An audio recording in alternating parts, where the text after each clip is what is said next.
Nice night at Boshamer Stadium in Chapel Hill. Little Tuesday night midweek action for you between two clubs that haven't lost in a while. The Fighting Camels of Campbell, winners of 9 straight. And the number 6 North Carolina Tar Heels, they've won 5 in a row and 12 of the last 13 games. After a weekend sweep at Notre Dame, the Heels jumping 7 spots to number 6 in the process. The Irish falling out of the top 25 along with NC State. Hi again, everybody. Looking forward to this one alongside former Miami Hurricane great Danny Graves and Clay Matvick. It's great to have you with us here tonight. I'll tell you, Danny, this North Carolina bunch is looking like a top 8 national seed as we get ready to turn the calendar to April. They haven't lost but 1 game in the last 3.5 weeks. No doubt about it, Clay. Coach Forbes told us today that after that Virginia series is kind of punch in the mouth, and then they kind of woke up, right? And now they started scoring some runs. We already know that they can pitch. They've got a great bullpen, but the run scoring in these last 5 games that they've won, 61 runs in 5 games. That's pretty good average per game. I would say so. A lot of impact transfers, too, for the Tar Heels. And let's start talking about shortstop Jake Schaffner coming off a big weekend in South Bend. Well, and he's one of the reasons that they're on this hot streak, too. Top of the order guy. Of course, North Carolina always has great top of the order guys. Leads the team in OPS, but he does not strike out, Clay. 11 strikeouts and 106 at-bats on the season. This is definitely the leader at the top. Meanwhile, Campbell, really good program out of the CAA. They have racked up some impressive non-conference wins in recent years. And this year, it's the same old story. They always schedule tough.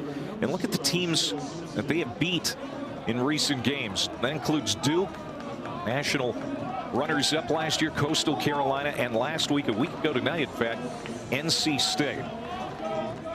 All right, we're ready to go. Joe Simpson, redshirt senior center fielder, is in the box for the Camels in all black tonight. And Boston Flannery throws the first pitch for a strike. Here's the batting order for the Camels, and it's a true freshman, Carlos Lugo, in the 2-hole that leads the team in hitting with .337 average. That pitch sails high. It's a ball and a strike to the leadoff man, Joe Simpson.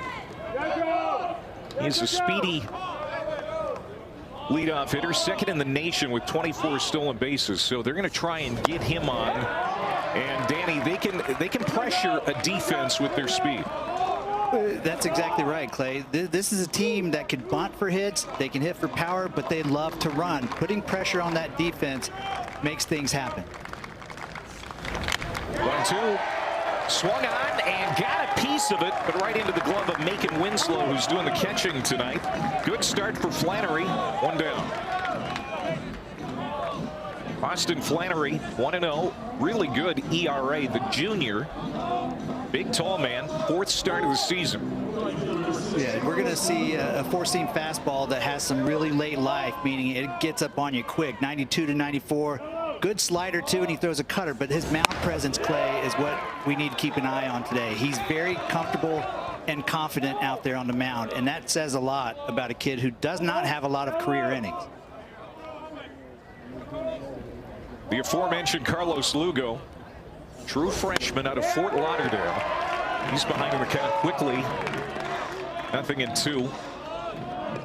On a 13-game heater right now. He has hit in 13 straight. And Flannery cuts loose at 97. That's inside 1-2. No doubt the arm talent is there for Flannery. His last start a week ago tonight against South Carolina allowed just 1 run in 3 1/3. 1 out. And the 1-2 to Lugo, wraps it on the ground. Second baseman is Gallagher. 2 up, 2 down. And that's great sequence right there from Boston Flannery. After that 0-2 pitch goes way inside at 97, then throw a little 2-seamer sinking down and away and get a really good hitter, Carlos Lugo, to roll over. Here comes Trent Rumley. Transfer from Canisius, senior second baseman, hitting .333 on the year.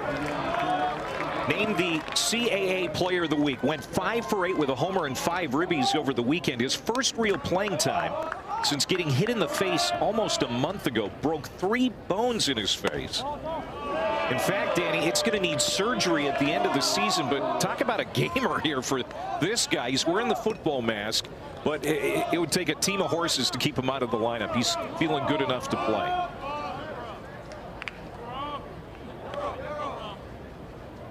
The 1-1.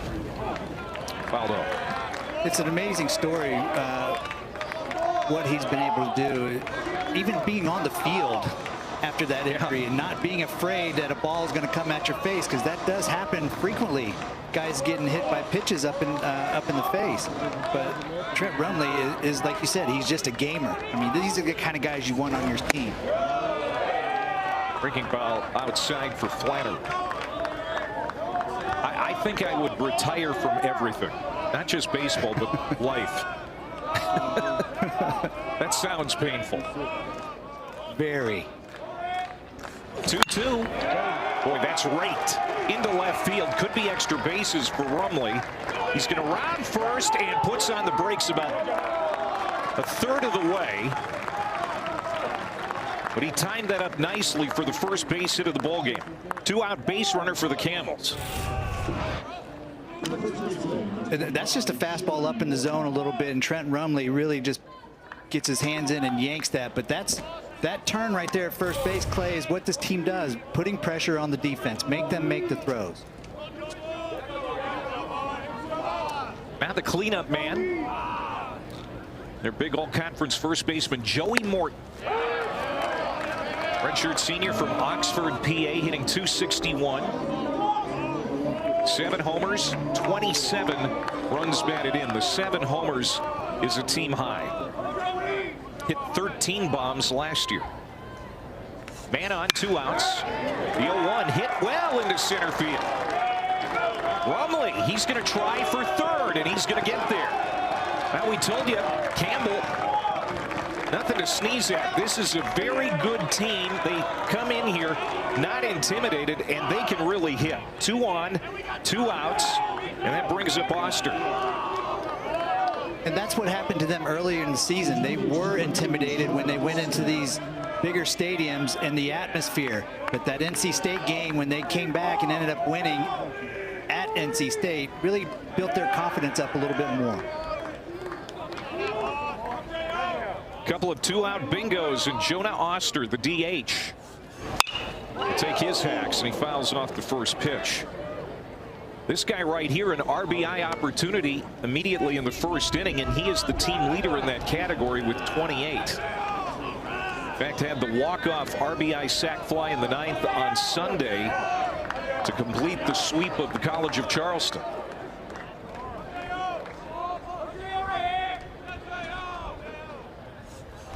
Flannery's 0-1, didn't mean to, tried to hold up, and now he's in an 0-2 hole. You can tell he's sniffing these RBIs right here. He's wanting to be aggressive and really go after it. Against right-handed hitters, Clay, he's 60 points higher in batting average than he is left-handed hitters. He's dug in here with an 0-2 count. Weak ground ball should end the inning, and it does. So the Camels threaten, do not score in the top of the first, and UNC coming up for the first time tonight at home.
Geared up to be playing at 8 o'clock Eastern time tonight. And this is the batting order for Coach Forbes. Jake Schaffner, who we talked about, he's the leadoff hitter.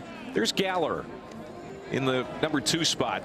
Look at what he has done at home. Gallagher, a .294 average at Boshemer Stadium, 5 homers and 27 runs. Paulson, Winslow, Hull, Hynek, Howe, Nicholson, and Carter French getting the start in right field tonight in the 9 hole. We're going to face Mason Smith, redshirt junior. The right-hander is 1-0 with a 5.96 ERA. 5th start of the year. He's been roughed up the last couple of trips to the mound, hoping to regain his confidence here tonight. Yeah, and he's going to be doing it with a 4-seam fastball that sits around 90. He's got a slider 80 to 82, but his best pitch, Clay, is his changeup. It's low 80s, and he will throw that to both right-handed hitters and left-handed hitters. It's definitely his go-to strikeout pitch. If he has that working, it's going to be a long night for North Carolina. Well, certainly Smith is going to have his work cut out for him. This is a team that comes in feeling really good, especially at the plate.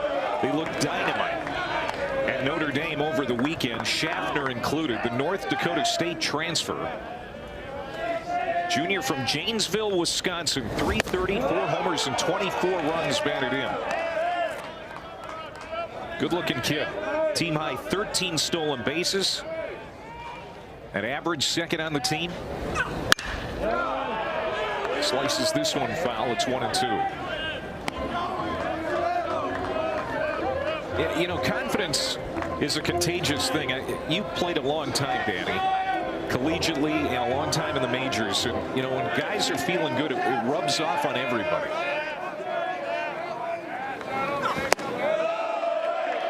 It absolutely rubs off on everybody. It's kind of like the hitting contagious. Keep the line moving, right? And then you can feel that extra little swag or the edge from your teammates, and then you start believing it.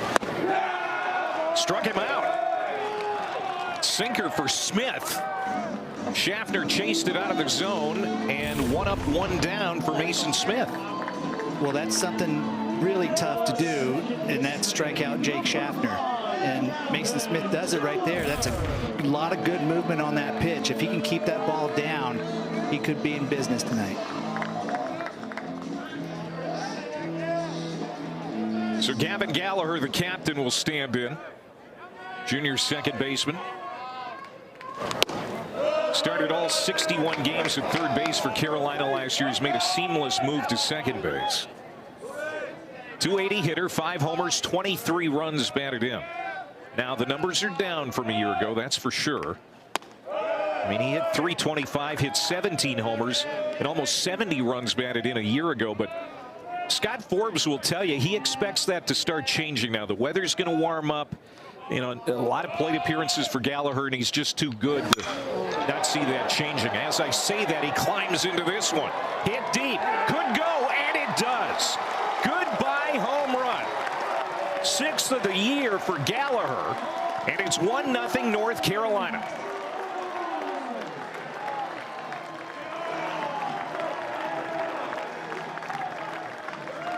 Not sure if we could have wrote that up any better than you just did, Clay. That's perfect timing for Gavin Gallagher. And yes, when it starts heating up, he starts heating up. And when he starts driving the ball opposite field with this kind of power and authority, pitchers need to be aware, because when Gavin Gallagher gets hot, we've seen him in the regionals the last couple of years and super regionals, you can't get the guy out.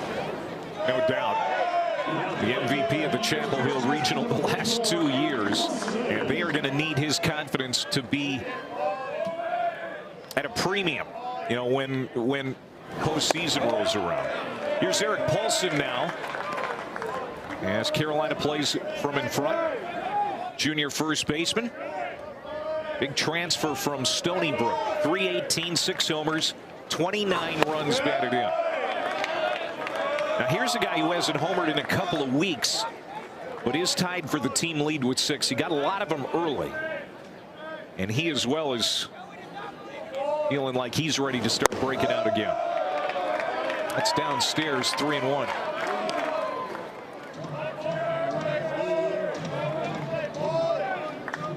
Campbell fans will remember Eric Paulson was the CAA Rookie of the Year a couple of years ago, and he draws a walk with one out. As Mason Smith had a couple of big misses in that sequence, Danny. Yeah, he tried to get Paulson to chase a couple off-speed pitches, and Paulson was not giving in right there. And I get what Mason Smith is trying to do. Doesn't want to hit the heart of the plate, but even though you give up a big home run, you still got to attack the strike zone with that fastball. There's a look at Gavin Gallagher, who moments ago crushed a solo shot. His 6th of the year to put North Carolina in front. Trying to extend the win streak to 6 games. So Travis Stone, the pitching coach, came out for a quick reset for Mason Smith. His 2nd year with the Camels after spending 1 year at East Carolina, 1 year at Gaston College.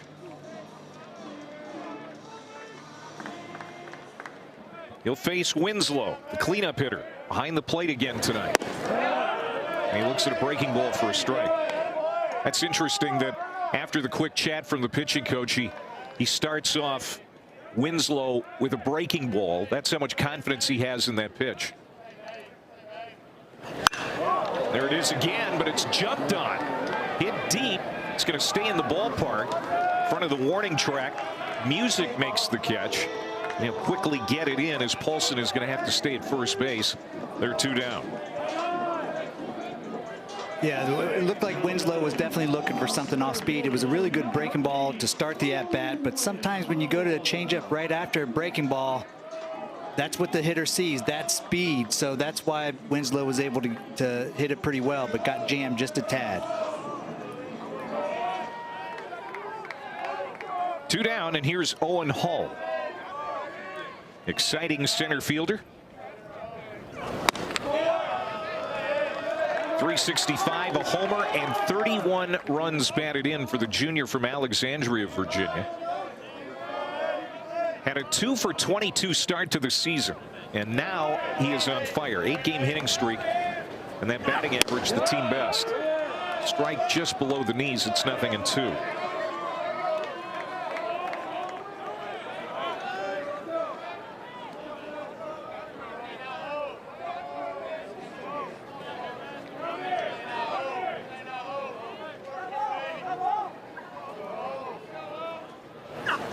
Smith's pitch off the plate, 1-2 the count. Really good changeup right there from Smith, hoping to get Owen Hall to chase a little bit off the plate. This is a perfect time to come back inside with that fastball that he got on strike 2. Paulson away from first. 1-2 pitch. Again, sits just off the plate. You can see Andy Schultz, the catcher, saying that's not bad. That's pretty much where I wanted it. Just didn't get the call from home plate umpire Thomas Newsom.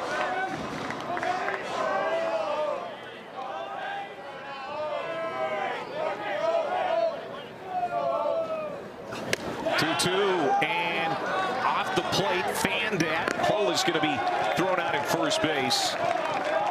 After the strikeout, 2 strikeouts in the inning, but a home run from Gallagher, and it's 1-0 Heels.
Carolina second baseman Gavin Gallagher with his 6th home run of the year. That's the difference in the ball game as we go to the 2nd inning.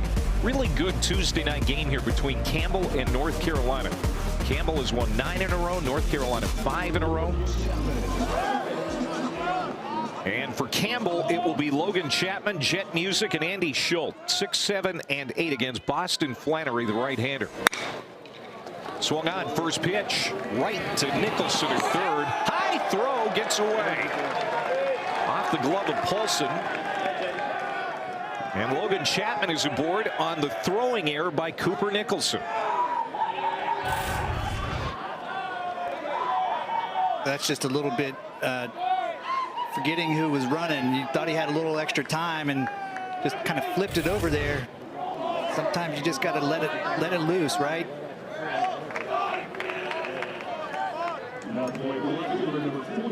Boy, North Carolina coming in, fielding it absolutely great. No errors in the last 4 games. And their .984 fielding percentage, best in the ACC. But that throwing error puts a runner on with nobody out here in the 2nd inning. Well, the good thing, though, right now, Clay, Boston Flannery, every batter he's faced, first pitch strike. And that's what you love to see out of pitchers, especially a guy that's had some control issues throughout the season. But this keeps your defense on their toes. Flannery quickly ahead of Jet Music. 0-2. I don't know that there's a better name, not just in college baseball, but in sports, than Jet Music, the left fielder. Cool name and a guy with a lot of tools. They really like this guy at Campbell. Sophomore from Clayton, North Carolina. 1-2. Well, he pitches too. We may see him on the bump tonight, yeah. Coach Marks was saying. Yeah, considered one of the top prospects in the CAA for next year's draft. Throw over to first. Back diving is Chapman. And again, this is a team you got to be worried about on the bases. They steal a lot of bases. In fact, 77 on the year. He's among the national leaders. Hit on the ground, and that's past a diving Nicholson into left. Base hit for Music. 2 on, nobody out. Here comes Campbell again.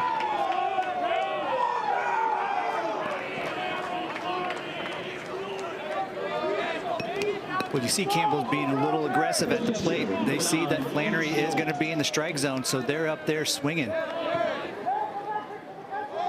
3rd hit for the Camels. And now the catcher, Andy Schultz. Redshirt junior. 242, a couple of homers, 13 runs batted in.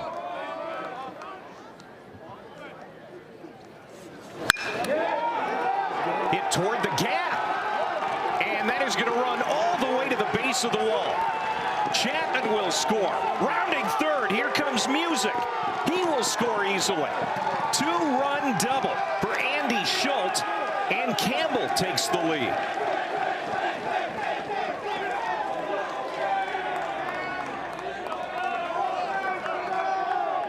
Runners in scoring position, they are getting their hacks in, and this is a fastball that's just out over the plate. And what a swing from Andrew Schultz, the number 8 hitter in the lineup. He's more of just an on-base guy, not your RBI guy, but he puts a charge in this one. And we go back to that leadoff error right now. Changes the whole outlook of the inning, Clay. And now the 9-hole hitter, Darnell Parker, who has not played since March the 1st. He's been battling shoulder injury since last year. And so Campbell is excited to get this young man back. He's playing 3rd base tonight.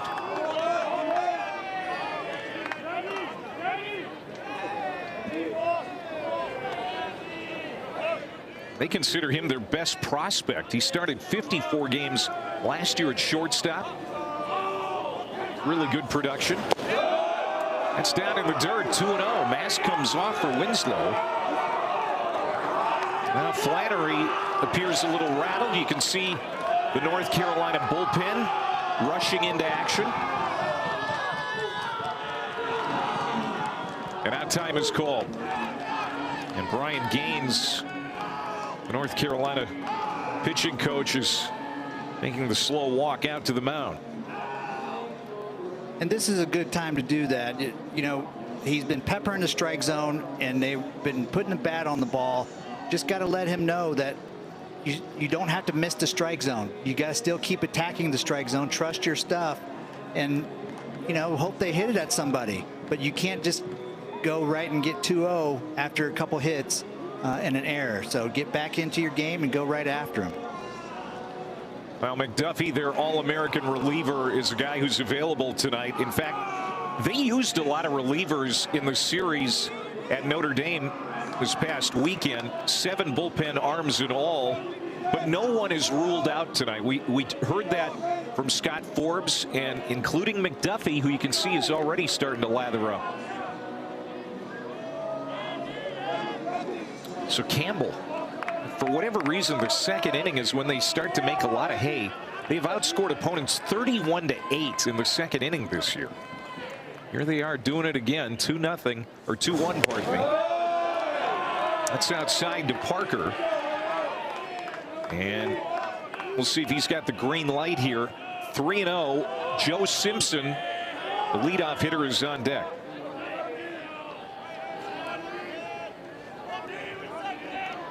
Schultz at second after the 2-run double. Upstairs, walked him on 4 pitches. So Flannery in trouble here in the second inning, and now Campbell ready to go through the order the second time.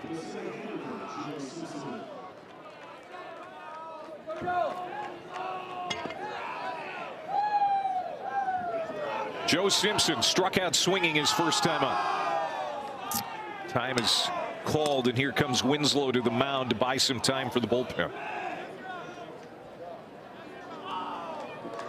Coach Forbes said they wanted to try to get Flannery to get close to 80 pitches to try to build up his arm strength a little bit.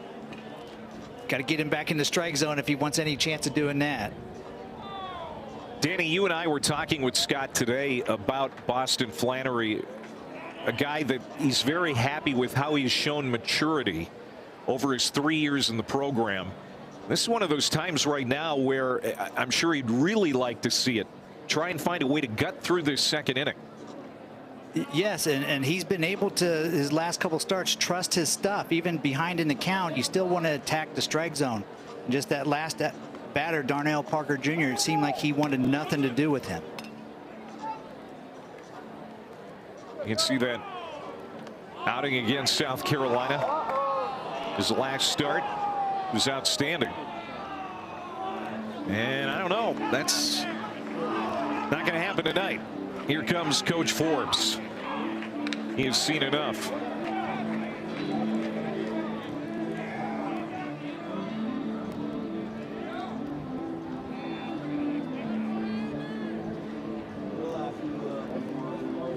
Pitching change.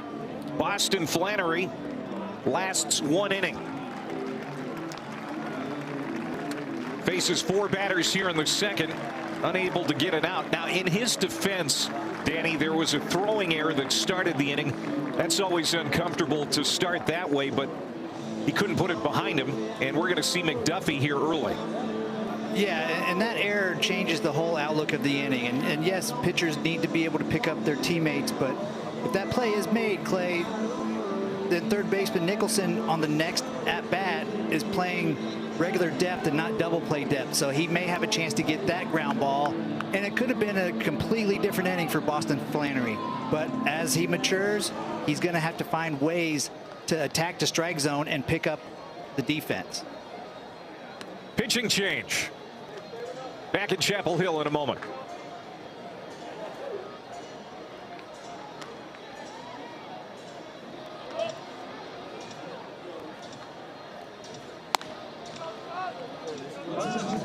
Now on the mound for your Tar Heels, number 40, Walker McDuffie.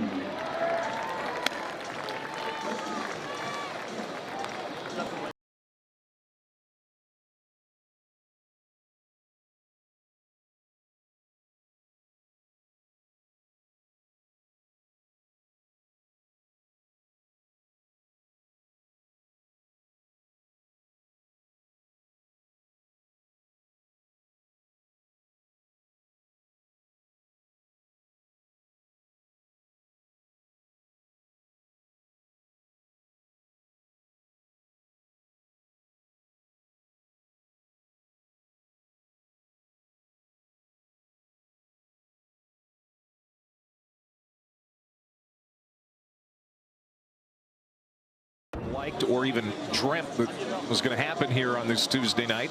Sophomore Walker McDuffie comes to the mound in relief of Boston Flannery with nobody out in the second inning. Second-team freshman All-American a year ago. Got the win in relief at Notre Dame 3 days ago. That was game 2 of the 3-game sweep. He is a good one. He is fantastic. This is the guy that can pitch in any situation, any inning. You can get him closing a game. You can get him, just like we see right here, trying to put out the fire here early in the second inning. Just wonder how much he's going to pitch with a huge series against Boston College coming up in just a couple days. But we are going to see some nasty stuff from him, Clay. Mid-90s fastball. His slider is ridiculous. And then Coach Forbes says he's got another pitch that he added. It doesn't seem fair, right? But it's a pretty good changeup that he's got.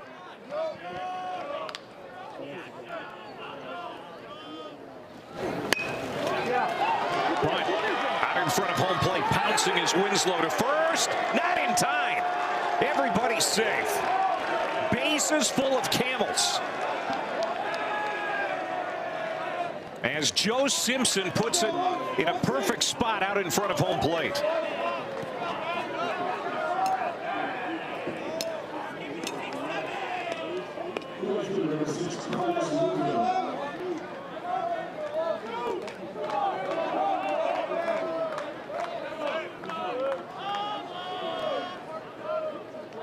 So the base is loaded, and here's Carlos Lugo.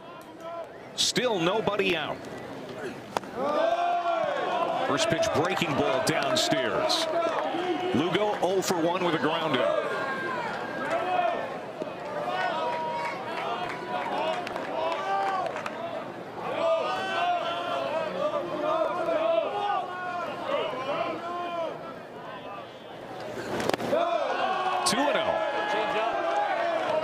There's that changeup right there I was talking about, Clay. Really good from Walker McDuffie, but Carlos Lugo is not a guy that's going to chase too much out of the strike zone. Still a good pitch, though.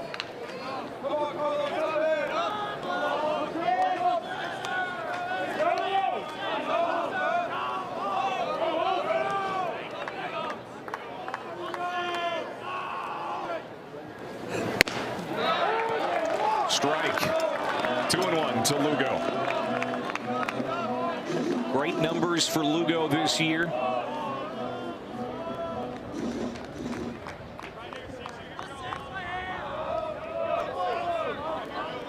Has a 13-game hitting streak.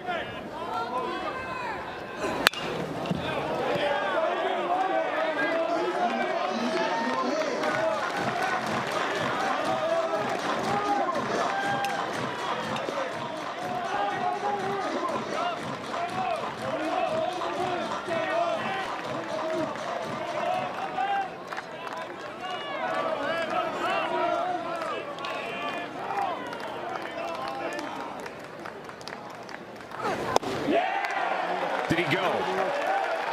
He did. That's a big out for Walker McDuffie. Nasty slider. That's definitely his best pitch.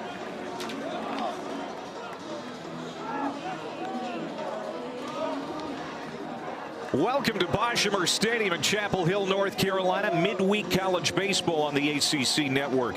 The Fighting Camels of Campbell, winners of 9 in a row, and number 6 North Carolina, the Tar Heels, winners of 12 of their last 13. But right now, Campbell with a 2-1 lead, and the bases loaded here in the top of the second inning.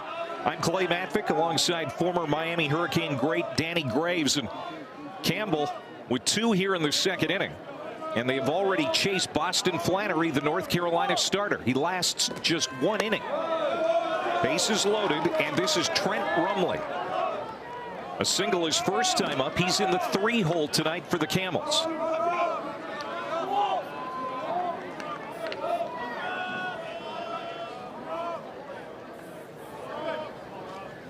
Two-0 pitch for McDuffie.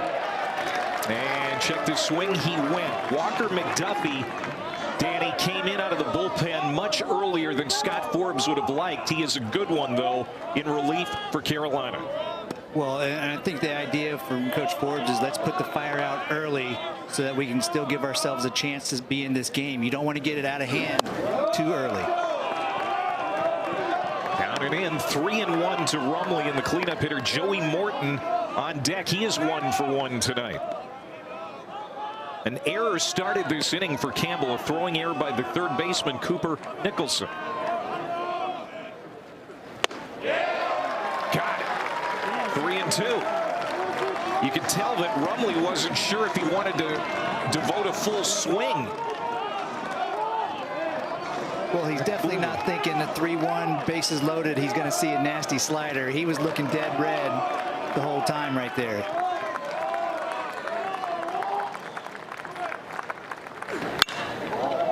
Same pitch, fouled off.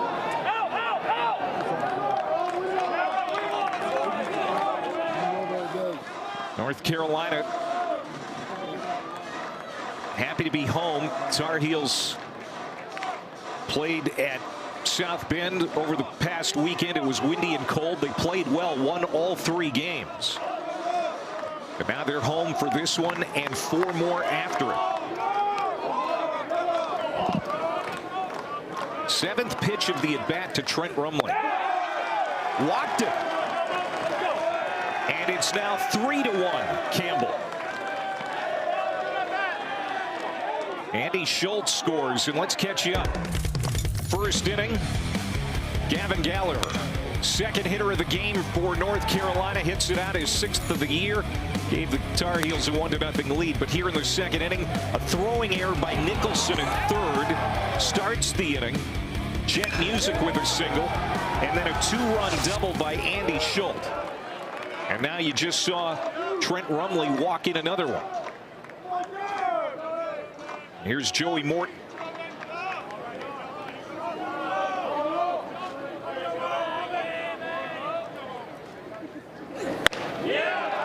Big swing and a miss. Campbell has won 9 in a row, including wins over Duke, Coastal Carolina, and NC State here in recent weeks. They've played a tough non-conference schedule, and they've made opponents pay. That tied him up. Struck him out. McDuffie gets the second out of the inning. And that's a huge pitch right there for McDuffie. Again, the really nasty slider that he has. I know a lot of hitters are looking for that and don't want to swing and miss at that. But that fastball riding up and in at 95 is tough to catch up to.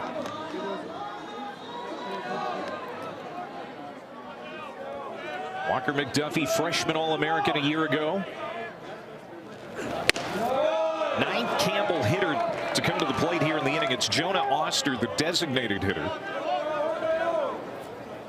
Wrapped to a fielder's choice his first time up.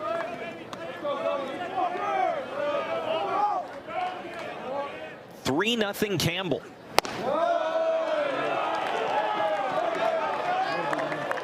Campbell hasn't beaten North Carolina since 1996. And we've talked about how confident they are coming into this game. I would love to change that. It's been 30 years.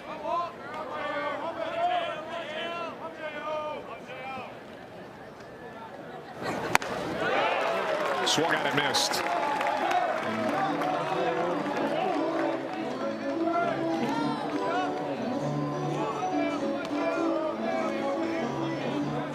Coach Mark talked about the mentality of this team going into stadiums with big environments and on the road, and telling you these players are playing like they're at home right now. Right to the first baseman, Eric Paulson, and the inning is finally over. But Campbell sends 9 to the plate, and they score 3 times. 3-1 Camels.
Well, North Carolina took the early lead in this game, but now behind by a couple of runs as they get ready to hit in the second inning. Colin Hynek will lead it off.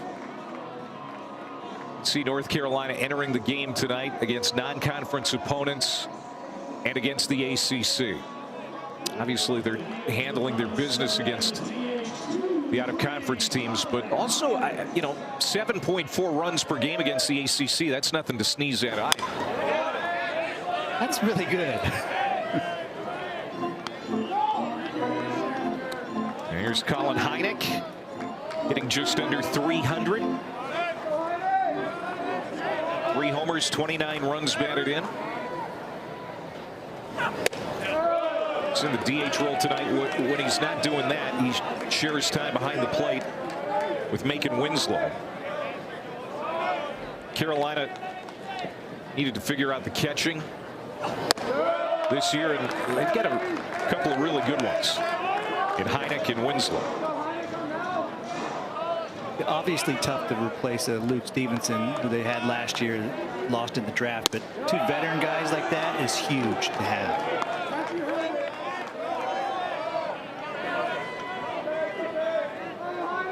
Tar Heels have allowed only 10 stolen bases all the year. It's a real testament to Winslow and Hynek.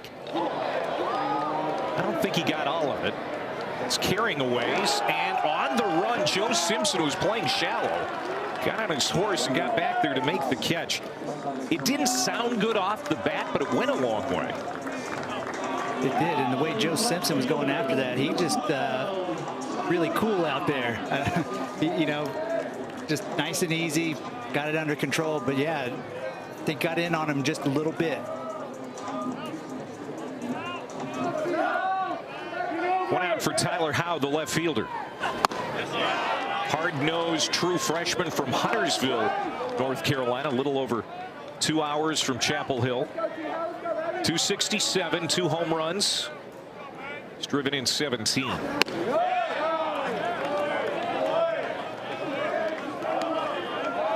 Product of Hopewell High School, always dreamt of wearing Carolina blue, and now he is.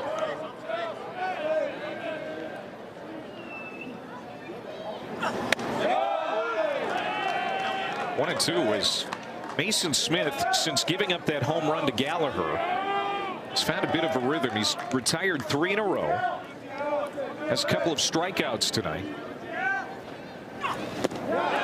And he gets another one here. 3rd strikeout for Mason Smith, 2 away. And it's that filthy changeup again, and that's what getting ahead in the count enables him to do. Really throw his best pitches out of the strike zone to see if these North Carolina hitters will chase, and Howe did just that.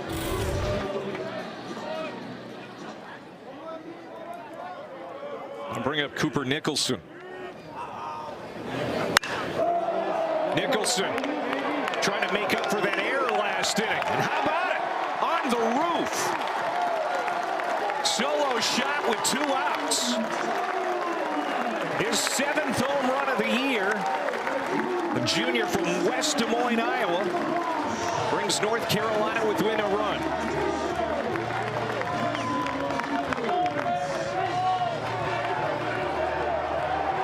Well, just thinking there's a lot of game left still, just a 2nd inning. I know seemed like Campbell starting to run away with this game. It was only 3-1, but this offense could explode, and Nicholson really puts a charge in this one. Now Carter French at the plate, the 9-hole hitter. Nicholson hit 41 bombs at Iowa Central Community College the last 2 years. And Scott Forbes, when he got him, was hoping that raw power would translate to the ACC and this level of college baseball, and it really has.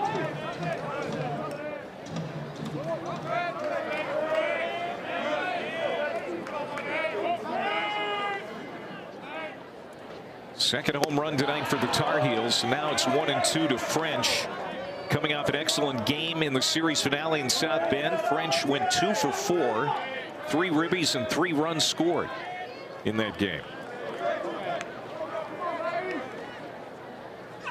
And he looks at strike 3. So not a bad inning for Mason Smith, despite giving up that home run to Cooper Nicholson. We played 2. It's 3-2.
Chris Marks in her second year as the Campbell head coach. He was the top assistant under the last 2 Campbell head coaches. Greg Goff at Purdue, Justin Hare at Campbell before Hare left for Ohio State. And his team has been impressive in the non-conference this season. Campbell always schedules tough. They've done that again, and they've done really well. We could go tonight, beat NC State 7-2. They have a 3-2 lead on number 6 North Carolina here tonight as we go to the 3rd inning. Logan Chapman leads it off, pops it up short right field. Gallagher calling for it, and he'll make the catch for the first out. I need to make a correction here, and I've been known to do stupid things in the past. I misspoke. It hasn't been 30 years since Campbell beat North Carolina. They beat them a couple of times in the last 20. With that said, it's always a feather in the cap when the mid-major conference teams go to a Power 4 conference team and beat them in the midweek, Danny. And you know, we saw Campbell come out here tonight and jump right on North Carolina with a couple of runs right away in the 2nd inning. Yeah, their mentality as a team is completely different than what it was in the beginning of the season, and Coach Marks said that these guys don't feel like the moments are too big anymore.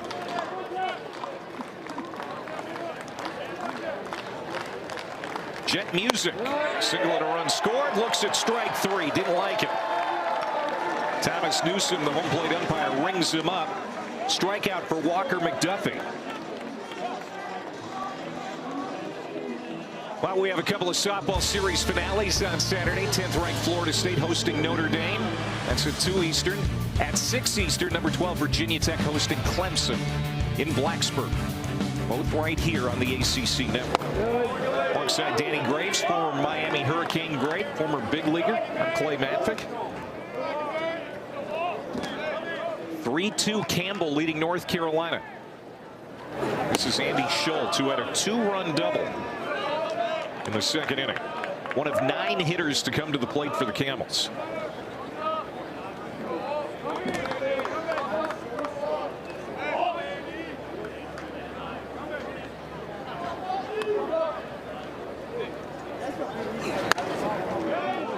The starting pitcher tonight, Boston Flannery, Danny, lasted just 1 inning. His 4th start of the season. Gave up a couple of hits in the 1st inning, but he got through it unscathed and then just ran into trouble he couldn't overcome in the 2nd inning. Yeah, I felt like he looked really good in that 1st inning, despite the couple hits that he gave up. And even to start the 2nd inning, the error to 3rd and then the single through the hole, still making pitches, but then he kind of lost focus and control after that. Lazy fly ball to right, coming over toward the line is Carter French, and he makes the catch. So it's a 1-2-3 third for McDuffie.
This is why I love this sport so much.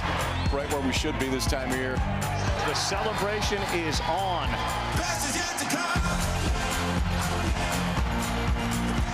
Hard to believe this is the last day of March. April the 1st tomorrow, no fooling. And we've got a great weekend, this holiday weekend. Taking some college baseball. We'll have plenty for you, including here on the ACC network. Arkansas and Auburn will be on ESPN2. Auburn right now getting beat in Atlanta by Georgia Tech 8-3 in the 4th. That's a good one right now on ESPN2. Jake Schaffner to lead it off here in the bottom of the 3rd inning. Gavin Gallagher and Eric Paulson to follow. A couple of solo home runs for the Tar Heels tonight. One by Gallagher and one by Cooper Nicholson. They trail 3-2 to Campbell.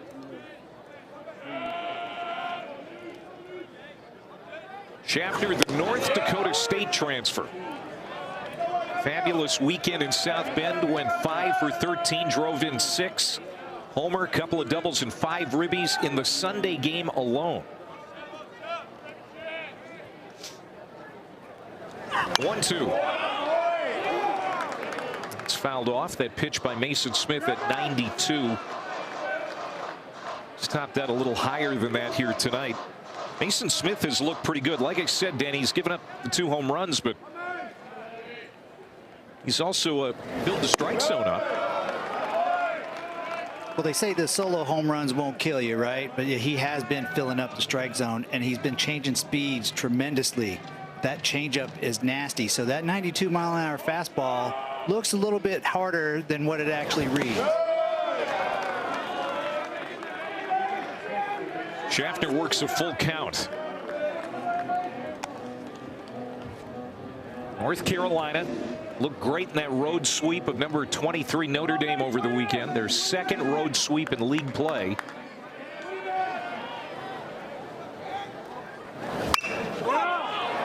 Popped up behind home plate. It's going to get out of play. They scored 34 runs on 41 hits in the 3 games. Scott Forbes very pleased with the offense.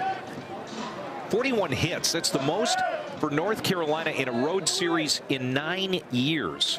All 9 hitters recorded at least 1 hit in game 3. And this one is smoked toward the gap.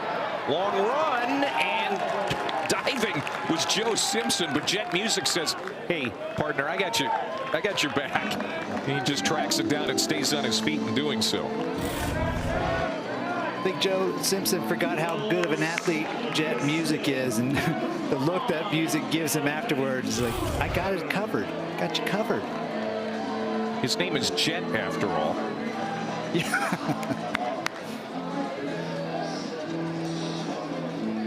So now Gallagher, who hit his 6th home run to right center his first time up, elevates this one to about the same part of the field, but it Won't have the distance this time. Simpson puts it away, 2 down. You love that Gallagher's still trying to hit the ball the other way. He's a little out in front of that off-speed pitch, but I'm telling you, when he gets hot and hitting that ball towards right center, watch out. Yeah, we said it his first time up that's a good sign because his numbers were really good last year. Sophomore year, 17 homers, almost 70 runs batted in. Numbers are down, but that's a good indication he is going to start turning it around as April dawns. And now Eric Paulson. He walked his first time to the plate. Transfer from Stony Brook.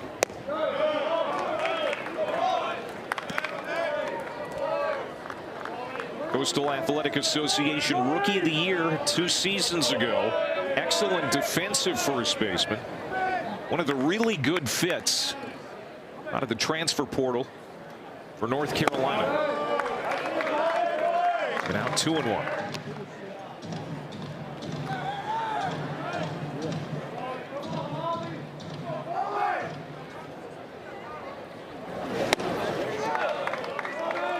Now 3-1 to Paulson with Winslow, the cleanup hitter, on deck.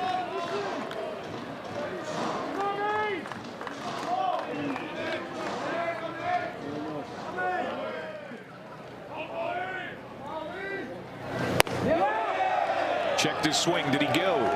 He did not. Third base umpire Trevor Hinson says he didn't commit. I think that's right. I don't know how hitters are strong enough to do that. Because when you're committing to swing and able to stop the bat like that, that's got some strength. Yeah, no doubt. Second walk for Paulson. So he's aboard with 2 outs and Winslow at the plate. Flew out to left. He's 0 for 1. Come on, man. Get us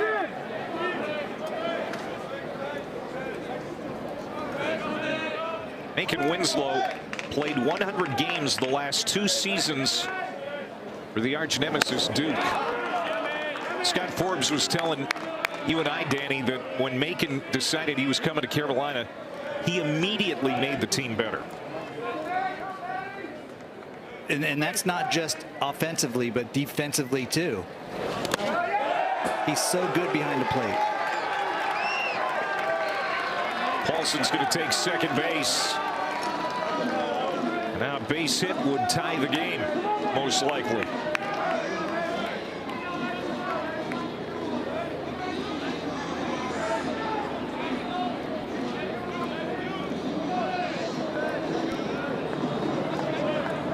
Two balls and a strike to Winslow.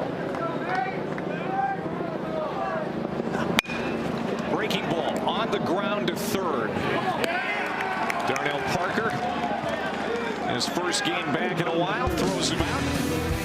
Paulson is stranded. We have played 3. It's 3-2 Campbell.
Well, we have a baseball doubleheader for you on Thursday right here on the ACC Network and the ESPN app.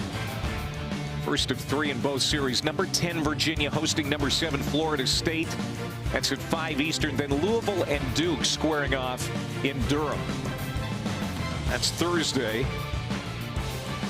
here on the ACC Network. So North Carolina is going to bring a third pitcher to the mound already here tonight. As Campbell gets ready to hit in the 4th, it's Cameron Padgett, the senior, has had a pretty good season here, and a guy that they count on heavily out of the bullpen. Yeah, Cameron Padgett, a veteran guy, the senior, as you mentioned, has done everything in any role for North Carolina since he's been here, and that's what makes him so special for this team, for this pitching staff. He's got no fear. He's got an extremely live arm. His fastball can get up to 96, and when he elevates it, it's really hard to catch up to. But good secondary stuff too. I look to see Cam Padgett hopefully eating up a couple innings, maybe get to 3 innings out of him tonight to save the rest of that bullpen.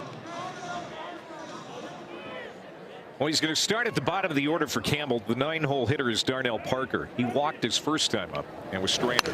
And it'll be Joe Simpson of Carlos Lugo. 3 runs in the 2nd inning for Campbell. They lead it 3-2. Parker, his first action since March 1st. He's had some shoulder trouble here in the last calendar year.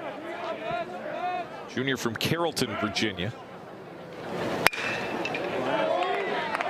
Pulled foul, 0-2. Padgett, his last game was game 3 in South Bend over the weekend. Gave up a couple of runs in an inning and a 1/3. Walked 1, struck out a couple.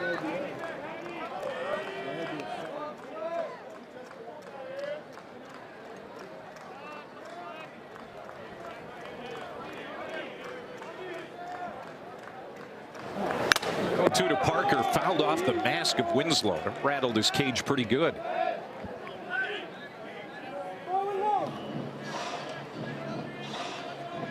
Didn't even feel it.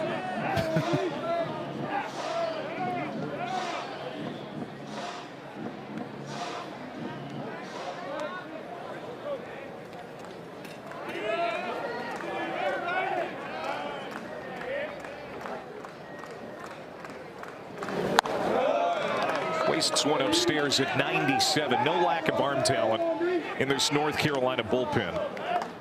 And again, we talked to Scott Forbes today, and even though they ran a lot of relievers out during the Notre Dame series, he said no one is unavailable tonight. Tight breaking ball, left it short, 2-2.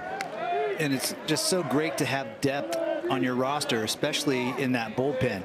You got 3 or 4 guys that you go to when the game is close, and then you have 3 or 4 more good arms that could eat up some innings for you, and Cameron Padgett is one of those guys. 2 balls and 2 strikes to Darnell Parker Jr. Foul back. So Boston Flannery got the start tonight for North Carolina. Lasted just 1 inning, ran into trouble in the 2nd. Walker McDuffie came in and got North Carolina through it. And then Cameron Padgett now. See, McDuffie threw 30. No earned runs in his 2 innings.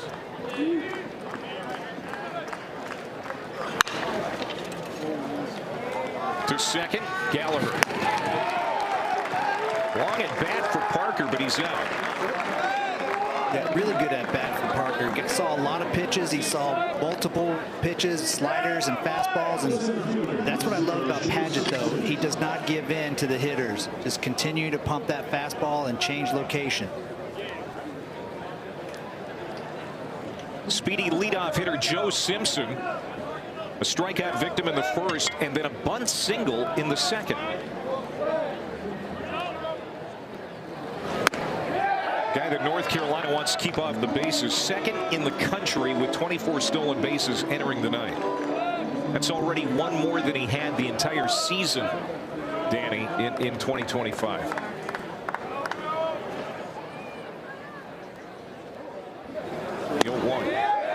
0-2.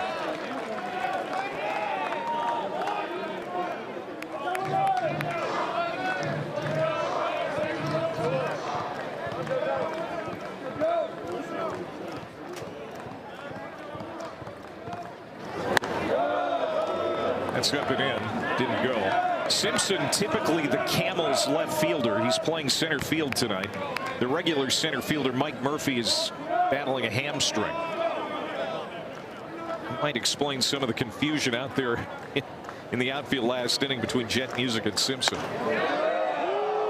Just missed inside, and I don't think Padgett appreciates that. He thought that was strike 3. Sounds like everybody at the Bosch thought it was strike 3 also. It's a really good pitch. It's a fastball at 97.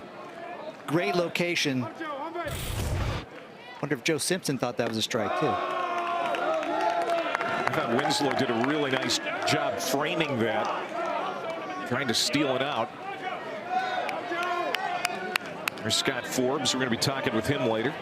6th-year head coach, North Carolina. Big news regarding Mr. Forbes today, too, in Chapel Hill. I'll tell you about it in a moment.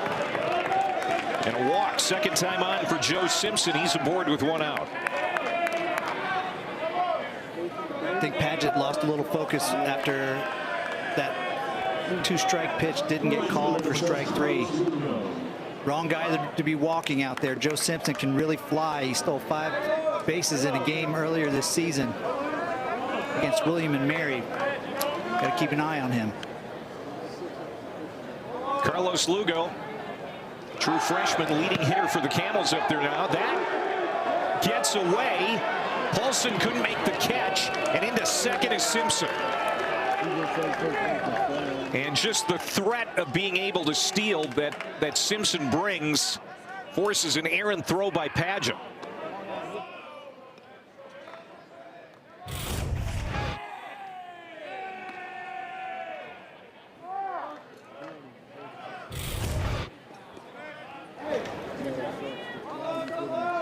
I think for pitchers out there, when you have a pickoff play, it's not necessarily to pick them off. It's just to let them know that you're still thinking about them.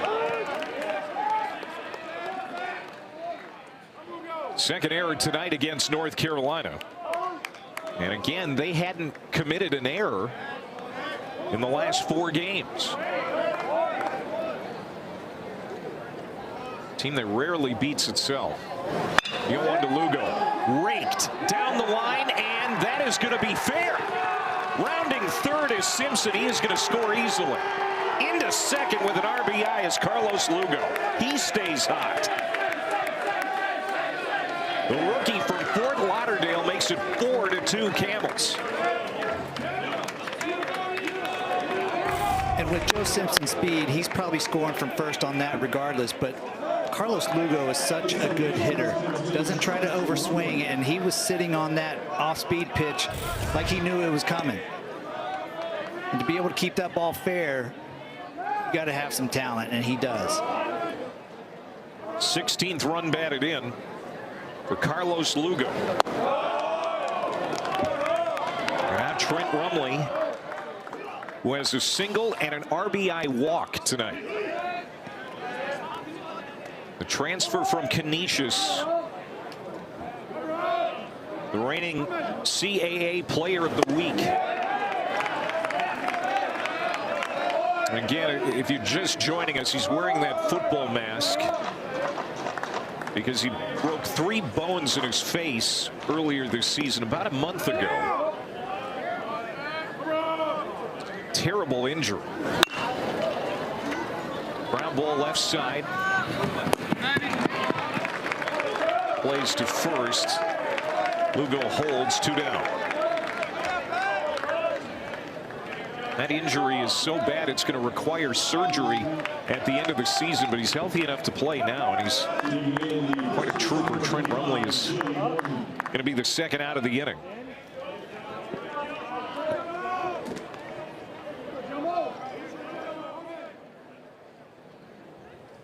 And here's Joey Morton. 1 for 2 with a single.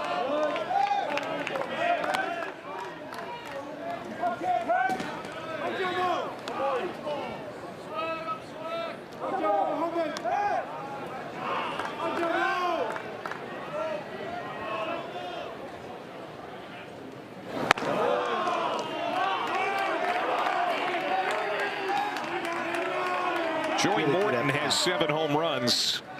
That leads the Camels. He's homered in 3 of the last 6 games. Hit one a week ago tonight in that upset of NC State. And he's ahead in the count here, Danny, 3-0. And Clay, I know that a lot of lefties have really pretty swings, but Joey Morton, something about his swing, it's just so smooth. He doesn't overswing. It's pretty. Cameron Paget trying to get the 3rd out of the inning for Carolina, and he buries a strike. It's 3-1.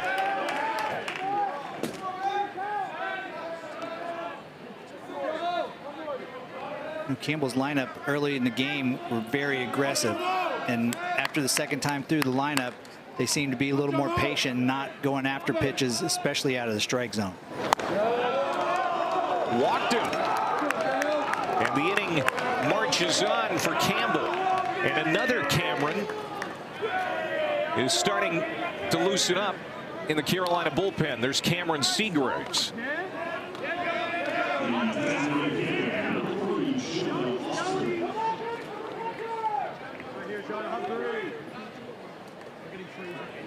Designated hitter Jonah Oster looking for his first hit tonight. .321 average coming in to the game. Almost got away. Winslow has been active there behind home plate here in this inning.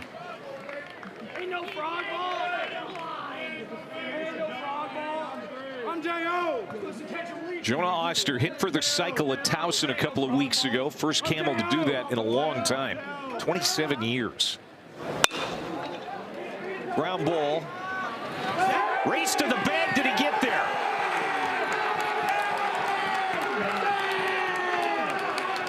And Carolina wants them to go and review it. Called safe.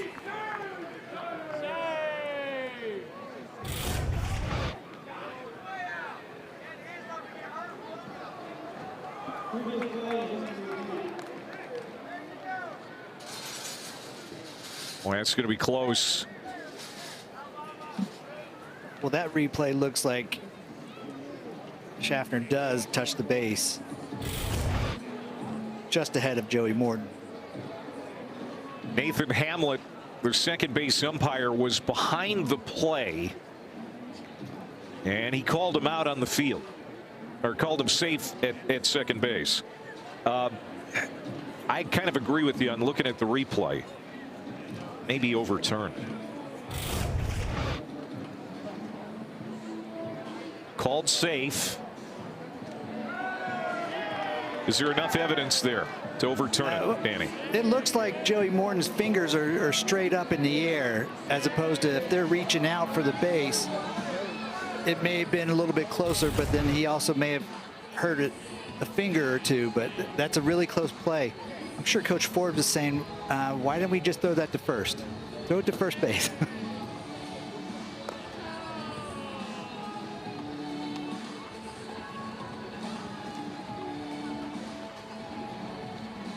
Jake Schaffner.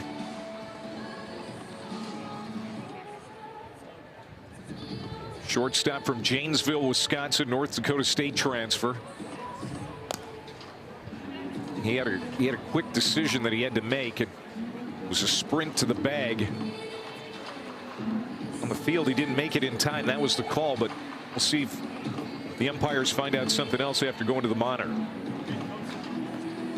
So North Carolina with the challenge. Well, in that situation, Clay, I think when you're playing a shift and Gallagher's already over towards the shortstop side of second base, in your mind before that ball comes to you, you got to say, if I get it, I'm going to first with it.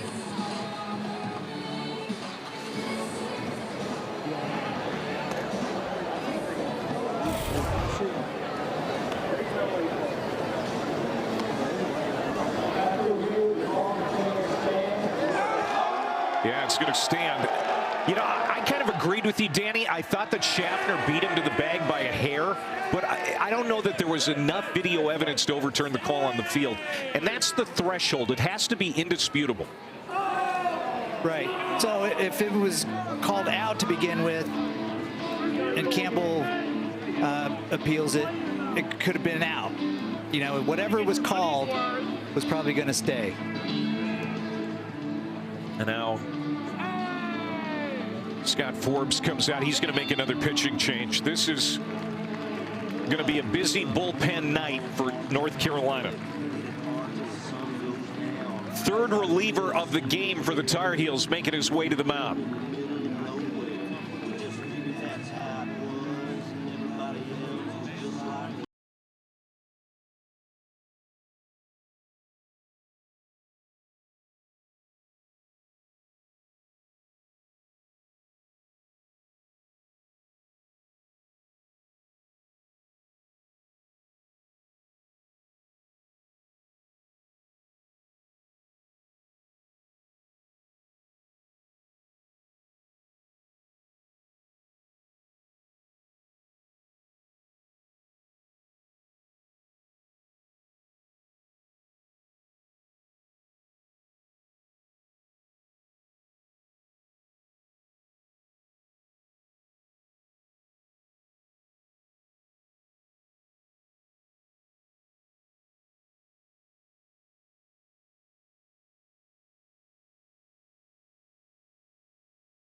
All right, here's a look at the play just moments ago.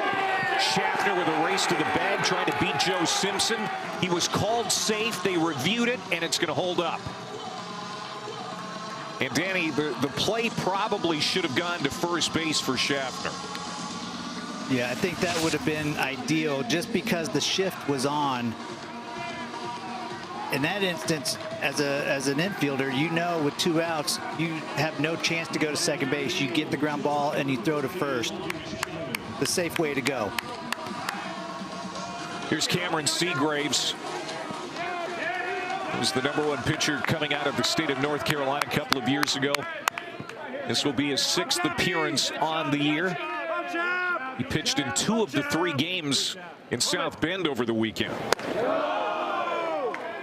He's got an elastic arm. Here he goes again. Yeah, and it's a very live elastic arm. His fastball 94, 95, and his curveball that we just saw right there is it's a true 12-6 with some velocity. It's been a busy night for the North Carolina bullpen. Logan Chapman at the plate, reached on an error and scored in the second, popped out in the third. As Campbell has 4 runs on 6 hits. They've had a lot of traffic on the bases tonight. They had the 1-2-3 third, but other than that, they've kept this North Carolina defense busy. 2-0 pitch. There's a strike from Seagraves. He was the winning pitcher in Game 3 of that 3-game sweep of the Fighting Irish and knocked Notre Dame out of the top 25.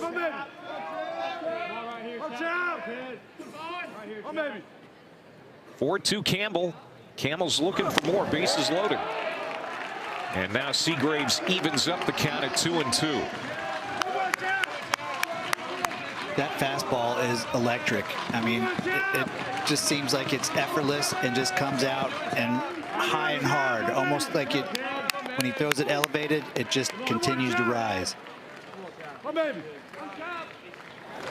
2-2. Breaking ball didn't break.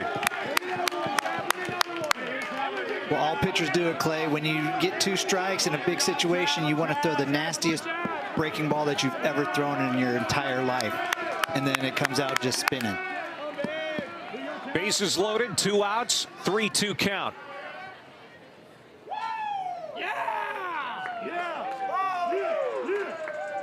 Now a time called as Logan Chapman, JUCO transfer shortstop, will have a word with Coach Marks.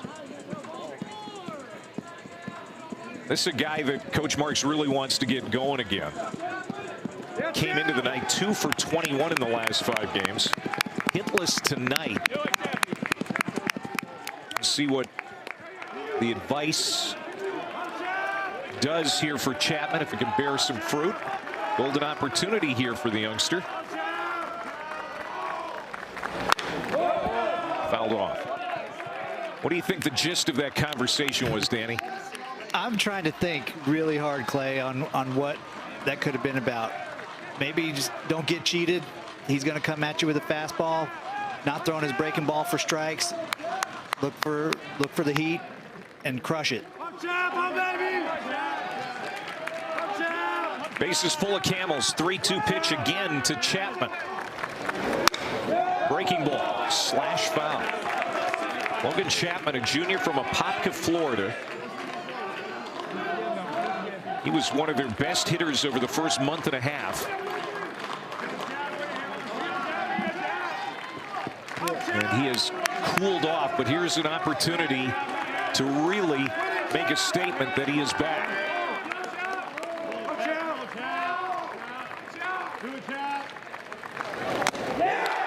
Struck him out. Cameron Seagraves will leave him loaded. Campbell will settle for 1 in the 4th. We played 3.5. It's 4-2.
Okay.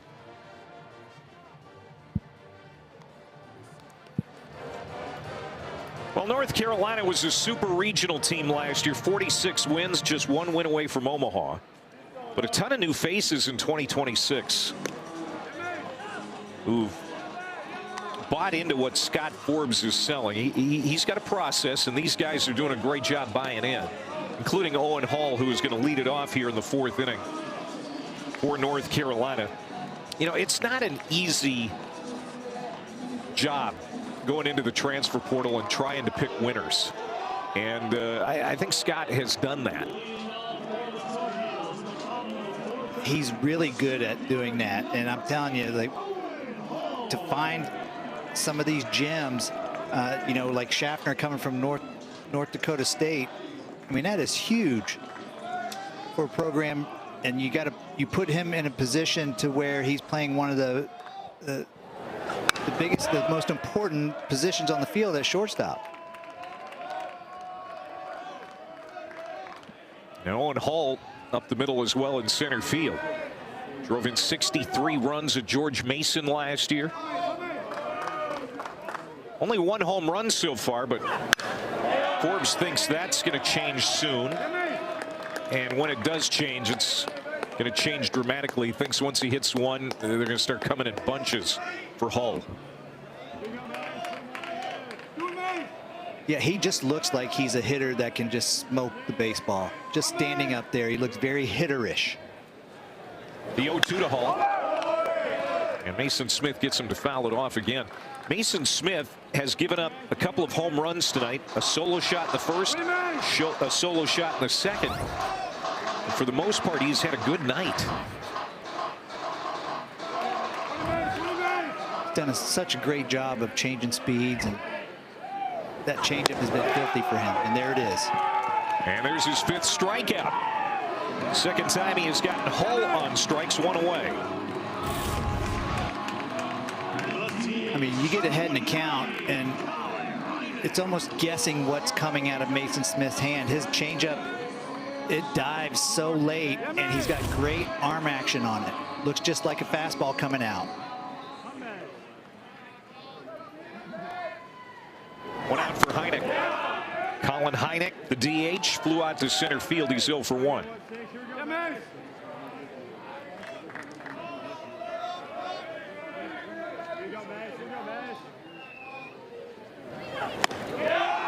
Nothing in 2.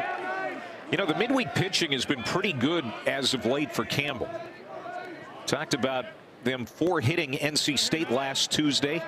Won that ball game 7-2.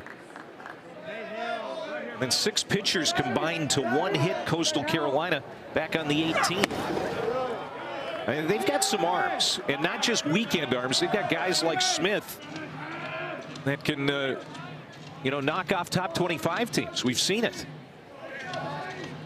Yeah, he's got a great arm. And, you know, I was watching tape on him and some of the games that he was throwing, and he wasn't throwing as good as he is today in any of these games. This might be his best game of the season. I mean, he is absolutely pounding the strike zone with multiple pitches.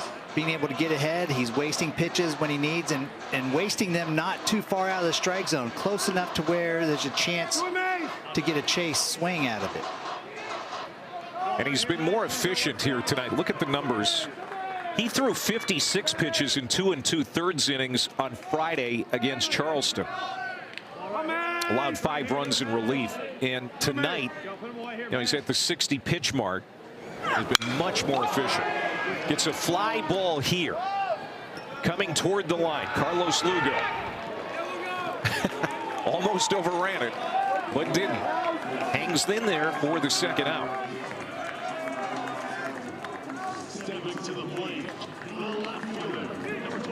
It's hard looking into the night sky under these lights. Sometimes it's hard to judge. And it's bizarre because down the foul lines, both right and left, it always seems that that high fly ball is going to come right back towards the playing field. Oshaber Stadium, one of the best parks in the ACC. Dare I say the country. Tyler Howe now. The left fielder struck out his first time up. True freshman. Went 4 for 12 in South Bend with 3 ribbies against the Irish. His average has climbed about 25 points in the last 6 games. See, the shift is on. Sprays this one the other way, and it's going to be an out. 1, 2, 3, 4th inning for Mason Smith. We head to the 5th, and we're going to talk to Scott Forbes next.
To the 5th we go on this Tuesday night in Chapel Hill. Campbell 4, North Carolina 2.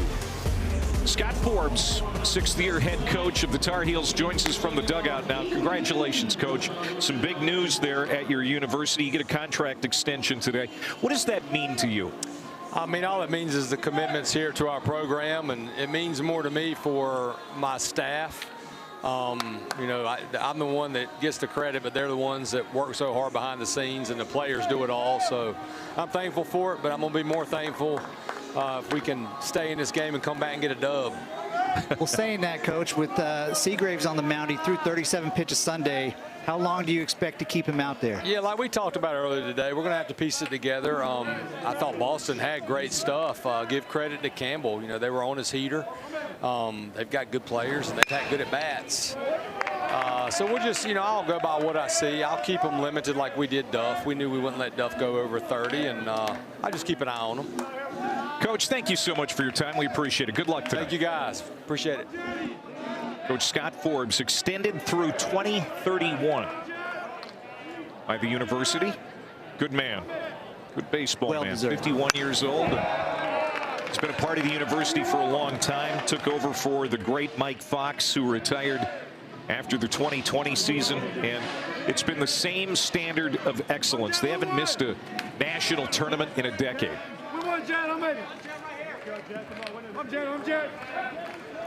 I'm Jet. The 0-2 to Music, outside 1 and 2. And what Scott Forbes brings to this program is not just finding good players, as we mentioned in the portal, but it's that that feeling of being part of a family. He loves these players like it's his family, and they all get treated greatly. And he's such a down-to-earth guy. It's been a joy to be a part of watching him continue this program, and just congratulations to him. I think this is huge, much well deserved. Got him to the College World Series a couple of years ago. He's had them in the NCAA tournament every year since he has taken over as head coach. When we chatted with him today, he was in his pickup truck driving around greater North Carolina on a recruiting visit. The guy's tireless, too. I'm Jet. 2-2 to Music. Good breaking ball. I think that crossed up the catcher, Macon Winslow. It certainly crossed up Macon Winslow, and I mean, it's a filthy breaking ball. It might have even been a strike. Yeah, if it was caught. You're right. Danny, that ever happened to you? No, I didn't have nasty stuff like Seagraves does. Not buying it. Another one fouled off.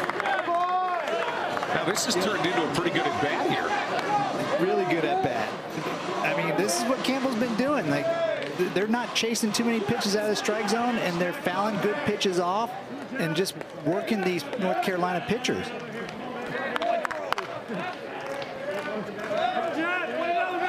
Three balls, 2 strikes to the leadoff man in the 5th, Jet Music, the left fielder. Called strike 3. Seagraves will win the battle. Remember, he got the strikeout to get out of the 4th as Campbell left him loaded, and Seagraves had to work for it, but he gets a strikeout to start the 5th. I mean, you see that ball just explodes out of his hand. Seagraves has such a live fastball. Just keep him in the strike zone, and he's so nasty.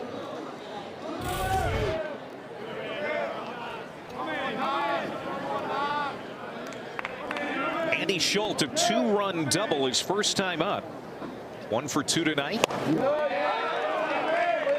Doing a good job behind home plate.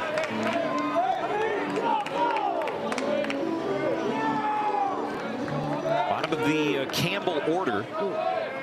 It's been productive tonight.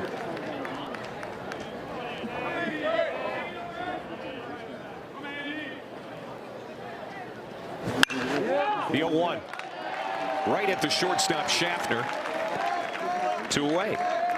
That sounded a lot harder than it really was. Kind of got in on the hands of Andrew Schultz.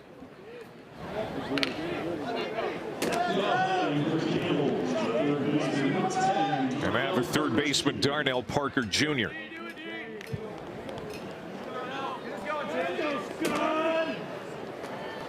Campbell coming off that 3-game sweep of Charleston. Camels now 11-1 in Coastal Athletic Association play.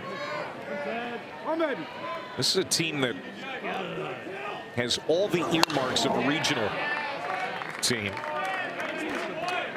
And, you know, unfortunately, the CAA in recent years has been a one-bid league. So, you know, the winning record and the non-conference wins over top 25 teams, it's all good and well, but you're going to have to win that tournament at the end of the year most likely. Swung on and missed. 0-2. Unless, of course, you beat enough of these top 25 opponents, and then maybe it will be more than a one-bid league. Certainly possible. Get pitching from Mason Smith like they are tonight. Good chance.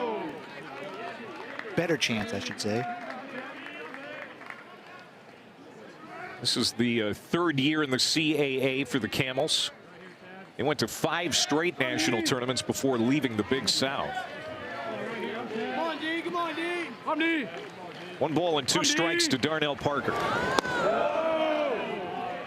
The CAA tournament starts on May the 20th this year, and it's going to be at the University of North Carolina, Wilmington.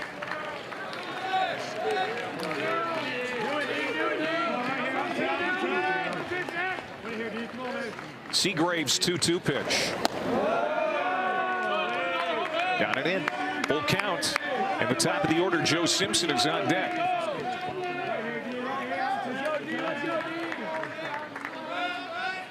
Win this pitch right here. How big?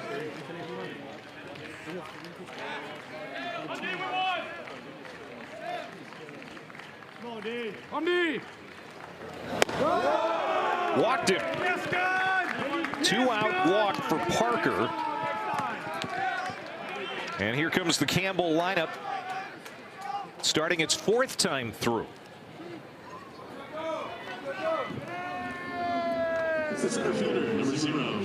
There's Mateus now starting to loosen up in the North Carolina pen.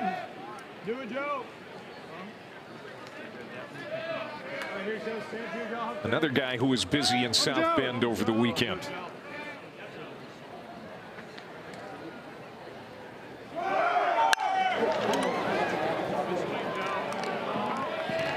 Inning is over. Camels strand another one. They have left 9 on base tonight. We're going to talk to their bench boss, Chris Marks, next.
We go to the Carolina half of the 5th inning. 4-2 Campbell, hoping to pull a Tuesday night upset at the number 6 team in the country.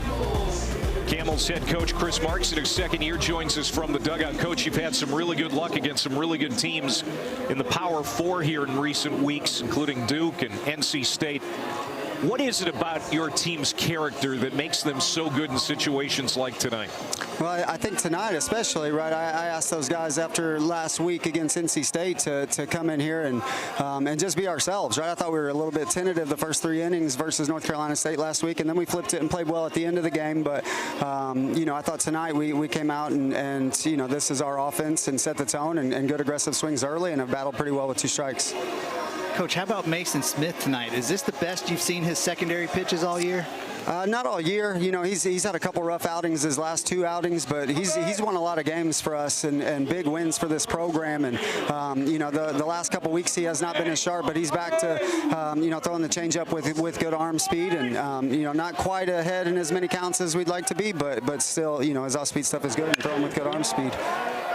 All right, Coach Marks, thank you very much. That's going to be a foul ball you'll be happy to see. Yes. We appreciate your time. Good luck to the Camels, not just tonight, but the rest of the year. I appreciate it. Thanks, guys.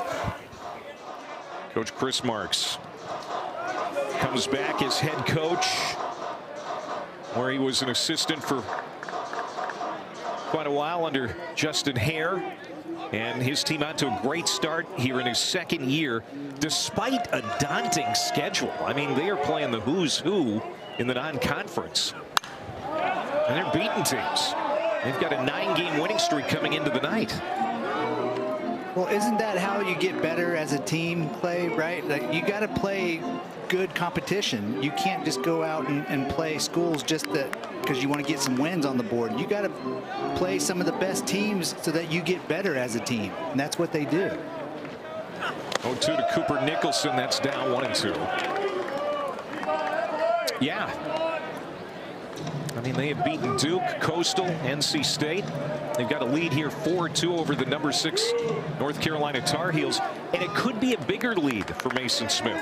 They've left him loaded in the 2nd and the 4th innings tonight. Fly ball.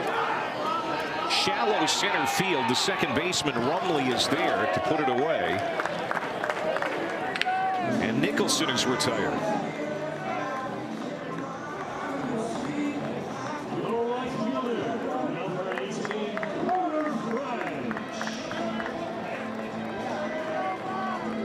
Campbell has 3 games at William and Mary starting on Thursday. And then they're going to host UNCW the following weekend for a big series in the CAA. That's going to be a series that's going to be important to the standings and for seeding for the conference tournament.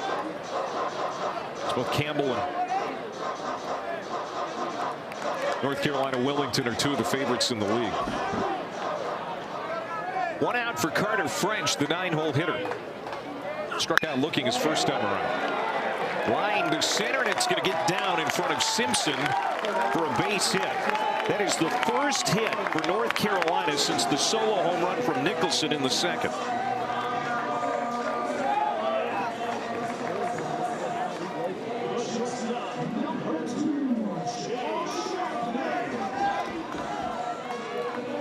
Only the 3rd hit tonight for Carolina. And now the Tar Heels will start their 3rd time around through the order. Jake Schaffner, he's 0 for 2.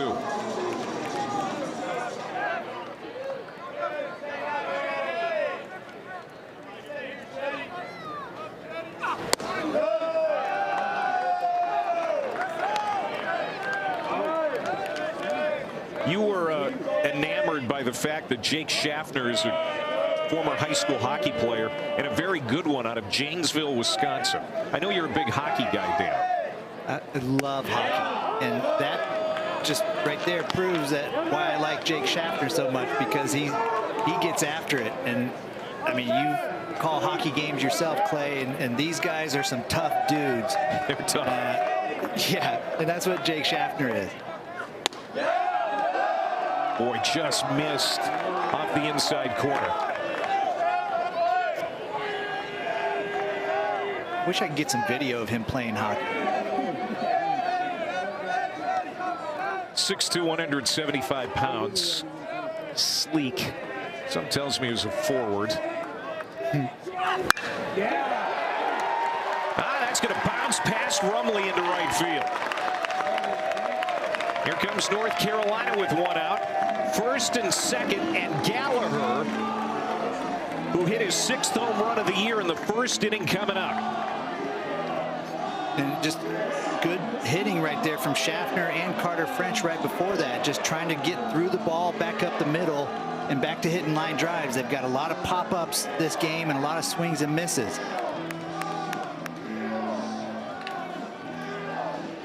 Scott Forbes said of Gallagher, who already has a home run tonight, you know, as we turn to April, watch the guy's numbers and his draft stock start to climb. And we'll see if he gets to face Mason Smith. Here comes Coach Marks. And that's going to be all she wrote for Mason Smith. Good outing. He goes 4 1/3. And especially after the last couple of times to the mound where he got roughed up, he was good tonight, and he leaves with the lead.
The Campbell Camels getting a great outing from their starter tonight. Right-hander Mason Smith goes 4 1/3. And now he's going to turn it over to the bullpen. But what an outing, especially since his last 2 outings, he really got hit around. A guy who'd given up 11 runs in his last 3 innings, but he goes 4 1/3 tonight, was superb. Against a team that has scored 10+ runs in their last 5 games, and this was a tremendous effort from Mason Smith. The 2 earned runs at this moment were the 2 solo home runs, but I thought he pitched great. He changed speeds. His changeup was fantastic today, and he threw it in all counts, and he threw it to righties and lefties. Fantastic job for Mason Smith. Here's right-hander Owen Simmons now with 1 out and 2 on. Carter French at second, Jake Schaffner at first, and Gallagher, who put one over the wall in the first inning. He's at the plate. And the first pitch is downstairs. Tell us about Owen Simmons. So Owen Simmons, junior right-handed pitcher, he's got the fastball 88 to 90, and you see the sinker, the sinking action he has. This is a perfect guy to come in to try to get yourself a ground ball to get out of the inning. Off speed, 1-1.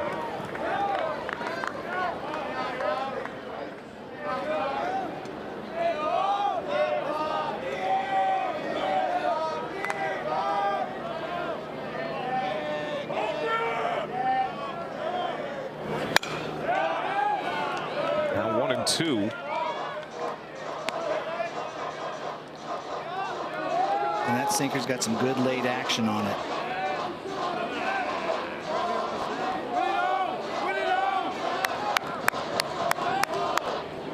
Six homers now for Carolina as a team this year after the homer by Gallagher, a solo homer by Nicholson. Weak ground ball. This is going to be trouble. Brumley has one play, and that's to first for the second out.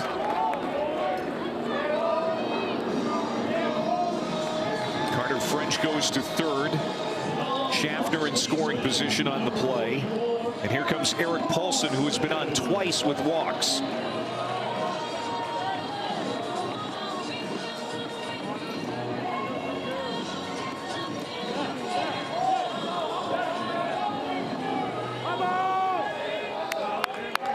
The only two runners that Carolina's had in scoring position tonight. Time called and granted. And here comes Travis Stone. And you can see Scott Forbes thought that that was a late grant. That time was called really, really late. He didn't like the way that played out. He's battling here with home plate umpire Thomas Newsom. That seemed like it was extremely late. Owen Simmons was already about to release the baseball. And pitchers, please just throw the baseball. Don't hold on to the baseball. Like, he's already lifting his leg up to go towards the plate with his delivery.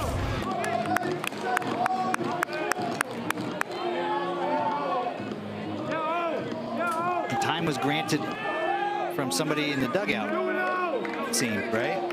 Yeah, I think it was either Marks who barked it out or the pitching coach. Anyway, Travis Stone went out there quickly. It was a very short conversation with Owen Simmons. 2 on, 2 out. Way outside to Eric Paulson. Paulson walked in the first, walked in the third. The big transfer first baseman from Stony Brook, native of Massapequa, New York. Hasn't homered in 2 weeks. But tied for the team lead with 6. He could really change this game in a hurry here for North Carolina. Big swing and a miss.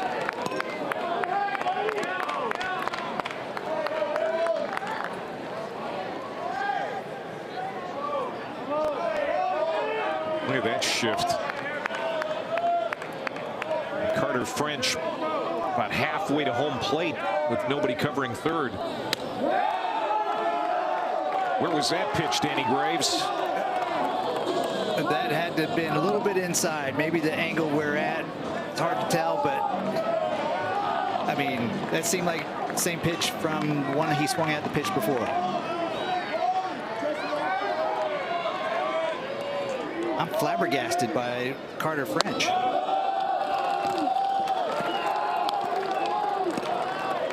I mean, any ball in the dirt, that it doesn't matter how far away it gets from the catcher, he's got a good chance to score because of the huge lead that he's able to get with this shift on. 3-1 count. Winslow on deck. And now a full count.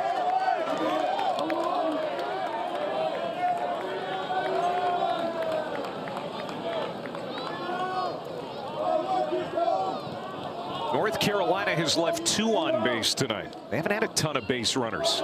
2 in scoring position here for Eric Paulson. Down and in, walked him. And now the Tar Heels have the bases loaded with 2 outs. Almost felt like he was going to continue to throw breaking balls and hope that Eric Paulson was going to chase, which he didn't. And it's shocking because I wouldn't want to face Macon Winslow with the bases loaded, especially Owen Simmons. His numbers against right-handed batters, .318 batting average versus left, it's only .185.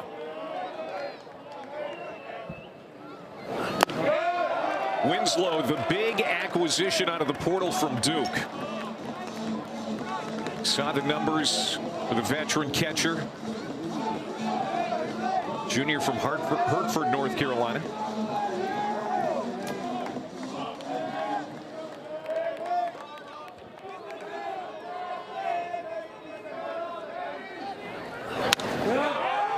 Off speed, a strike, 1-1.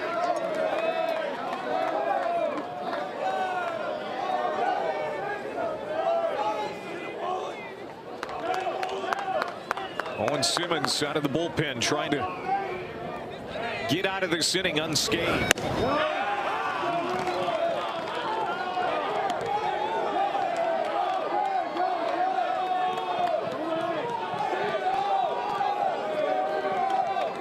North North Carolina has one grand slam this year. That happened earlier this month, back on March the 1st. Breaking ball spoiled.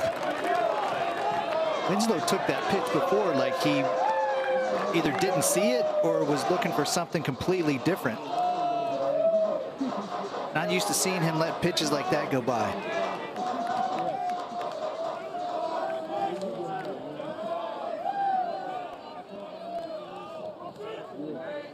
1-2 pitch. Checked his swing. Did he go? Yes, he did. First base umpire John Byrne rings him up, and Campbell will get off the field. Still leading 4-2 as the Tar Heels leave the bases loaded. Unbelievable pitching from Owen Simmons right there, keeping the team ahead. 4-2.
Hey, sports fans, the ESPN app has all of ESPN all in one place. Visit activate.espn.com to see if you have ESPN Unlimited as part of your TV package for no additional cost. It's all of ESPN all in one place. Sign up or activate now.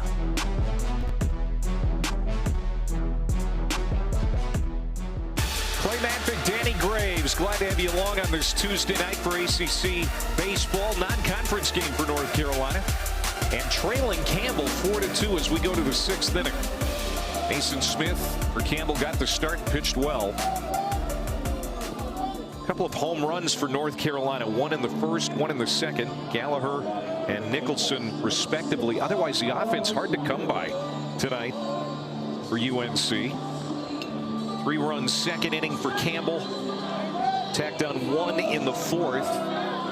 And now Matthew Mateus will come on out of the bullpen. Pitcher number 5 tonight for North Carolina. Lugo, Rumley, Morton, 2, 3, and 4 here for Campbell. And Mateus probably will not be the last one that we see from North Carolina. But we will see 90-mile-an-hour fastball, kind of funky deliveries, makes him a little more deceptive. So that 90 looks a little bit more firm than 90 coming out of the hand.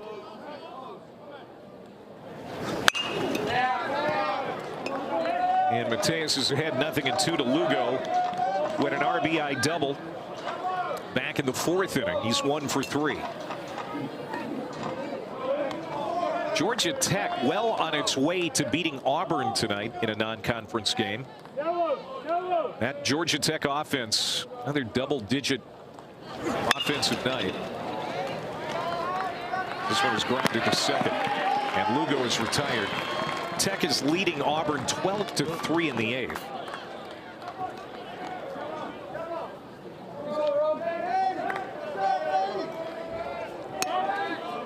Awful news over the weekend about Florida State first baseman Miles Bailey. Seminoles in action tonight as well, taking on Stetson, leading 6-3. That game is also in the 8th, but You wonder how that's going to affect the Seminoles. Definitely a team that could be in Omaha at the end of the year. Much better with Miles Bailey, but now that he's out for the season with that gruesome ankle injury, I wonder how that's going to impact Florida State. Well, you hope for their sake that they rally around that and not feel like the season is over just because they lost their star player.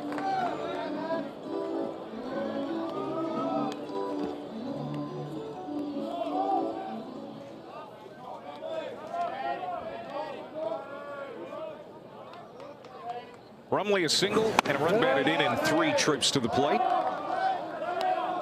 Heading the count here, 2 balls and a strike. Transfer from Canisius, named the Conference Player of the Week in the CAA. Drove in 5 runs over the weekend. That sweep of Charleston. Hit toward the gap. That's a base hit. 1 out base knock here for Rumley. He's like a Dustin Pedroia type, right? The guy that just goes out there and grinds out at bats and never gets cheated. Love those kind of players.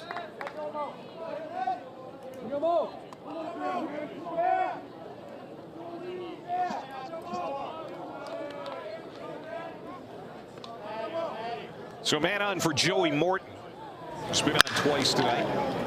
Jumps on the first pitch, rips it foul. Morton hit a home run 432 feet over the weekend. This is a guy that doesn't get cheated at the plate.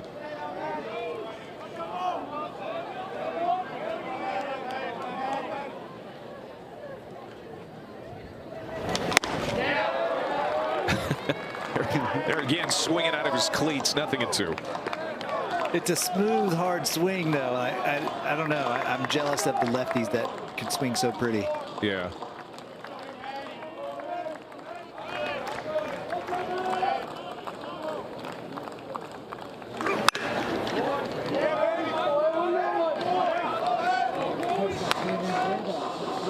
Campbell trying to extend the win streak to 10 in a row.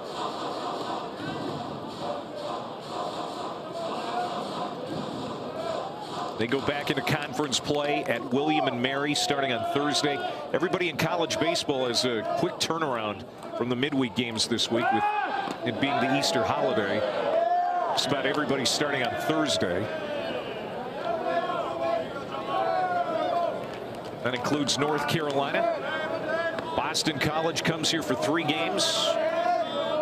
They'll be in town Thursday through Saturday. BC has been fantastic. Just took 2 of 3 from number 9 Virginia over the weekend. That was a closer play, but Rumley's back. That pitching staff is legit, Danny, for the Eagles. And that's so nice to see Boston College back on track. Ever since Mike Gambino left and went to Penn State, Todd Interdonato has done a tremendous job getting those guys to buy in as well. BC winning tonight. 7-4 over Maine in a non-conference game. Eagles ranked number 22 in the nation now.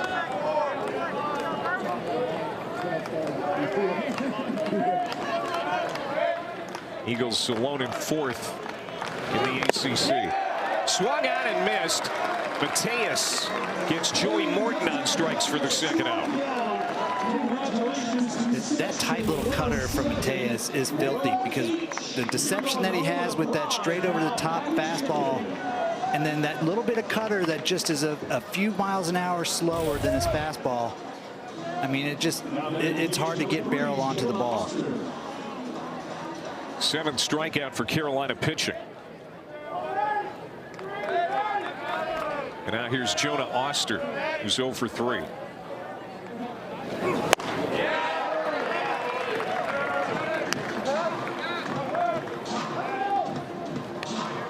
Oster had a walk-off RBI sac fly in the 9th on Sunday in the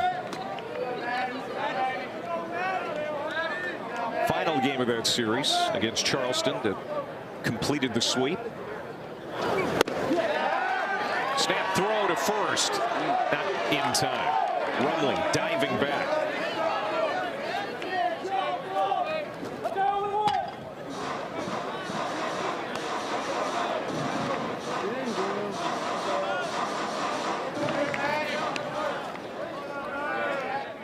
I really like the way Rumley plays the game.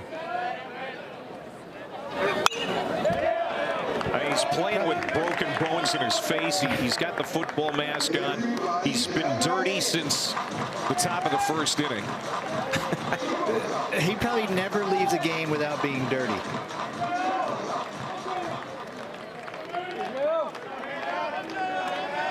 Nothing in 2 to Oster.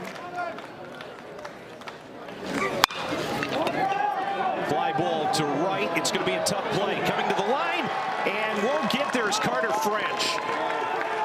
All the way to third goes Rumley. And the Camels have runners at the corners with 2 outs here in the 6th. Well, that was a good pitch from Mateus. Fastball up and away. And Oster just fought that off. Kind of like a lob wedge. Perfect placement out there in front of French.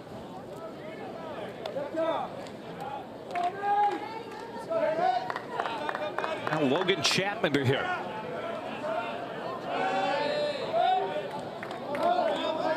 Chapman is 0 for 3 tonight. Reached on an error in the 2nd inning. A throw by Nicholson from third that got away.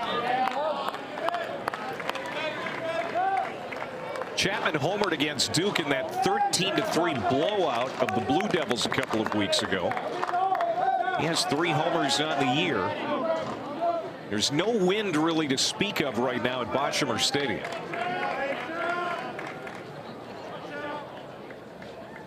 The 0-1 for Mateus. Ground ball. That'll end the inning. So the Camels strand 2 more. They've left 11 tonight. With that said, they lead it by 2.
Well, the Duke Blue Devils highlight Saturday's lacrosse matchups right here on the ACC Network and the ESPN app. Saturday, number 8 ranked men host Virginia in Durham.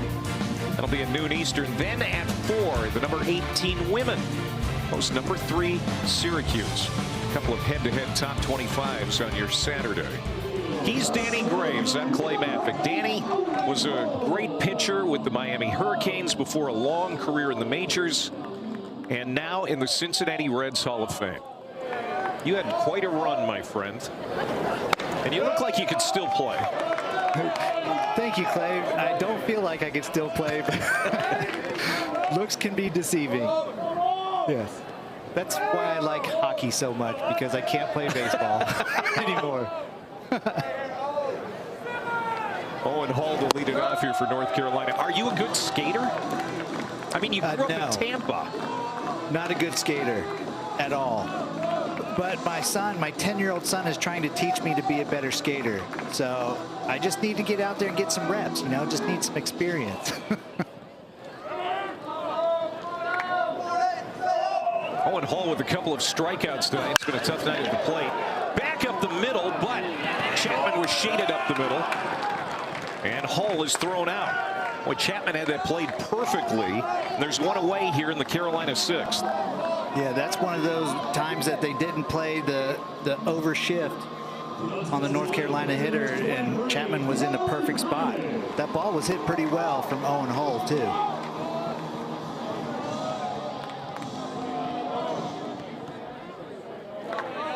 And now they shift the other way for Colin Hynek, the designated hitter. Hynek was the everyday catcher at Georgia State last year. Shares time with Winslow behind the plate. Pretty good offensive numbers. Hitless tonight. Breaking ball from Owen Simmons, and that's going to fool Jet Music. Started in, realized he'd made a mistake, but it was too late.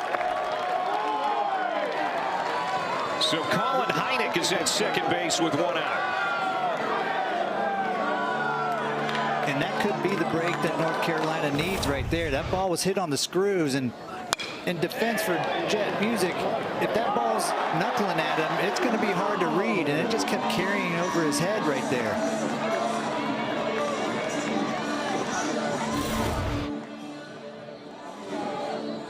So that's a double for Colin Hynek.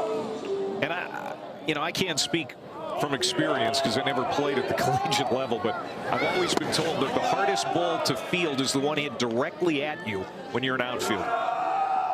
Yes, I would agree. But from the times that I was shagging batting practice, those are the hardest ones to get. But I think we also got to take into consideration that they're playing in a stadium that they're not used to playing in. So you could lose it in the stands or in the lights back there behind the first base dugout. Tyler Howe, 0 for 2 tonight. Chance to drive in a run here. 17 RBIs on the season for the true freshman.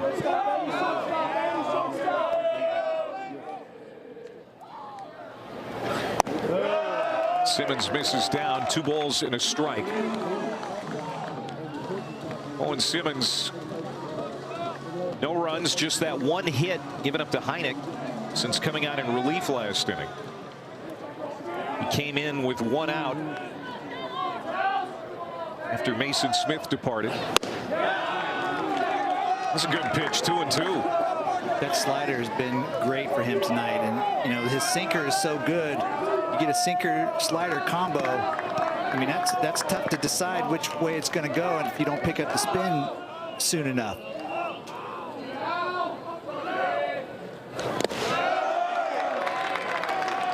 Good discipline there by Howe, and he works the count full. Cooper Nicholson on deck.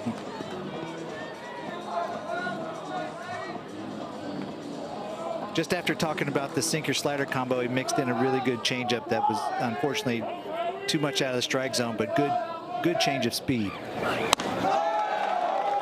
Just missed high, and he walked him, so Tyler Howe is on. Second walk allowed by Simmons since coming on. And here comes Cooper Nicholson. This is what he did in the second inning. No doubter. Well, that was a very violent swing. He sat back on that secondary pitch from Mason Smith and really put a charge into it. And time is called. Here comes Chris Marks. He's going to make a pitching change.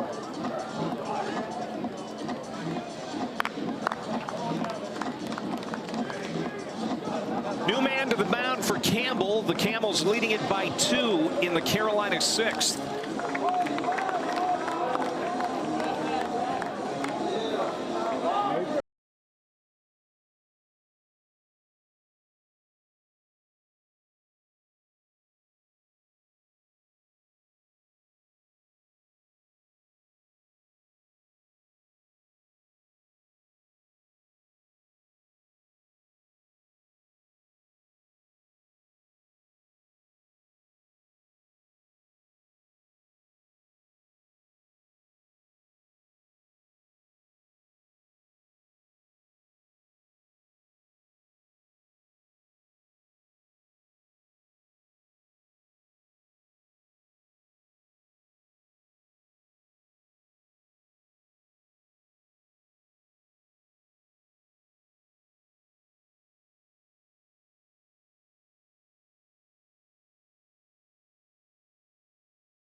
Third right-hander for Campbell tonight.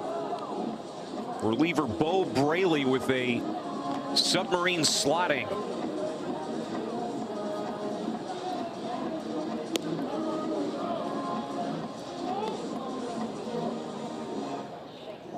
Bo Braley is the go-to guy for Coach Marks and the Campbell Camels. This is a guy that you mentioned, the submariner.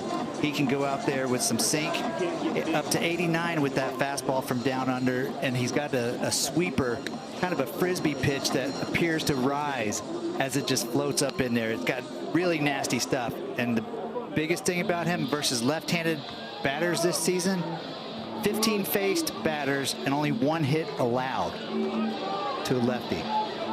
Very impressive. Cooper Nicholson at the plate with a couple of men on. He has been impressive tonight. That home run in the second inning, you can see he has been on a tear after the previous 13 games being in a bit of a rut. 6 for 11 over the last 4 games. Hit a pair of homers in the Notre Dame series. Has one tonight. Ground ball. It's going to be tough. They're going to get one for sure, and that's all they'll get. Rumley to Chapman. For the force at second base. Heineck goes to third on the play, and there are 2 outs.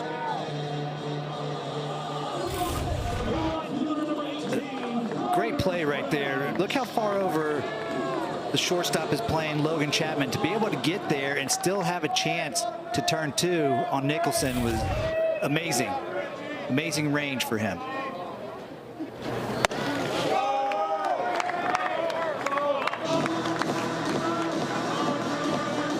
Carter French is 1 for 2.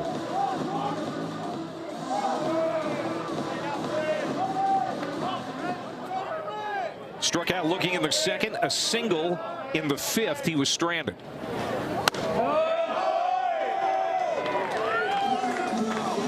These submarine pitchers, you know, there's obviously less stress on their arm because of that slot that they throw from.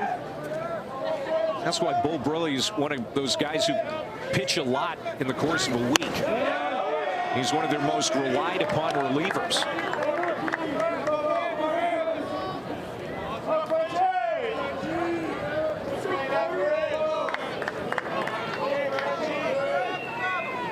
Runners at the corners. North Carolina down 2. 2-1 to French. Look out. That rides in, and I think French was a little disappointed with himself that he didn't wear that one. He looked upset that he got out of the way of that one. But when that ball's sweeping and rising coming out of Braley's hand, it's hard to stay in there on it. Full count. Top of the order, Jake Schaffner is on deck. North Carolina would love to turn it over here. Somehow figure out a way to get a crooked number on the board with 2 outs.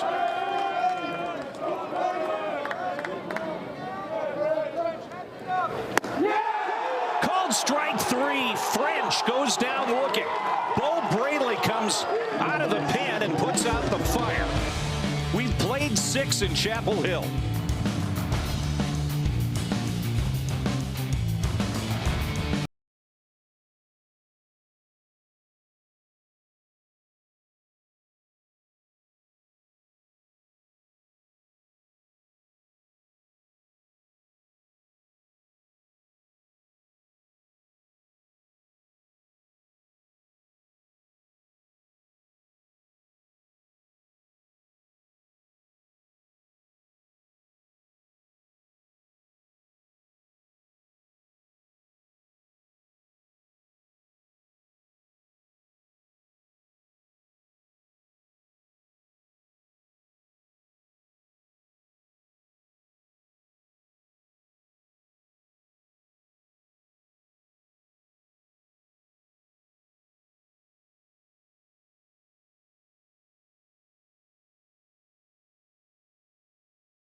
Clay Matvick, Danny Graves. Watching this one from Chapel Hill, North Carolina. It's been a pleasure to have you along here tonight on the ACC Network as we go to the 7th inning. And we knew Campbell was no joke. They've won 9 in a row. They've beaten the likes of Duke, Coastal Carolina, and NC State in the last couple of weeks. And they've got a 2-run lead as this game is getting long in the tooth. Jet Music, Andy Schultz, and Darnell Parker. 7, 8, 9 here in the 7th for the Camels. The Fighting Camels of Campbell.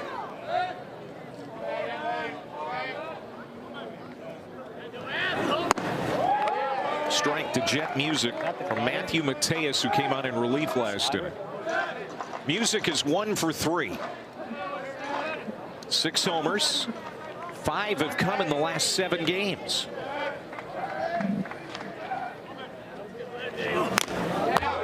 Big swing there and fouled off. He's got a big, strong swing too, Clay. He's not getting cheated at the plate. You mentioned earlier, Danny, two-way player. He's made 8 appearances out of the bullpen. I guess it's not out of the realm of possibility we see him tonight in a pitching role. Yeah, and that's what Coach Marks was saying. Telling him how much I enjoyed the two-way players. Maybe because I wish that I was able to do that back in the day, but Jet Music is such a good athlete. I do want to see these guys on the mound too and see what kind of stuff they have.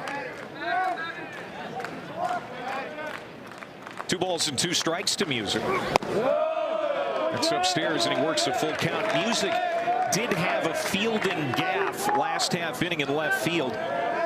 Kind of came in on a ball that was rising and went over his head for a double, but no doubt a good athlete. Trying to set the table here in the inning. But he's going to sit down. Strikeout victim of Matthew Mateus. Second K for Mateus, 1 away. Really, I love the fact that these college players have the confidence to be able to throw secondary pitches on full counts, especially leading off an inning where you got to get that first guy out. And Mateus, he's been there for quite a while, so he's a veteran guy, but still at this level to be able to throw a lot of breaking balls with full count takes a lot of courage.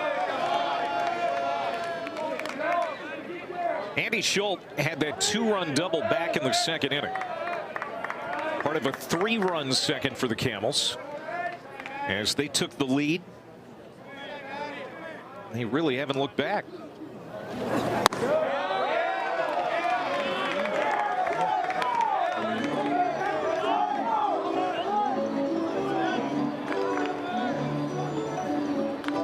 Mateus is the 5th pitcher tonight for North Carolina. Boston Flannery started but lasted just 1 inning. It's going to get out of play. 1 and 2 the count on Schultz.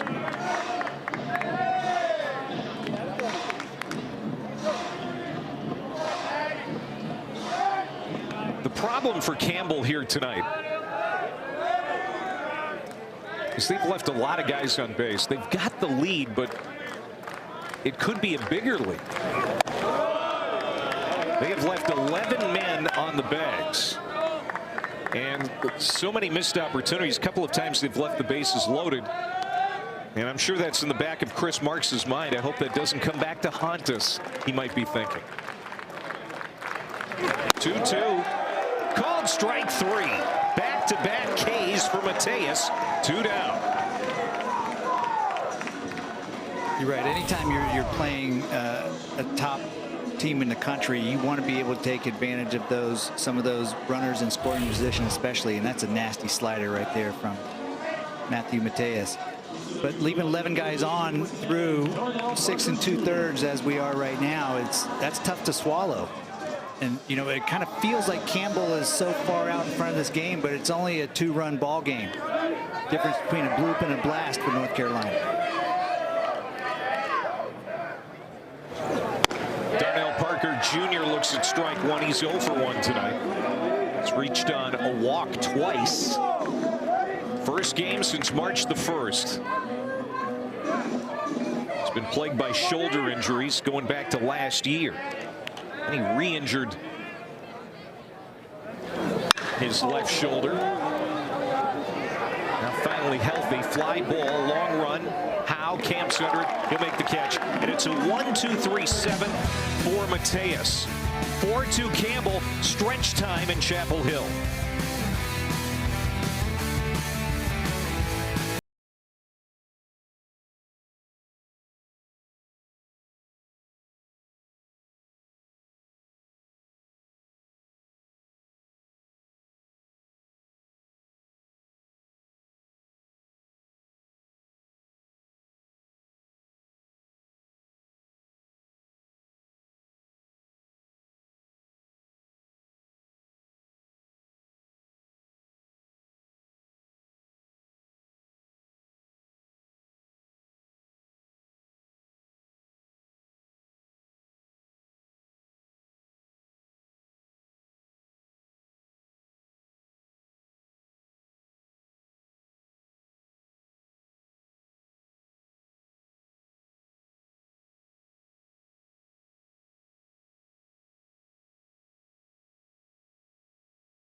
Well, we have a baseball doubleheader for you on Thursday right here on the ACC Network.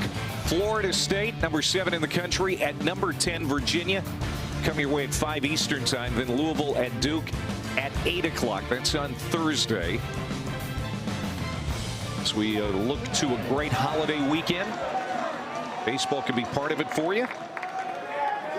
Here we go to the bottom of the 7th. North Carolina trailing by 2. Top of the order, Schaffner. And Joey Morton boots him. Tried to scoop it. And Campbell, who's played pretty clean tonight, put Schaffner on with an error. And that was kind of one of those high choppers in between hops. Should I get the short hop or let it come back to me? And you kind of saw Joey Morton take that one step back and wasn't able to recover.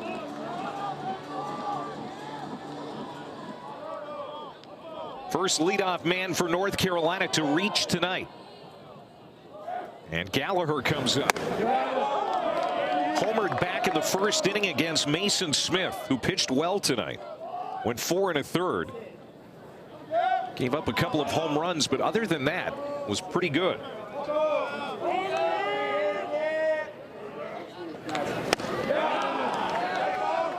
That's a tough pitch to hit. Bo Braley came in last inning in relief. Got that big strikeout of Carter French.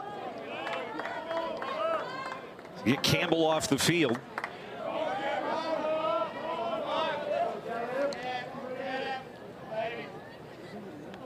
Nothing in 2 to Gallagher. It's kind of a frisbee. When he gets that low, it floats in almost.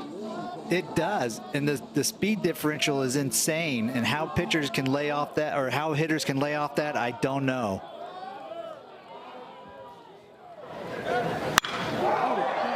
Up in the zone, whack to center. Going back is Simpson.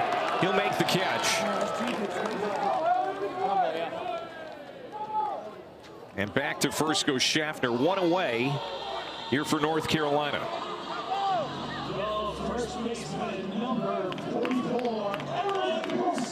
One out for Paulson. It's been an interesting night for the big man. Doesn't have a hit, but he's been on base 3 times.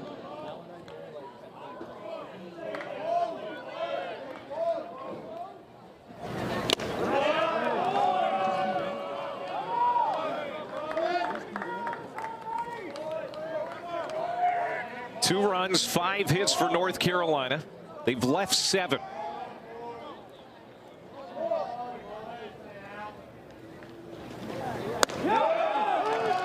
2. There's that Frisbee again. It just seems like it's never going to get there.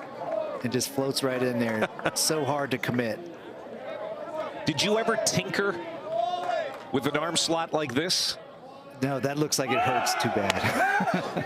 Runner goes. Here comes the throw. And it is not in time, or the tag was not applied, at least in time. And now Schaffner appears in some kind of discomfort.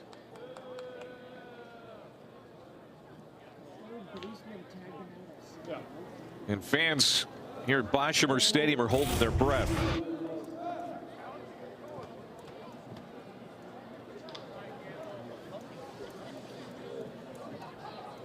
Almost looked like his left hand got stuck. I don't know if jammed his left shoulder or something.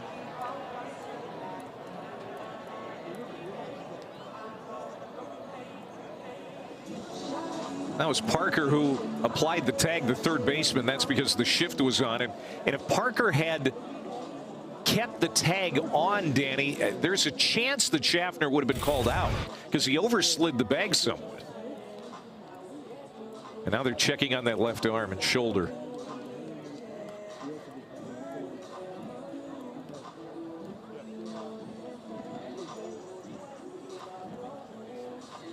We never like to see this.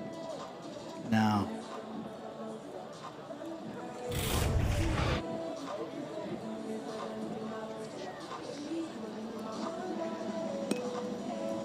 Yeah, he tried to show the ball to the umpire there.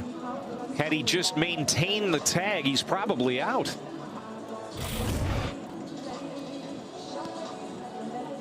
So Schaffner, they're looking at that arm, his left arm or shoulder, whatever it might be. He is a right-handed thrower. So that's something to keep in mind as this game wears on. He's going to try and play through it. Well, he's a hockey player, Clay. That's right. Yeah, it always comes back to the pucks. That's right.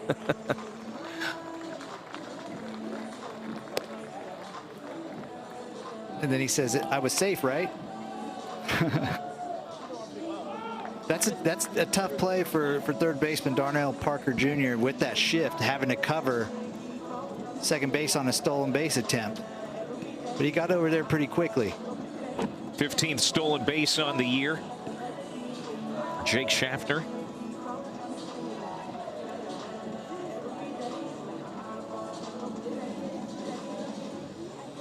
They're reviewing it.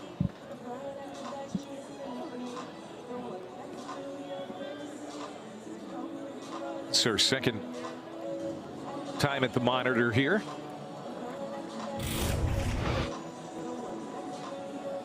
Now the call was safe at second. It has to be indisputable evidence to overturn it. Tag is applied there. I just think that's going to be hard to overturn. I agree, Clay. I mean, as you mentioned earlier, if Parker Jr. keeps his glove on Schaffner, more of a possibility that they would have called him out.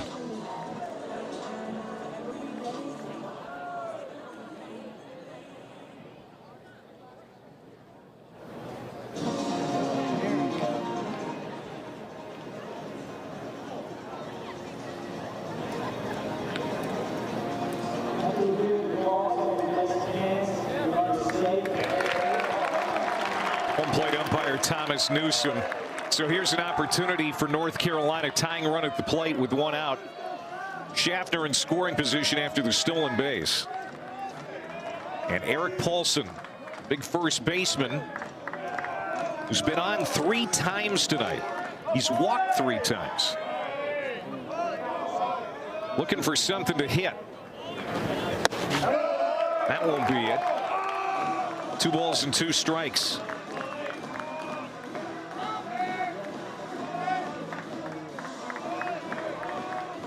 Runs have been hard to come by for Carolina tonight after that big offensive series at Notre Dame. Off the glove of Schultz all the way to the screen. Schaffner will go to third.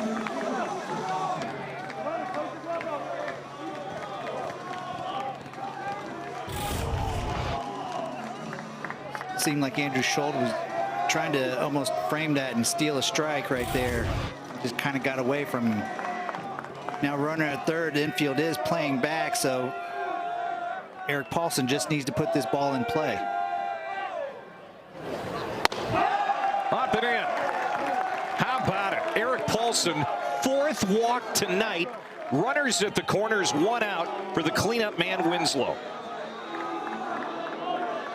And he's been working the counts. The 4 walks, yes, but they weren't all easy walks. He took some good pitches and fouled off some good pitches. And here we are, 4th time on base. Tying run is on base. Winslow hitless tonight, 0 for 3. Swings at the first pitch. Going to be a tough play. Charging Chapman, throw. Got him at first, but a run scores. And it's now 4 to 3.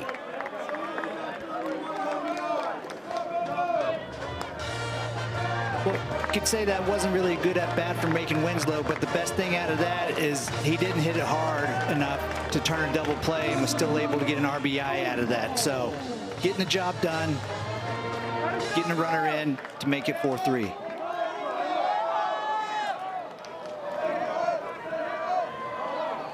Owen Hall is hitless tonight as well. Here's a guy that North Carolina would like to see deliver. He has been so good, an 8-game hitting streak coming into the night. But he struck out in the first, struck out in the fourth, and grounded out in the sixth.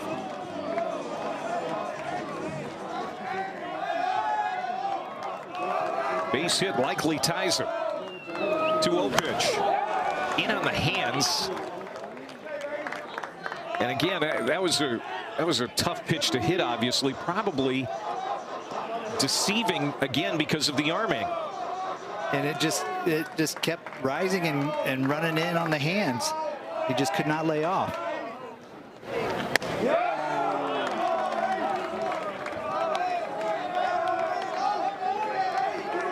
Campbell, 1 pitch away perhaps from getting out of this inning with the lead intact. There's Paulson at second, the 2-2 from Braley. Another full count.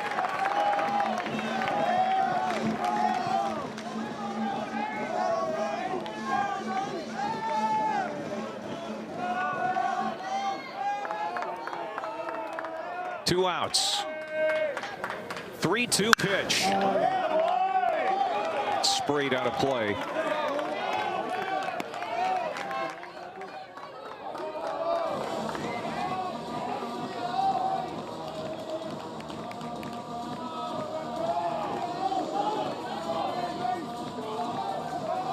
North Carolina trying to keep their winning streak intact. Playing from behind here in the 7th. Ground ball to third. Parker across the diamond. In time. Got him. So Campbell holds on to the lead. We head to the 8th in Chapel Hill.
BK, ESPN is now the home of MLB.tv. So all out-of-market games, live or on demand, plus all your favorite sports on ESPN. We need to tell the people, Carl. We're doing it right now. ESPN is now the home of MLB.tv. All out-of-market games, live or on demand, all in one place.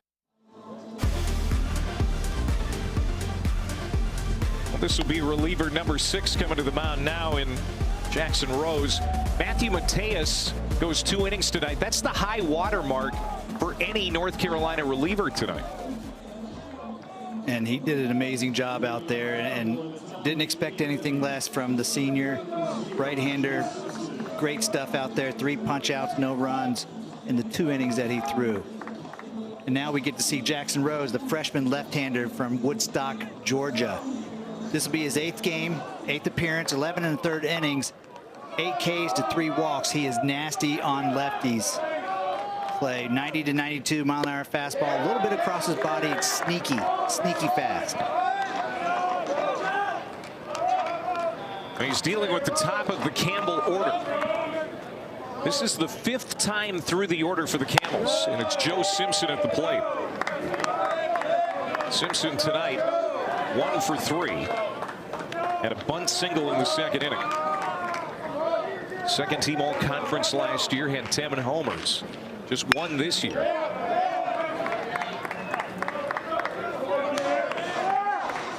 Campbell hasn't scored since the 4th. So even though North Carolina has run a litany of guys out there, done a nice job keeping this offense in check.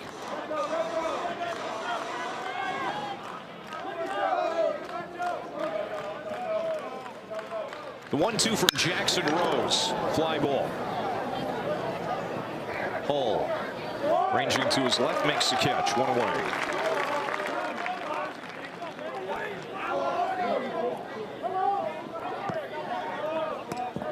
NC State lost tonight. Lost to Liberty 7-5. That's a team, Danny Graves, that's searching right now. Elliott Avent has been to the College World Series a couple of times in the last few years, and it's a team that's searching for it, especially offensively. As Carlos Lugo stands in.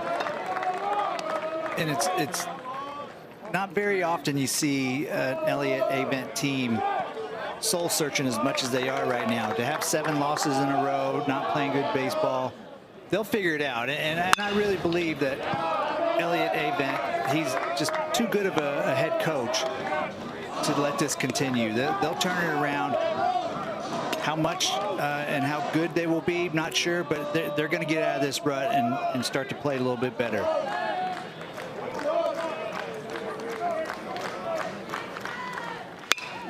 The 0-2, little flare, and Tyler Howe puts it away. 2 down.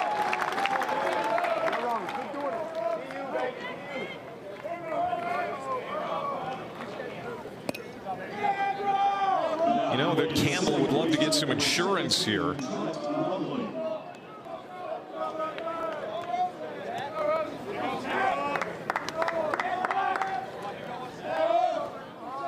Trent Rumley's been good, 2 for 3.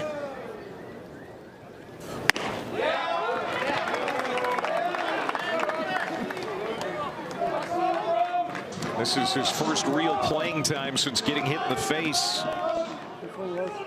about 4 weeks ago.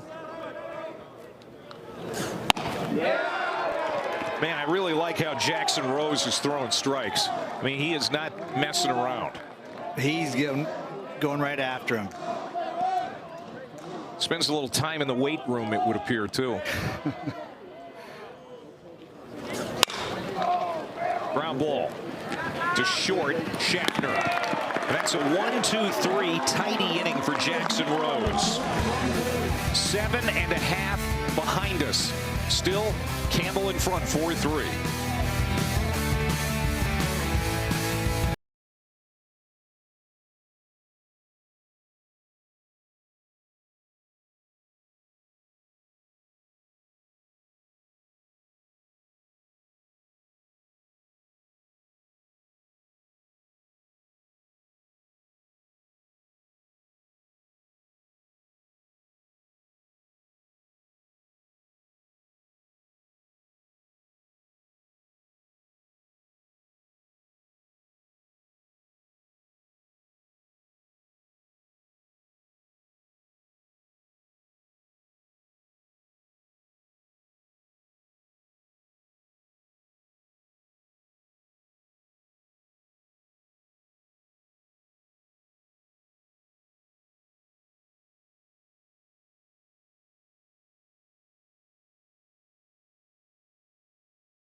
On the campus of North Carolina, beautiful Chapel Hill.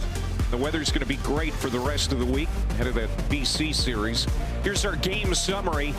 Campbell, 4 runs, 8 hits, 1 error, 11 left on base. 3 runs, 5 hits, a couple of errors for North Carolina. They've left 8 on. Mason Smith got the start. It was a good one for the Camels right-hander.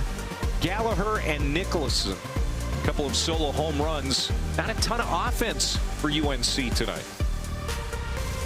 Just seems like every time North Carolina would threaten to score some runs, Campbell pitchers have just been able to shut them down when they needed to.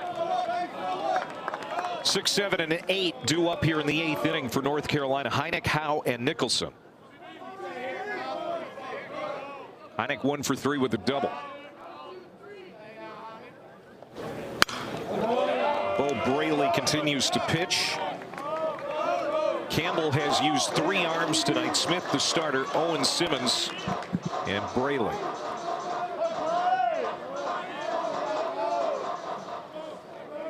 No hits so far allowed by Braley in an inning and 2/3.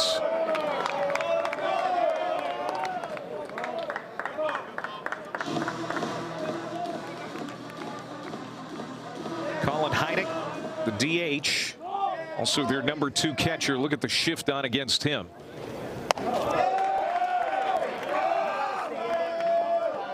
You would expect that Heineck will catch one of the games in the BC series at least.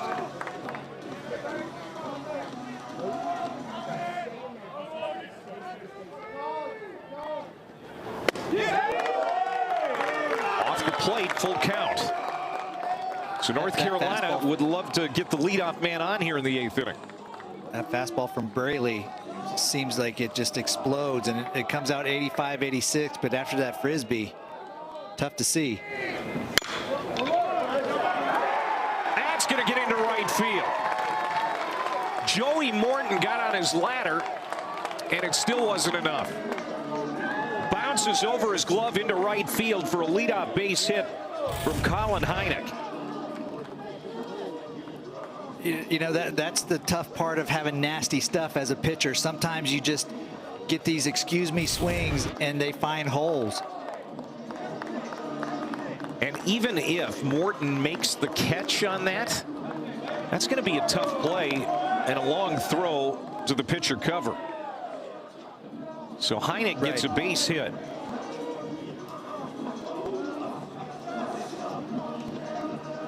I mean, that's even tough if as you mentioned, if Morton gets that from a left-handed first baseman throwing to the pitcher running to cover, that's going to be a tough long play. And Heineck doesn't get down the line too quickly, but still would have been tough to get him out right there.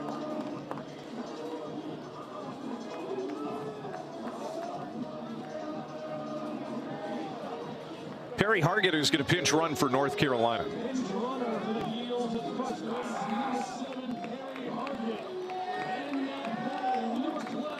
And he represents the tying run at first base. Tyler Howe, 0 for 2 tonight.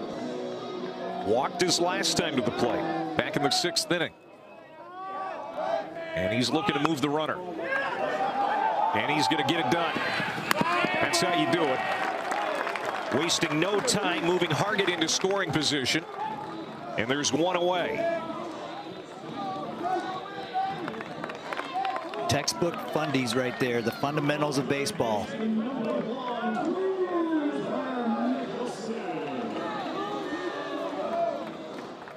North Carolina would love Cooper Nicholson to do what he did in the 2nd inning.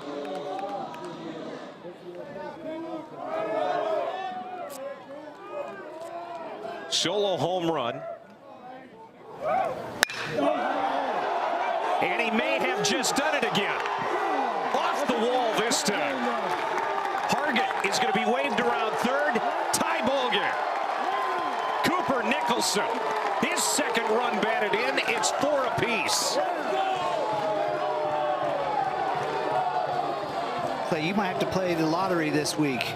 Making that call on the pitch right there just missed from being a homer. This is a sweeper frisbee pitch that stays up in the strike zone And that's what Nicholson was looking for right there. This ball just had too much topspin on it.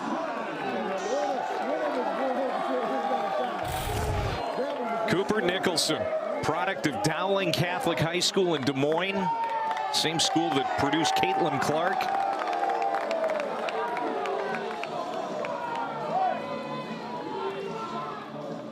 I mean, he hit a ton of home runs at Iowa Central the last couple of years, and he has the best raw power on the team, according to Scott Forbes, and it's starting to manifest itself again because he'd kind of been quiet there for a while, but it's starting to come around again.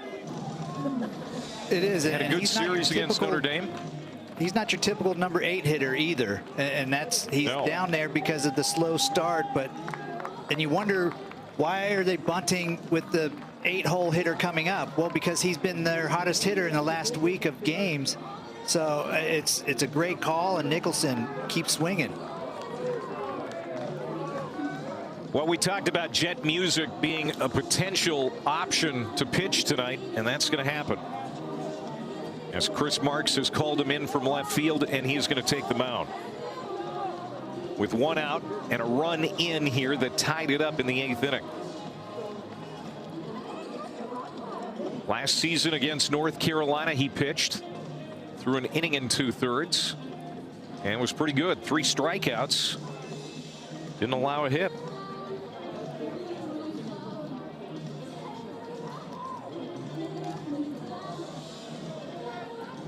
Well, offense tonight too so far.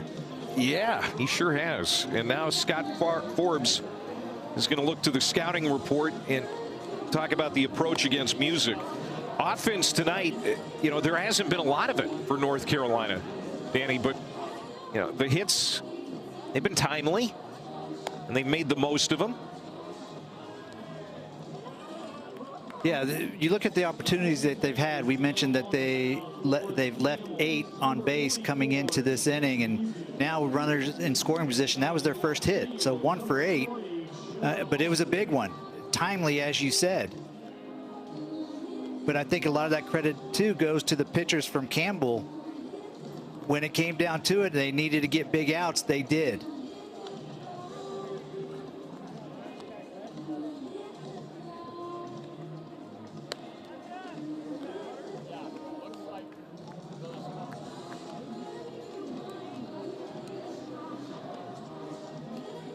So Jet Music, two-way player for Campbell, taking his warm-ups. This is his 9th appearance, and that fastball, Danny, has been known to touch 95 on the gun. Must be nice, huh? You can see with the numbers, we know he's got some good stuff. 19 punch-outs in just 12 2/3 innings, and less than a hit per inning. Jet Music, can't wait to see this guy live.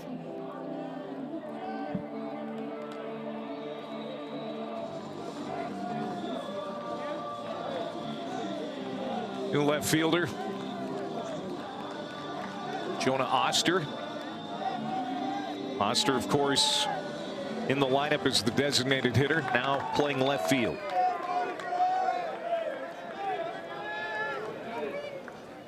First pitch from Music, breaking ball, bunted by Carter French.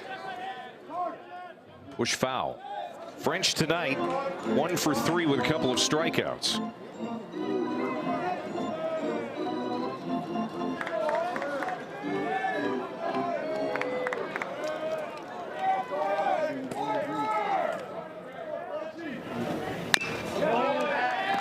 Nothing in 2. They call Carter French Dr. French as he plans on a career in medicine. He would like to deliver the right medicine right now. North Carolina looking for a base hit that would likely put the Heels ahead. But he's going to strike out here. That's well done by Jet Music, coming in out of left field, literally, and getting the second out. Yeah, he set him up perfectly with this at-bat. The first pitch was an off-speed pitch that he that Carter French attempted to bunt. And then another slow breaker, and then brings the heat right there on strike 3. Back to the top of the order. And Jake Schaffner.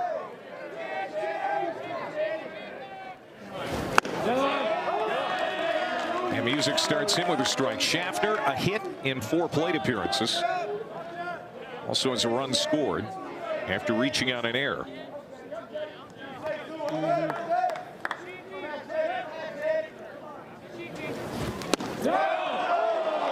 Nothing in 2. And remember, Schaffner, Danny, dinged up his left shoulder, sliding into second base back in the 7th.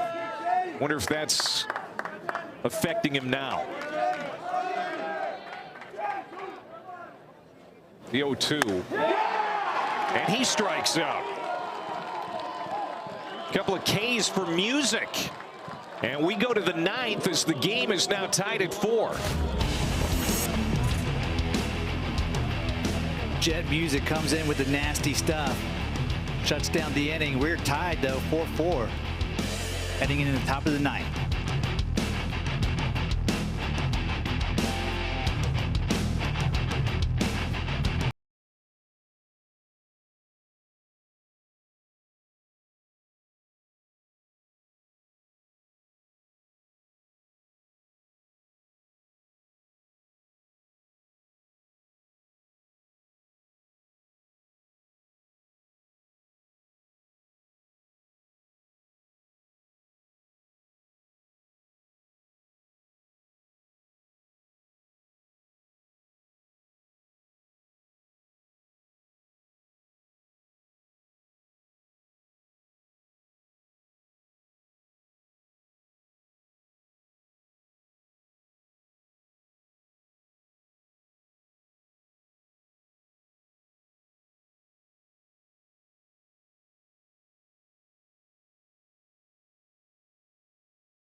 Bullpen for North Carolina has been really good. Just 1 run allowed in 7 innings. As we go to the 9th, Joey Morton leads it off for Campbell. Swings at the first pitch from Jackson Rose. Going to be a tough off-balance play for Gavin Gallagher. He makes it cleanly. And one out on 1 pitch. Easy.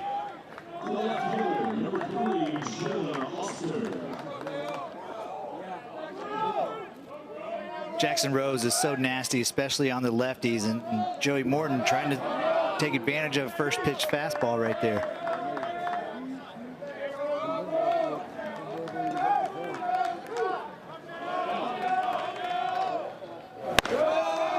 Jonah Oster at the plate. 1 for 3. Check that 1 for 4. Started as the DH, now in left field. And another one off the mask of Winslow. He has taken a beating back there tonight.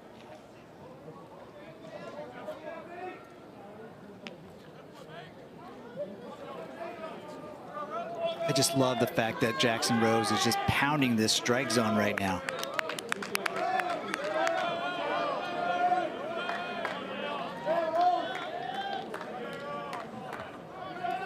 Campbell has not scored since the 4th inning. 3 in the 2nd, 1 in the 4th.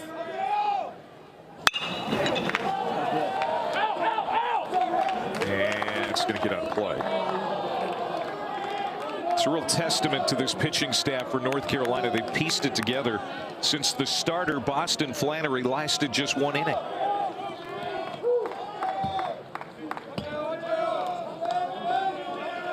North Carolina had the 3rd best ERA in the country last year at 3.47.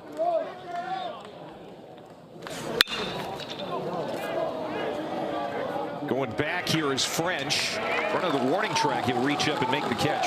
So Oster is out. 2 up, 2 down in the 9th. As Jackson Rose is getting outs.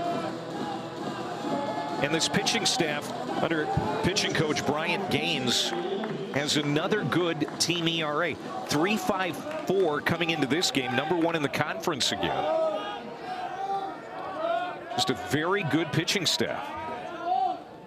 It's the depth that they have, and a lot of these relievers. Nasty changeup from Jackson Rose right there for strike 1. The relievers they have, a lot of them could be starters at other colleges, other universities, but they're so stacked for their weekend starters. These guys have to pitch out of the bullpen, and it's such a blessing to have that.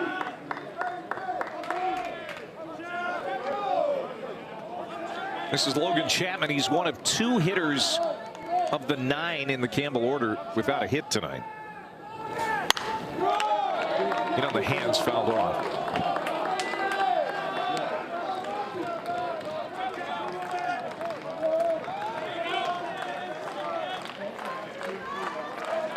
First of a 5-game homestand for North Carolina. They're getting the battle here from Campbell out of the CAA. 2 outs, the 1-2 from Rose. Outside.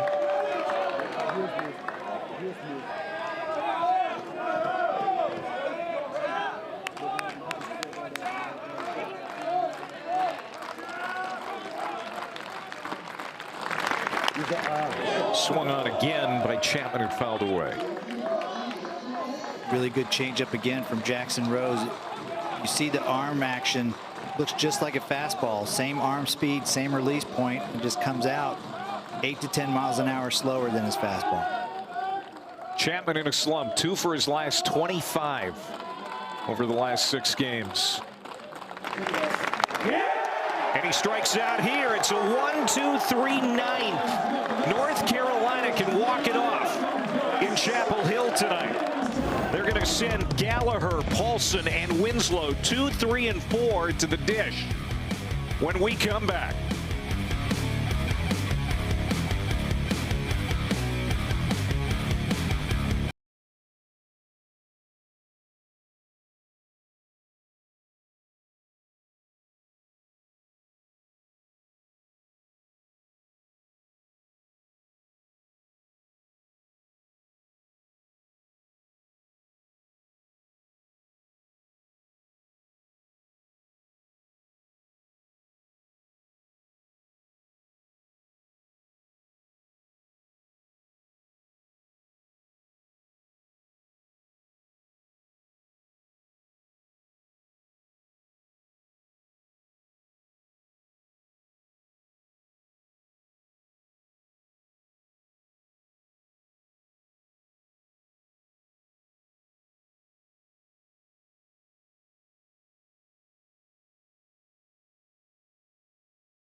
Scott Forbes said this morning, you know, it's all about the process. He's a big fan of Nick Saban, the former Alabama head coach. He says, you know, it's about our process. We don't worry about the opponent. We worry about ourselves. But he did tell the guys, do not take Campbell lightly. And I don't think they have. They knew what Campbell was. And certainly the Camels have given #6 North Carolina all they could ask for here tonight. But UNC can win it here in the bottom of the 9th. They need a run. Gallagher, Paulson, Winslow. 2, 3, and 4 in the order. Just 1 hit in 8 at-bats for those 3 guys tonight. But that 1 hit, a big one, a Gallagher homer. That tied him up. It's 0-2. As Music has been throwing strikes since coming out of left field. A couple of strikeouts for him. And that's the swing that you don't want to see from Gallagher as a Tar Heel fan. That's not the opposite field approach, right center field approach that he had earlier in the game. Stays away from that slider that was way off the plate.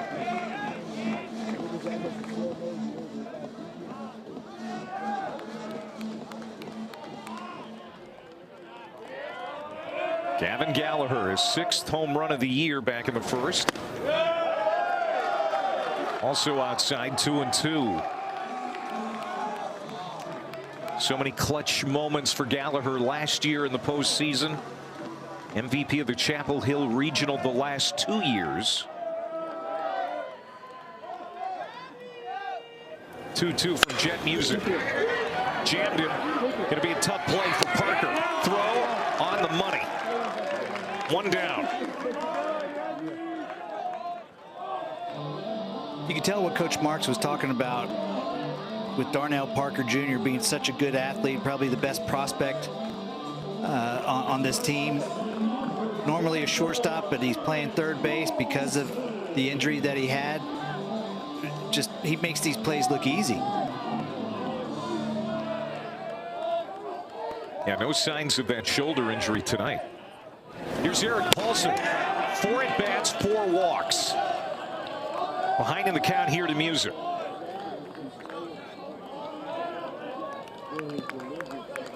And it's not that he has been pitched around. I mean, they've challenged him. He's just had a discerning eye tonight. The 0-1.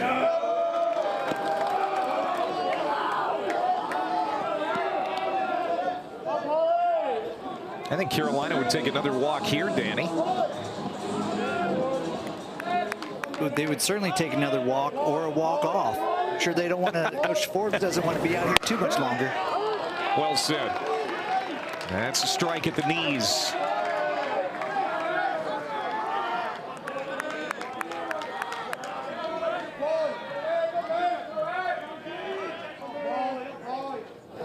One-two for Music. Weak ground ball. And they're 2 down.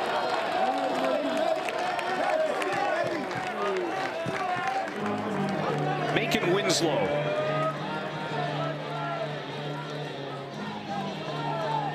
Drove in a run his last time up with an RBI ground down. The last time that North Carolina walked off a game with a home run was on Valentine's Day. It was against Indiana, and this guy got it done.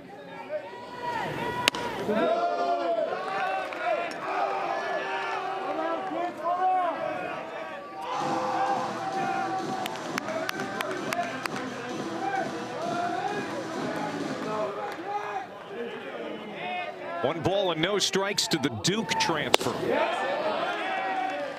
Not many things that Duke and North Carolina have in common, but they have Macon Winslow in common. Winslow played the last couple of years for the Blue Devils.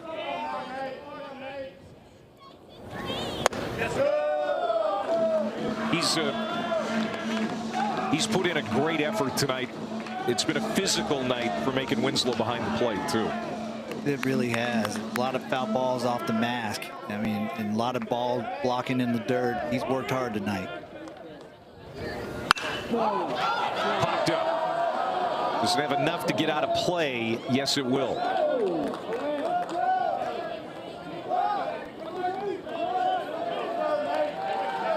So the at-bat continues for Macon Winslow, who helped the Blue Devils get to the Super Regionals last year. Lost to Murray State as the Racers pulled the upset and got to Omaha for the first time. Hit on a line and caught on the backhand by Chapman. Sliding behind Parker with a dazzling play to end the inning. Dazzling is right. Thought for sure this was going to be a blooper in there. Logan Chapman covers some serious ground. Heading top of the 10th.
Gallagher homered in the bottom of the first inning, 380 feet, his 6th of the season. That put North Carolina in front. But then in the top of the second, Andrew Schultz with double to left center, drove in 2, and the Camels were playing from in front.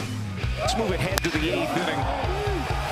Cooper Nicholson already with a homer, doubled to deep left field, drove in a run. We are tied at 4, and we are going to extra innings in this non-conference affair. The Coastal versus the ACC, and Campbell has some notches on their gun this year. They have beaten the likes of Duke, Coastal Carolina, and NC State. Trying to get out of Chapel Hill with another upset. This time number 6 North Carolina. First extra inning game for Campbell this year. UNC is 2-0. Jet Music, who is now the pitcher for the Camels, started in left field. Leads off the 10th. This is 7, 8, and 9 in the order. Jackson Rose continues to pitch. He has been solid, Danny, in 2 innings. He has faced 6. He has set down 6. And he works so extremely fast. The tempo that he has, getting right back up on the mound and getting right back into the strike zone, has been phenomenal. 3-1 to Music. Outside. Go-ahead run is on.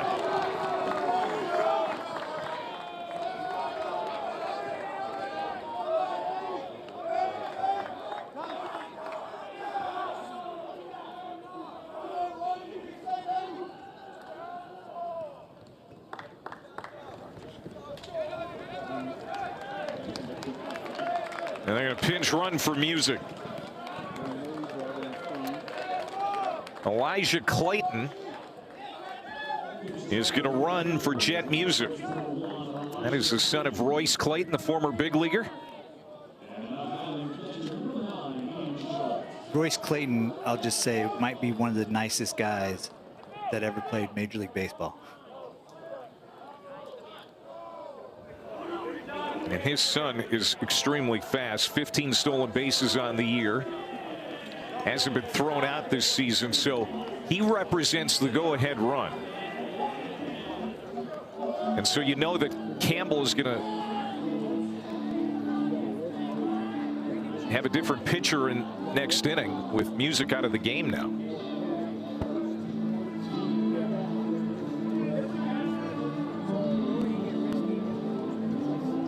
I'm sure this is a situation here. Coach Forbes is talking about bunt defense possibly, or even a pickoff play. Whatever bunt defense you have, make sure you get an out, those type of things.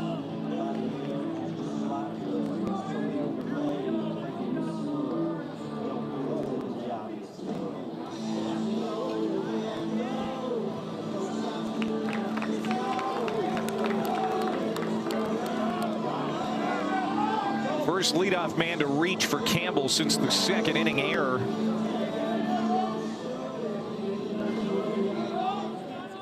That led to that 3-run inning. Clayton at first. Andy Schultz at the plate. And a strike at the knees. Schultz with that 2-run double in the 2nd inning, his only hit. He's 1 for 4.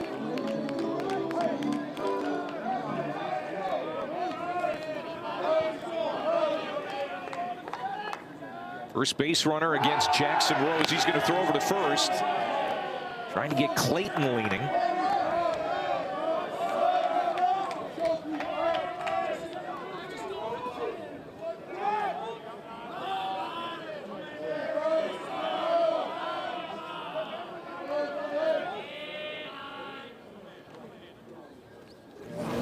Runner not going. Pitch outside. Saw Schultz a flashing bunt there. Didn't have a pitch to work with. But didn't show bunt on the first pitch of the at-bat. Oh, did they pick him? Yes, they did. Clayton, the pinch runner, comes in and gets picked off. What a mistake for the Camels. One down.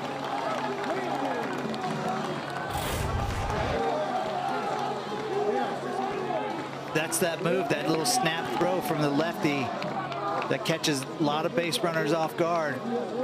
And you saw Elijah Clayton had a huge lead right there.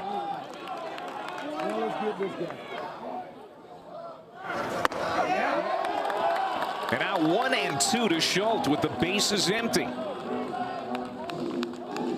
We've talked about Campbell missing opportunities. They've left 11 on. They get the leadoff man on here with a walk in the 10th, and they get picked off.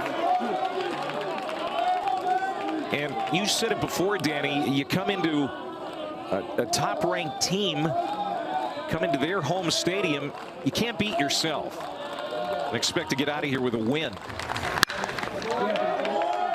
Yeah, it's tough when you're facing a team like North Carolina to give them chances over and over again, or even take yourself out of the games, because that pickoff right there, unfortunately, changes the whole outlook of how this inning was going for Campbell. 2-2. Just a little high. Full count.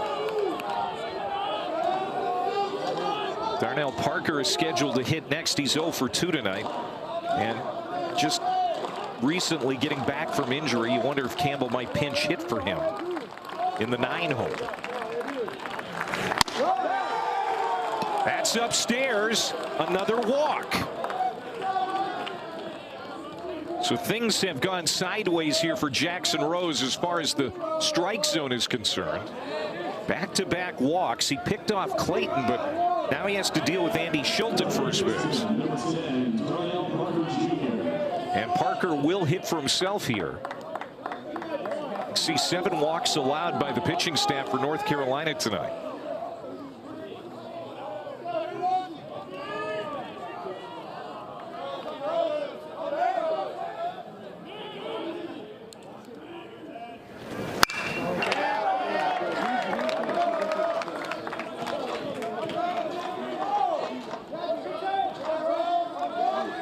Darnell Parker trying to be maybe an unlikely hero for the Camels in this game. First game in almost a month. March 1st was the last time he played before tonight.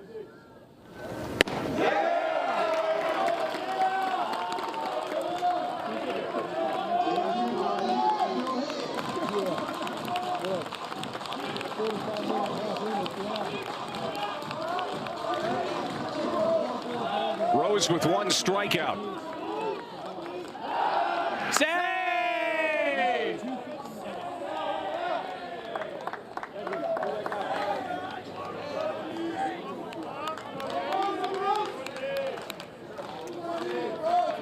North Carolina bullpen has not allowed a run since the 4th.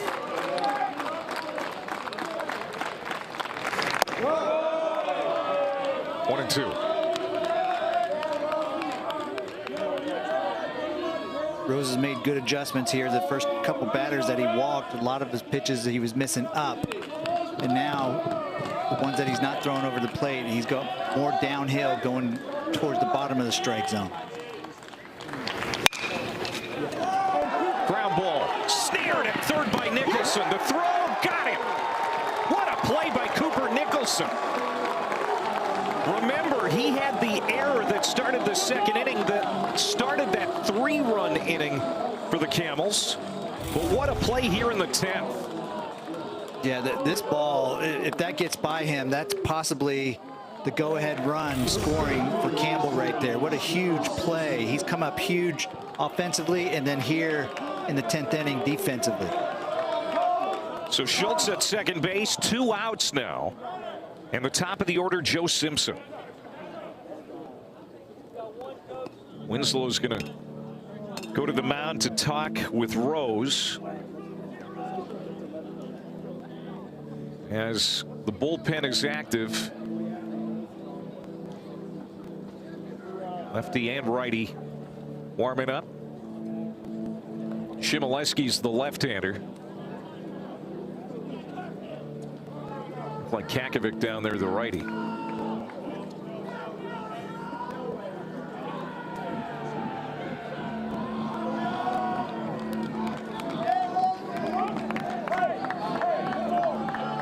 Joe Simpson, 1 for 4 tonight, had a bunt single in the second, and they're going to put him on. An intentional walk.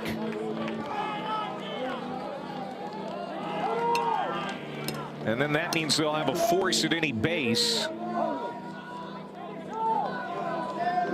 Carlos Lugo due up next here.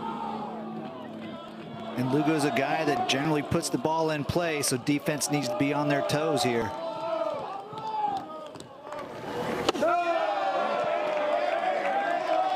Big miss for Rose. And I wonder how much he has left here. He was great in the 8th and the 9th, but the 10th has been a challenge. 2 on, 2 outs for Campbell.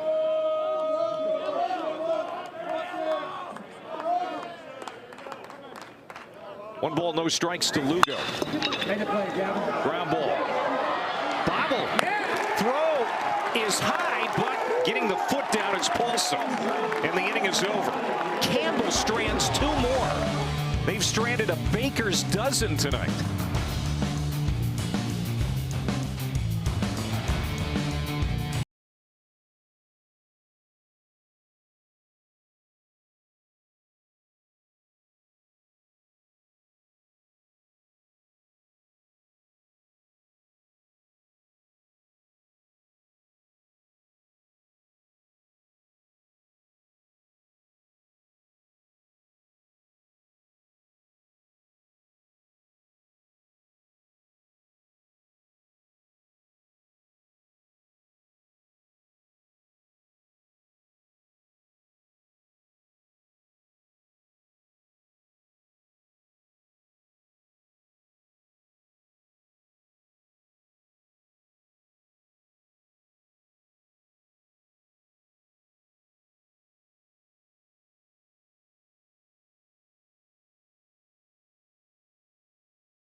Well, they've got the rally hat under the rally shoes here in Chapel Hill.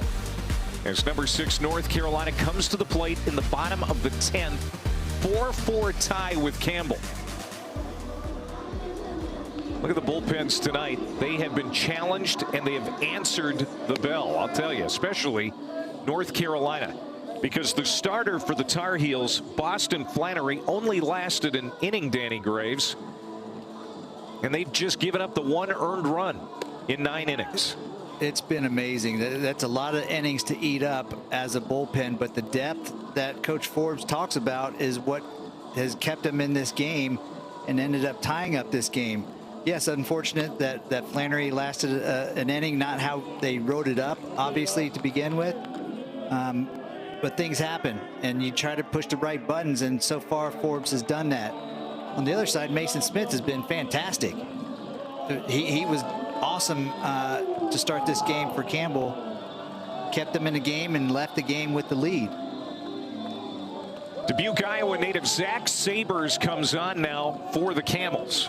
Pitcher number 5 on the night. Owen Hall is going to lead it off. The center fielder tonight is 0 for 4.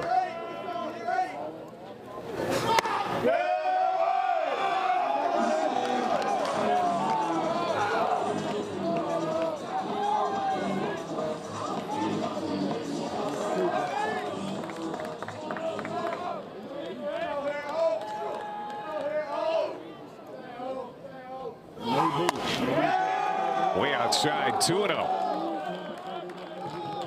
You know, we knew we were going to see a lot of pitchers tonight from both sides. Just didn't expect to see so many so early for North Carolina, but can't say enough of how great that bullpen has done with McDuffie coming in so early in this game too tonight, Clay.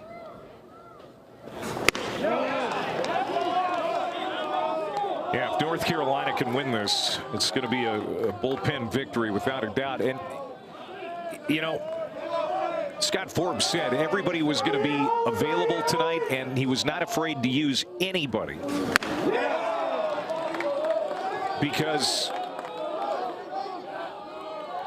you know, he wants to take care of Campbell and get a win here. And even if Boston College is coming in 2 days, he knows that a lot of these guys can turn around in short fashion. Swung on and missed. Hull goes down on strikes for the 3rd time tonight.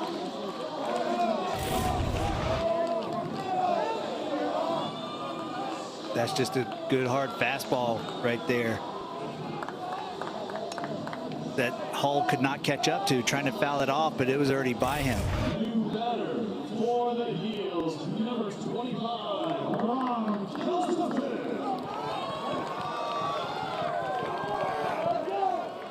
Ron Kellis is going to hit for North Carolina.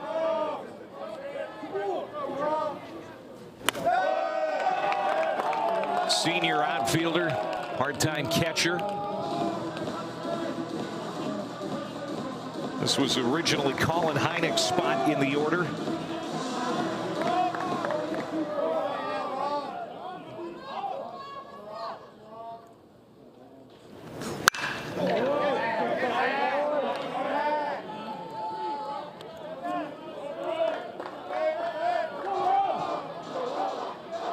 A lot of these guys look like they've been to the weight room, Clay. Mm-hmm.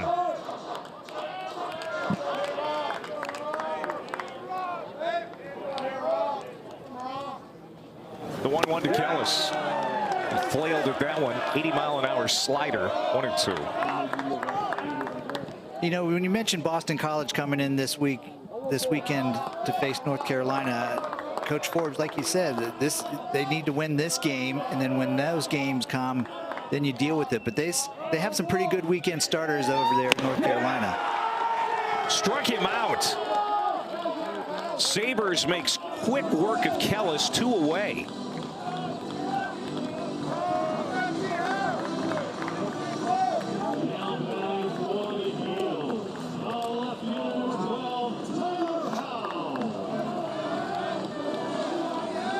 Tyler Howe.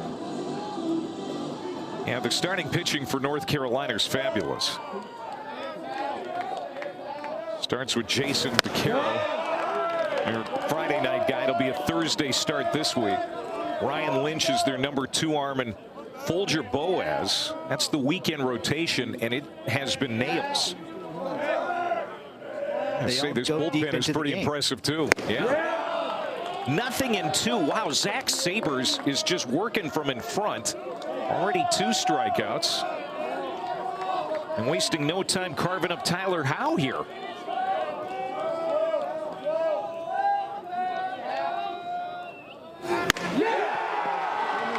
That is a tidy inning. Zach Sabres.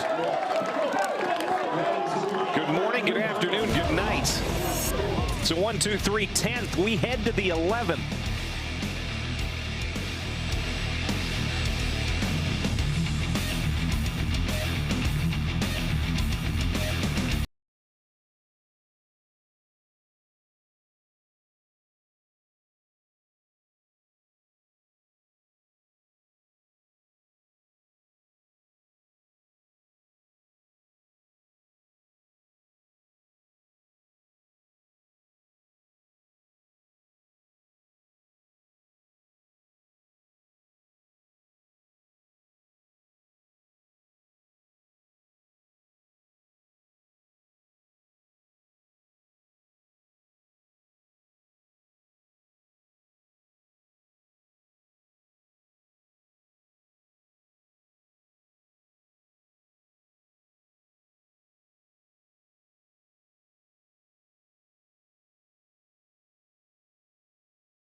little overtime tonight in Chapel Hill. Tied at 4. God, I hope we don't go to the 20th. Zach Sabers, he struck out the side at 12 pitches. The bottom of the 10th, so here we go to the 11th. And Campbell sending Trent Rumley to the plate to start the inning. Number 17, 2 for 4 tonight. Make it 3 for 5. Go-ahead run is on for Campbell.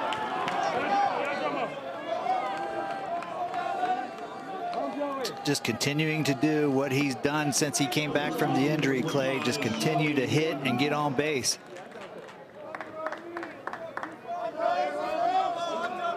Transfer from Canisius has 3 singles tonight. So he's on for Joey Morton. Leads the Camels with 7 home runs. Winslow pounces. He's got to be tired tonight.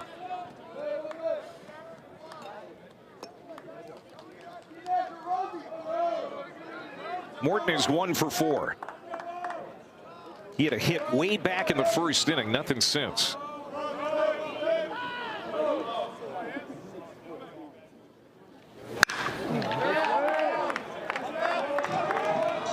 Are you a little surprised that Jackson Rose is still going here, considering how most of the relievers have been 2 innings or less? No, I'm not surprised. I think his pitch count is down. He just had a little bit of a rough start to last inning, but he's still been pretty pitch efficient and still pounding the strike zone. Besides the 2 leadoff walks, I feel like he's been great, mixing it up, changing speeds. This is the right guy for them right now, in my opinion. He has thrown the most of any pitcher tonight for North Carolina. 3 innings so far. Actually 3 1/3 now.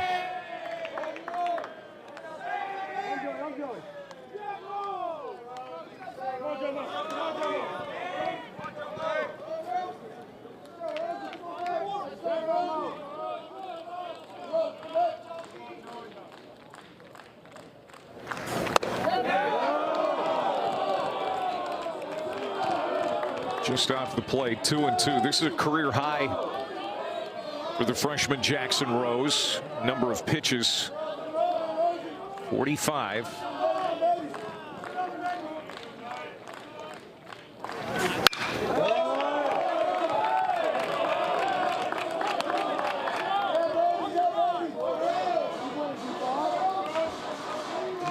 Joey Morton, Campbell's cleanup hitter. Home runs in 3 of the last 6 games, including 1 against NC State a week ago tonight. 2 balls and 2 strikes. Upstairs, tied him up, strikeout. 1 away. Big strikeout right there. Nice pitch from Jackson Rose, that elevated fastball. It looks so good for the hitters, but they just can't get on top of it, can't catch up to it. Jackson Rose, imagine he's probably still in there too, because he's going to be down for Thursday's game anyway. So might as well see how long you can go with them, how far you can get. I'm sure he's still feeling good. Remember, Jackson Rose picked off Clayton last inning after Music led it off with a walk. He's got a good deceptive left-hand move to first. Rumley's at first base, representing the go-ahead run. Strike at the knees to Oster. Jonah Oster 1 for 5 in the game.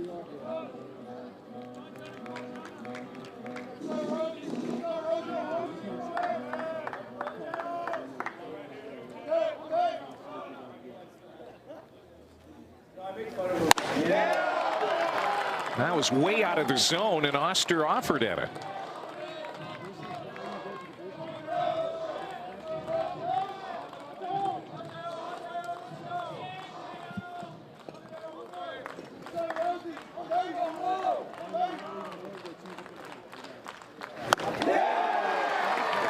Wow, Rose, back-to-back Ks here in 11th. Well, it seems like he's feeling a little bit stronger.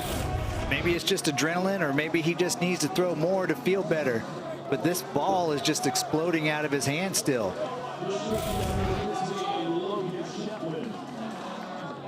This is Logan Chapman now with 2 outs.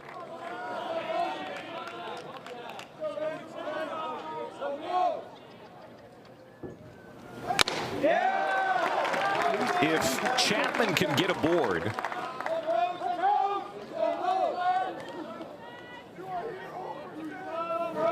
Campbell's going to have a new hitter that we have not seen tonight bat next. Jarrett Martin is in the on-deck circle because this was Jet Music's spot in the order, the 7-hole, but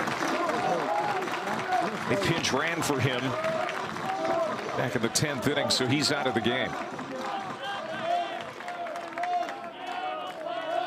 Nothing and 2 to Chapman. Got a piece of it. Campbell trying to extend the winning streak they have to 10 games. North Carolina riding a 5-game winning streak. There's the go-ahead run and Rumley at first.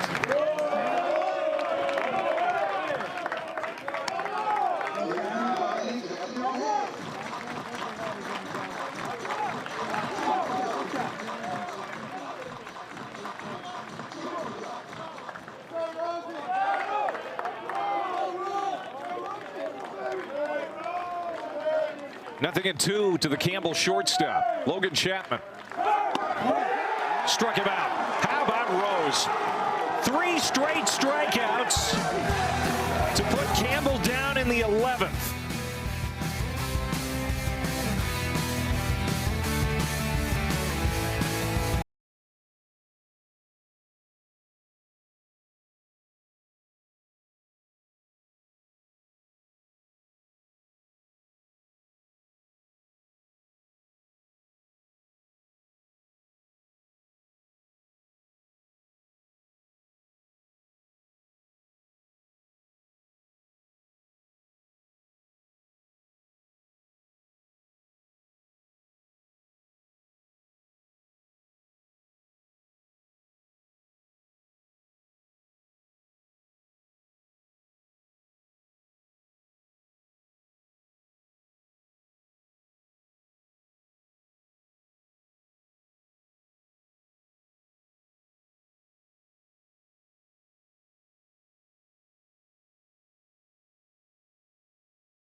Well, the 2nd inning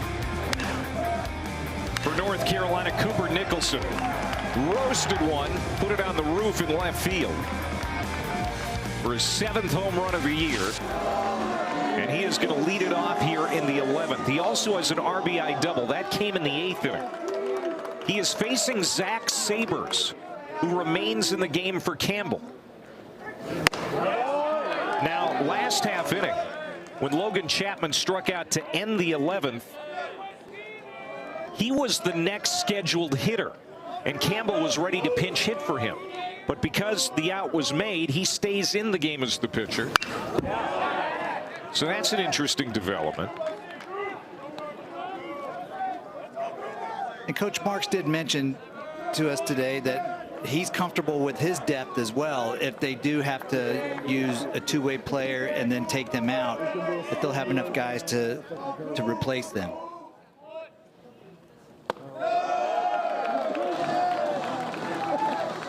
Sabers struck out the side in the 10th.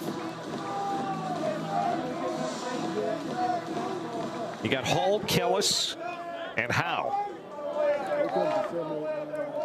1 ball and 2 strikes to Nicholson.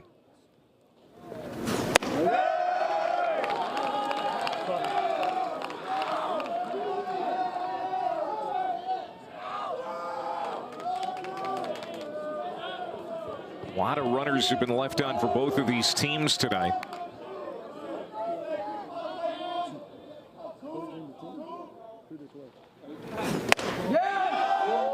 Inside, full count.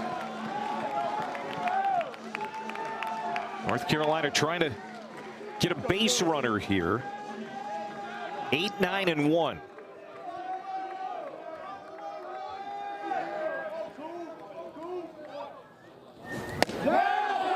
Inside, the leadoff man is on.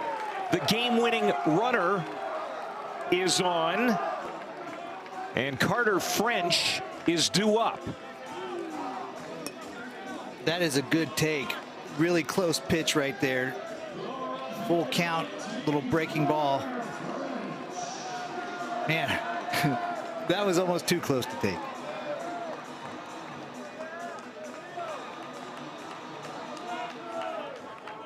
French is 1 for 4. Base hit in the 5th inning. One of the 7 hits for Carolina tonight. Popped it up, but it's going to get out of play.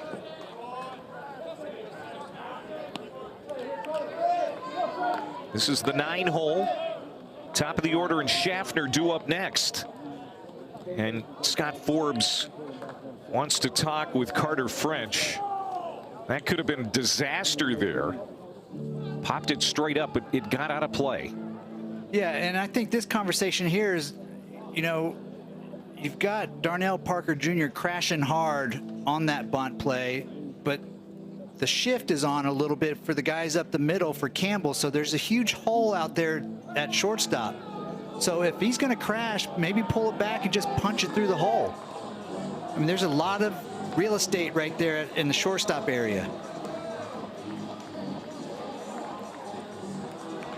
North Carolina only has 3 sack bunts all year. One of those tonight. That came from Tyler Howe back in the 8th inning.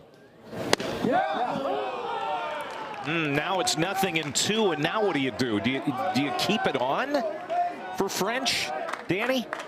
Yes, I do. I want him to get it down, do anything he can to get it down. If he strikes out, you stay out of the double play. I'm going to bunt him again.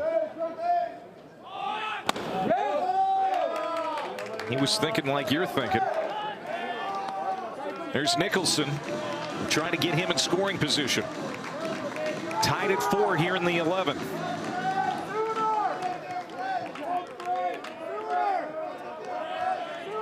Nicholson, it was his RBI double that tied the game in the 8th inning. Pulls the bat back. That's ball 2. 2-2.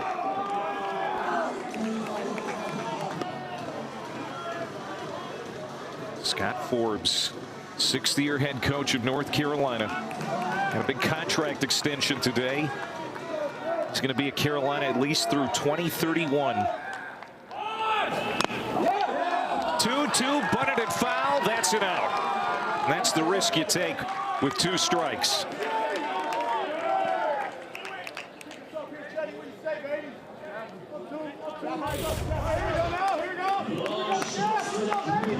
You know, it's all about just being comfortable when you square around to bunt and letting the ball come to you and hit the bat and not kind of jabbing at it. And a lot of the guys don't get that practice at it or don't practice enough at it.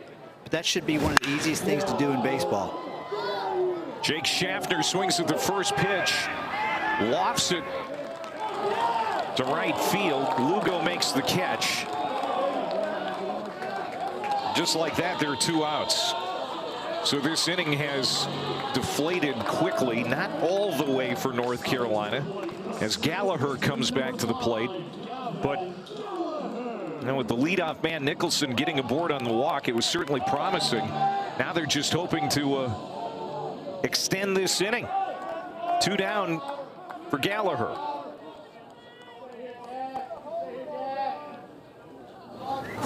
Going to be a tough play. And it's out of play. Long run there for Lugo. Gallagher homered in the first inning. That's a swing from Gallagher that he had in that first inning of the home run that you mentioned. He got out of that swing mode in his last at-bat in the 9th inning trying to win the ball game. But now it's back to hitting the ball with authority to the opposite field and not trying to yank it.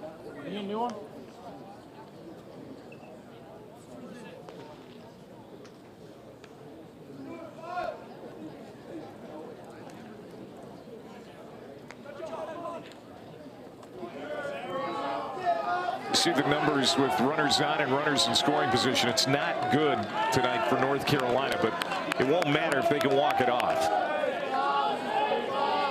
They got the game-winning runner at first base. 0-1 to Gallagher. And now it's 0-2. Zach Sabers, 4 strikeouts in an inning and 2/3.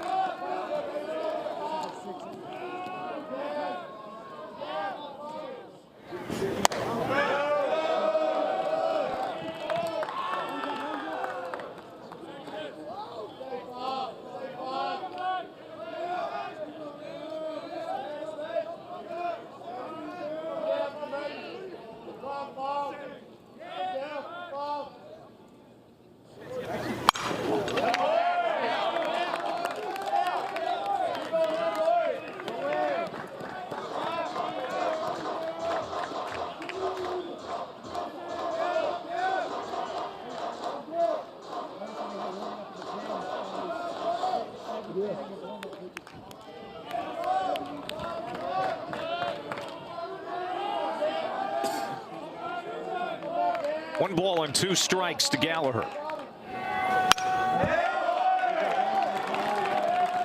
Fouled off.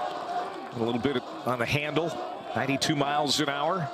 There's a Carolina dugout.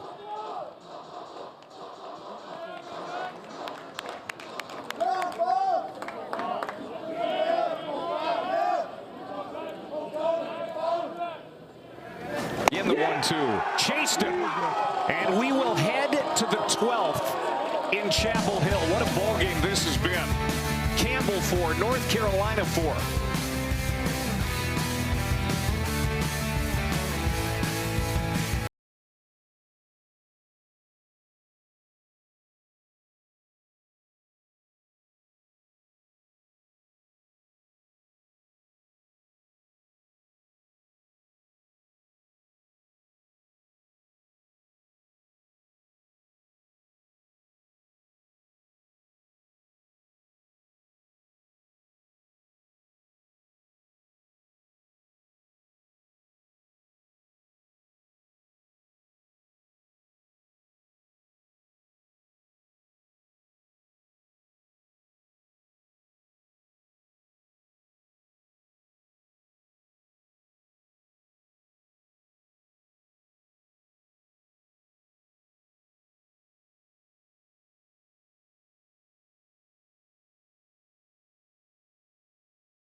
No drip. No drip.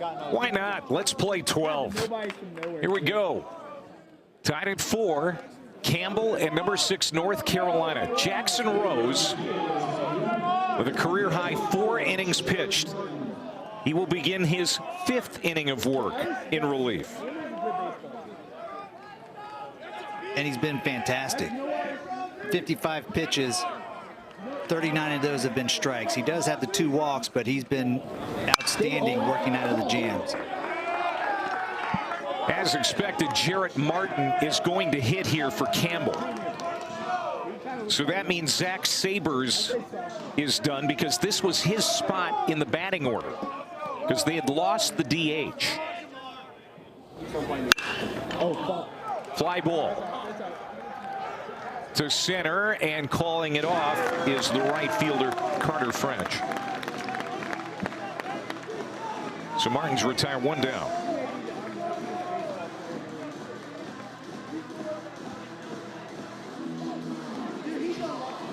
Andy Schultz now in the 8-hole to hit. He is 1 for 4.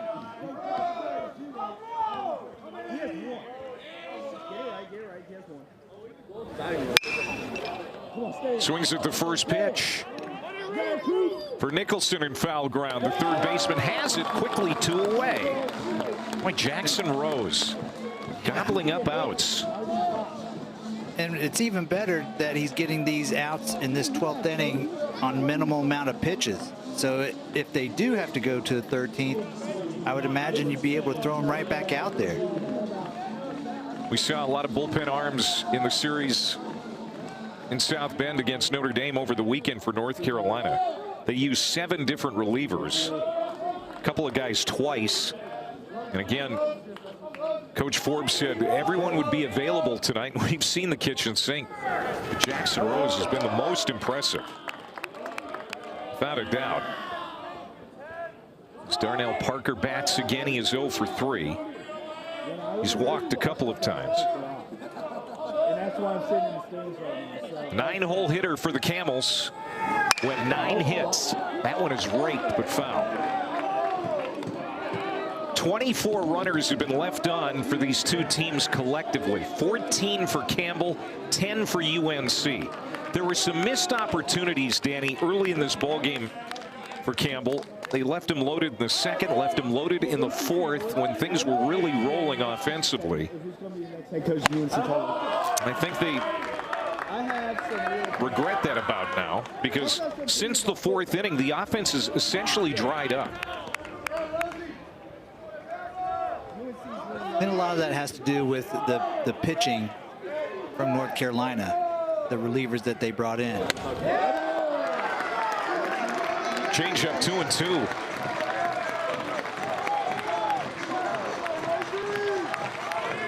Three hits since that 4th inning, all singles for Campbell. You see it's midnight now. It's past Danny's bedtime. Way past. Outside, full count, top of the order on deck, and Joe Simpson. No one with more than 1 hit for Campbell except Rumley. Trent Rumley has 3. He's in the 3-hole.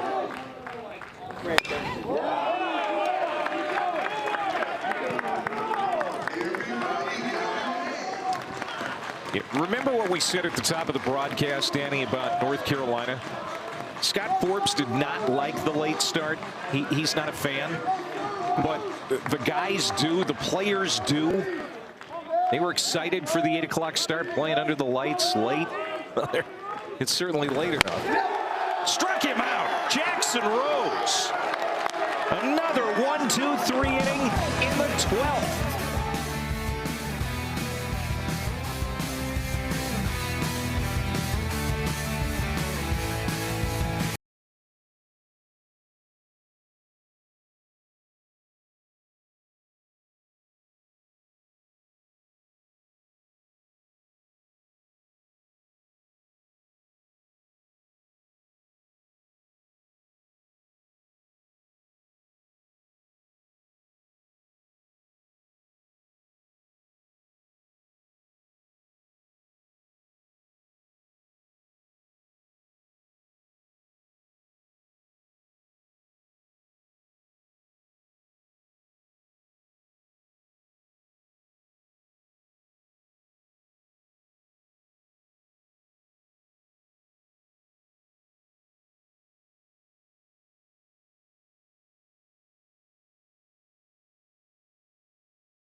the pitching of Zach Sabres was pretty impressive.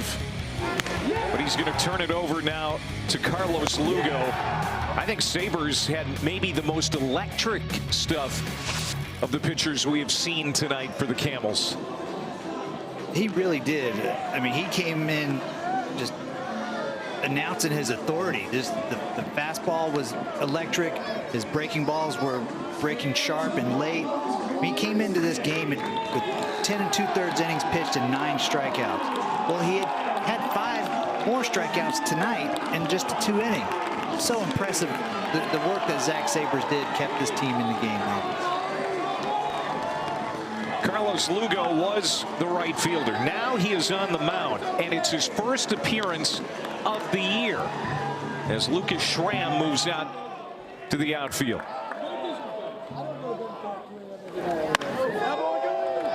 Now keep in mind, Erik Paulson has been on 4 times tonight, even though he has 1 official plate appearance,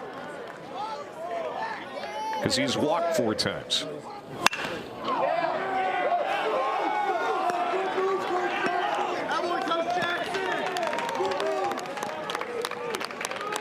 What a spot to come in with your first appearance of the season, huh? He was recruited as a 2-way player out of Fort Lauderdale. And Chris Marks said, hey, I just want to mention also that Lugo pitches. Don't expect to use him tonight, but here he is in the bottom of the 12th.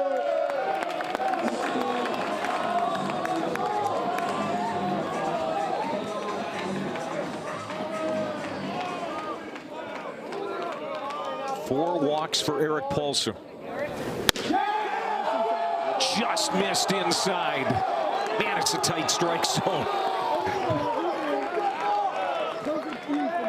Thomas Newsom, the home plate umpire. That's been a strike zone, though, Danny, all night. It has. It's been very consistent. 3-2 whacked into play. The shift on. Chapman throws across for the first out. Really, that's all you can ask for, right? Just consistency. Know the strike zone that they're calling that day. There's been some pitches on the corners or some pitches that were maybe the top of the strike zone, but Thomas Newsom's strike zone is down at the knees, and he's been that way the whole game. Breaking ball to Winslow, who's hitting now 0 for 5 in this game. Came in with a .316 average. It's now just over 300.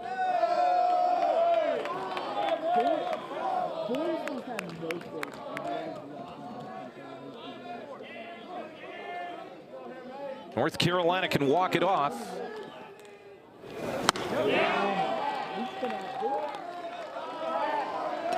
Started on Tuesday. We're going to finish on Wednesday.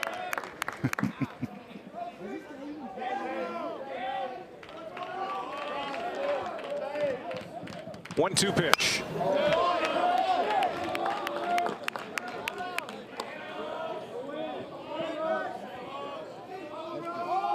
It's going to be a quick turnaround for both of these teams. They have conference games coming up starting on Thursday. Struck him out. Tag applied by Schultz. Winslow is out. You can see why they like Carlos Lugo. As a two-way player, he has come in, and even though it's his first appearance on the mound this year, he looks like he's done this before. He really does, and he's thrown 3 different pitches, and all of them for strikes. His changeup and his breaking ball come out of the same arm slot, and he just seems like he's flipping it up there, just having a good old time. No fear. What a great first appearance so far. Oh, and Hall takes it off the helmet. Boy, and that's scary. You hope he's okay.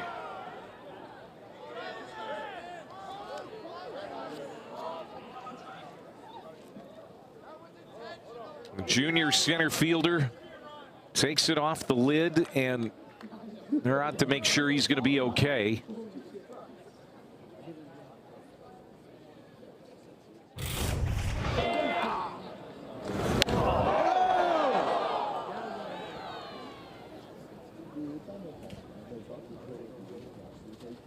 It almost got up underneath that helmet, Danny. Yeah, I mean, from the looks, hopefully it just knocked the helmet off and didn't hit him too solidly. Not that it's not going to hurt. I'm sure it doesn't feel too good, but man, that could have been a lot worse.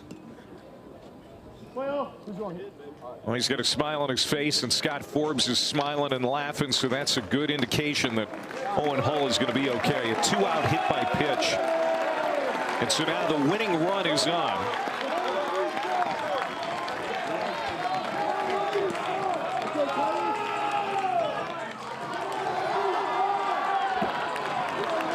And Ron Kellis, who struck out as a pinch hitter in the 10th, will bat for the second time.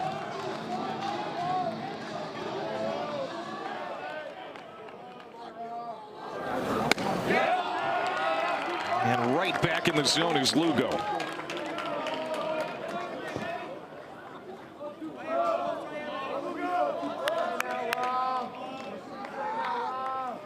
Ron Kellis, the 0-1 pitch, swings deep short. Going to be a tough play. Not in time. Holding at second base is Hull. So now the winning run is a base hit away. I mean, this is just hitting a perfect spot right there, and really Logan Chapman does everything he can to make this play. You don't even have to be a burner to get down the line to beat that one out. That was just so deep in the hole.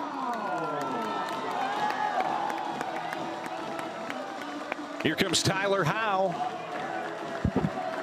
He had an RBI single in the 12th to beat Virginia earlier this year. Runner going to third and no throw. How about it?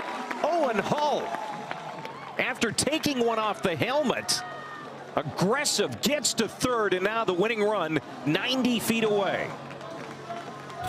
And that could change the way that Lugo is going to be pitching right here. What a huge jump, too. Really no chance. Remember, Lugo has not pitched this year. He's a two-way player. They bring him in here in the 12th inning because they're running out of arms. Now he has to pitch from the stretch with the winning run at third base. Misses 3-0.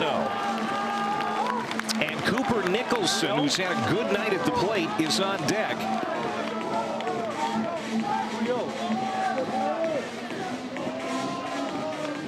He has a homer and an RBI double tonight. Outside ball 4. Bases full of heels.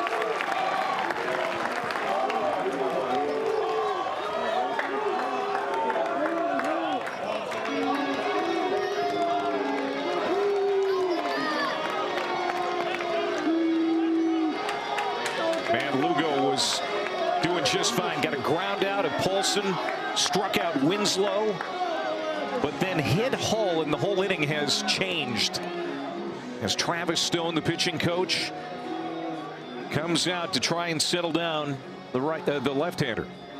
Yeah, and it's just try to slow the game down a little bit and try to get him back in the strike zone, but he can't be afraid to throw his breaking ball or secondary pitches over the plate. I know there's probably a fear of bouncing one with the runner on third base, but you got to trust your catcher that he's going to block it for you. Parker Webb is getting loose down there, right-hander for Campbell. Transfer from LSU Eunice.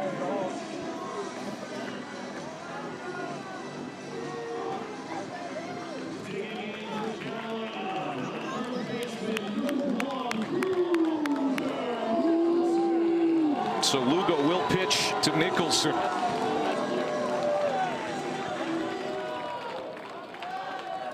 Hit his 7th home run of the year in the 2nd. He was trying to end it there with one swing.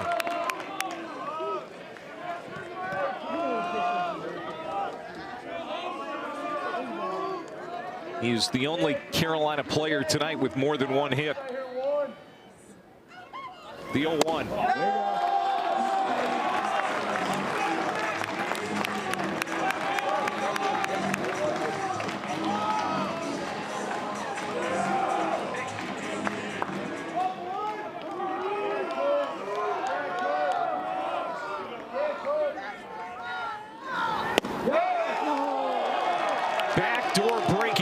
for a strike. It's 1-2. We haven't seen that pitch from Lugo, and that is nasty.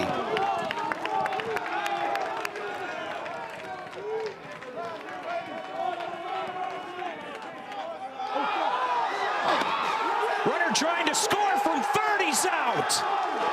Owen Hall tried to steal home, and he was out by 3 feet. And we're going to the 13th.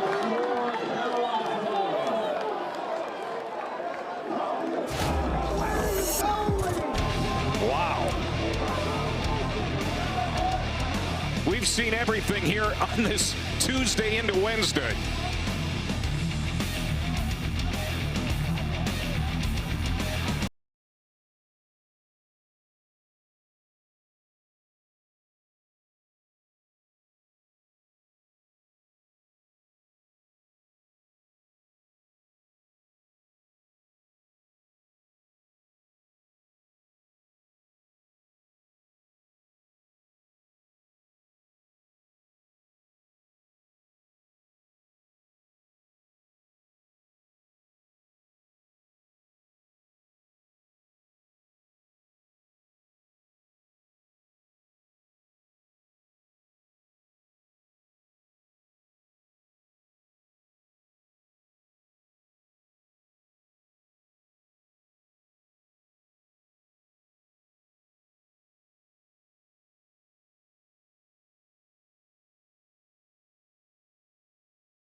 Well, Owen Hall just moments ago tried to steal home to end the game, and he was thrown out by a mile.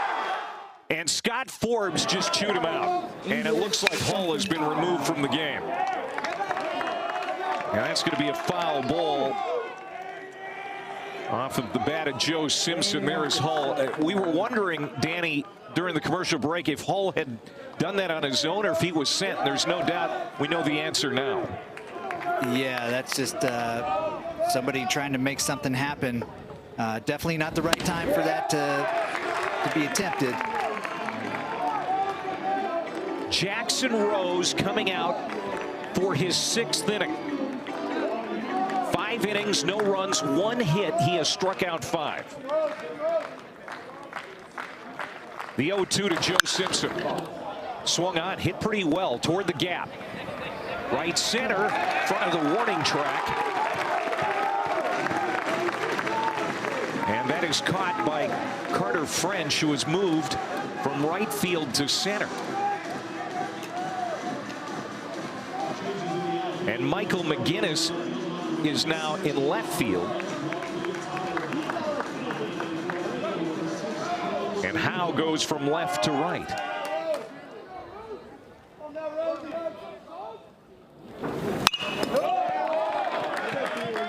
This is Carlos Lugo, who saw the bases loaded after he took the mound. Gets out of it unscathed. Started the game in right field, now pitching. Puts it in play. Deep short. Tough play for Schaffner. Safe. Campbell has the go-ahead runner on. And Schaffner's right foot kind of slipped when he went back and fielded that ball. That might have been just the difference in being safe or out. See right here, his right foot just kind of slips a little bit. Doesn't get enough on his throw. It's close.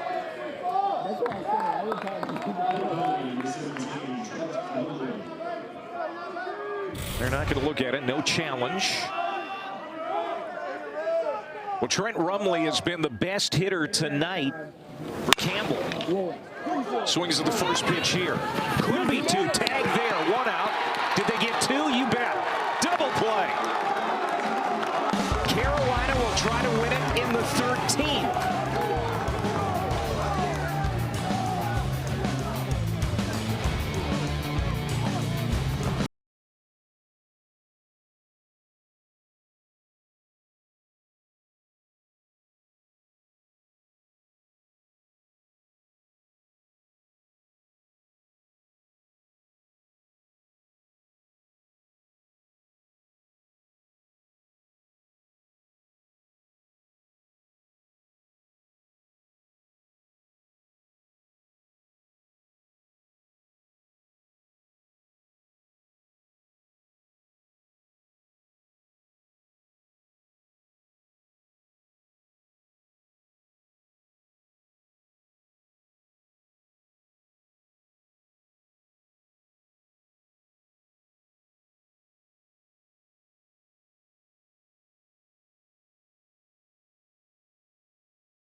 Jackson Rose is getting some congratulations, so that's obviously the indication he's done, and you would expect it to be. I mean, career high 6 innings, didn't give up a run, just a couple of hits, and struck out 5. I mean, what a job in relief. And now North Carolina will try to win it here in the bottom of the 13th in a tie game. Just an outstanding performance from Jackson Rose, and this definitely opened up a lot of eyes. I know he was scheduled to probably pitch at some point tonight, but I don't think anybody expected him to go 6 innings and get huge strikeouts in huge moments for this Tar Heel team. This guy was fantastic. Came in to start the 8th at a 1-2-3 8th, a 1-2-3 9th. Walked 3 in the 10th and somehow didn't give up a run. Gave up a base hit to start the 11th, but then struck out the side. 1-2-3 12th. Gave up an infield single in the 13th, but then a twin killing ended the inning. And that's his night. Cooper Nicholson, a homer and an RBI double tonight. Carlos Lugo. A little off speed there, and he's ahead in the count, 0-2. Filthy little changeup. Yeah, great off speed. Lugo started the game in the outfield and right. It's down and in, 1-2. North Carolina has won 5 in a row. Campbell comes in here with a 9-game winning streak, trying to pull off another upset of a Power 4 program. Struck him out.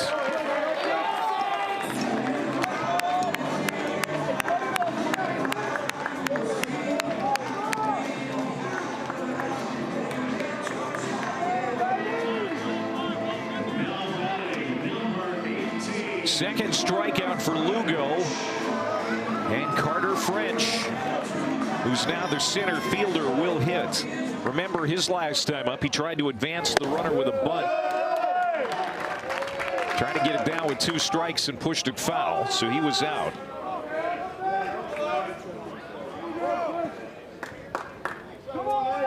One for 5 tonight.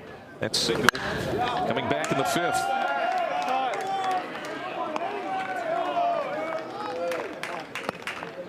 You know, the question, Danny, is how many pitches can Lugo throw? I mean, this is his first appearance on the mound this year. So he's pretty fresh. Well, you'd think, but he's also played an entire ball game, so physically, I mean, he's got to be taxed for sure. Yeah, he's got to be exhausted, but I think he's just pitching on pure adrenaline right now. And what do? Do you take him out of the game, or do you put him back in right field? You take him out of the game, you got to figure out some mix and matches with who you have left on the bench.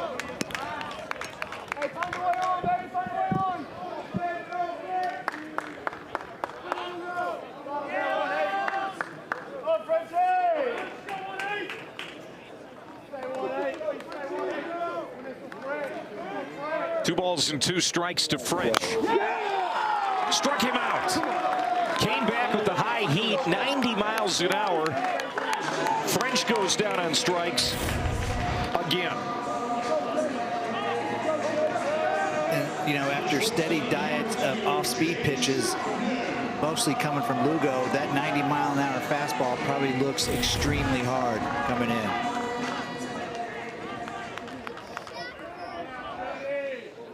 And now Schaffner at the top of this North Carolina order.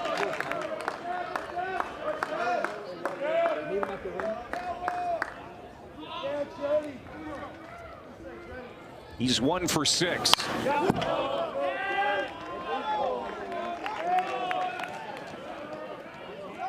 Seventh time around for this North Carolina order.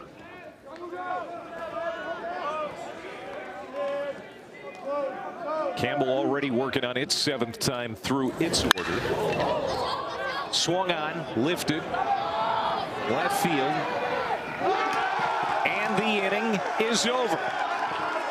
Yes, indeedy, folks, we are going to the 14th on a Wednesday morning in Chapel Hill.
Well, Jackson Rose did a great job in relief for North Carolina, but he is done.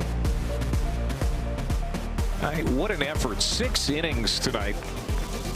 6 shutout innings. But we're going to see a new pitcher for the Tar Heels now. Tom Chmielewski, 6'2", 210-pound grad transfer from Princeton, coming on. This will be his 8th appearance of the year. And you love the strikeout to walk ratio, and just in the 10 2/3 innings, 10 hits allowed. Big lefty out here. And just want to say again, Jackson Rose, he pitched 6 innings and threw 71 pitches, Clay. You talk about pitch efficiency, and still had all the strikeouts that he had. Facing the meat of this Campbell order to start, Morton skies it into foul ground, and it's going to get out of play. Joey Morton is 1 for 5.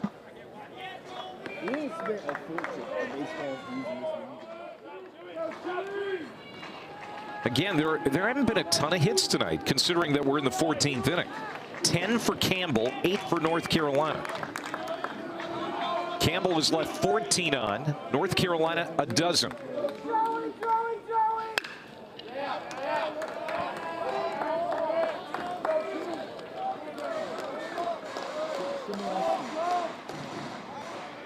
Chmielewski pitched a third of an inning, game 3 against Notre Dame over the weekend. Allowed a couple of hits.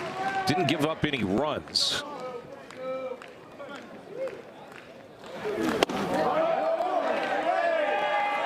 1-2 the count on Morton.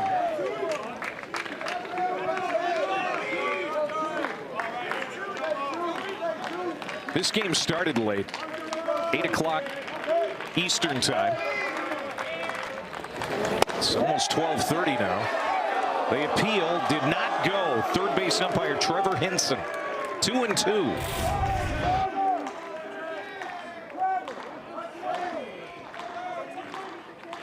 Good call. Shimoleski's 2-2 to the leading home run hitter for the Camels. Full count.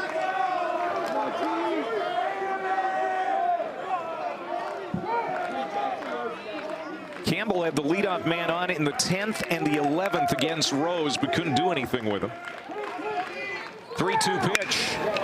Lined but foul.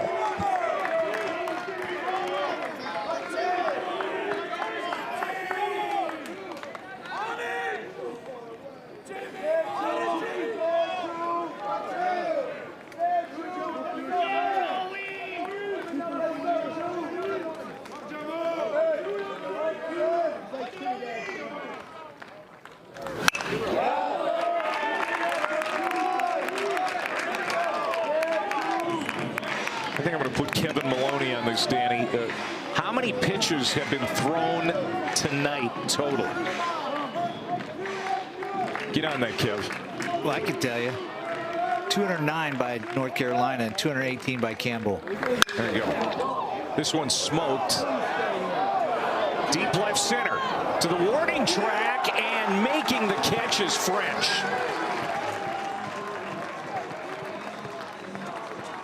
That ball carried. Didn't think he was going to go that far.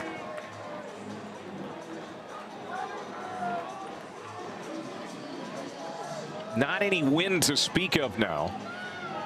There really wasn't any to speak of earlier in the game, but certainly it's not traveling at this point. I think Morton clubbed that pretty hard, to be honest.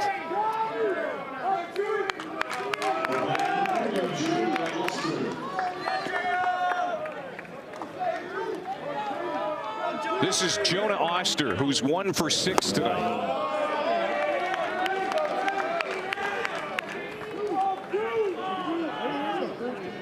Six home runs, 28 runs batted in. His base hit came in the 6th inning.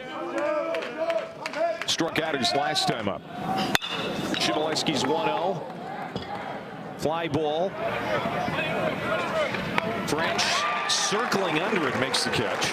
Remember, he was in right field earlier, but then Scott Forbes pulled Owen Hull after he tried to steal home inexplicably and was thrown out by about 3 feet. And of course, the ball finds you when you move to a new position. I feel like Carter French, we've seen him catch more balls now since he's moved to center field than we have the whole game. 2 outs for Logan Chapman. Yeah, you're right about that. It will find you. An 0 for 6 night for Chapman.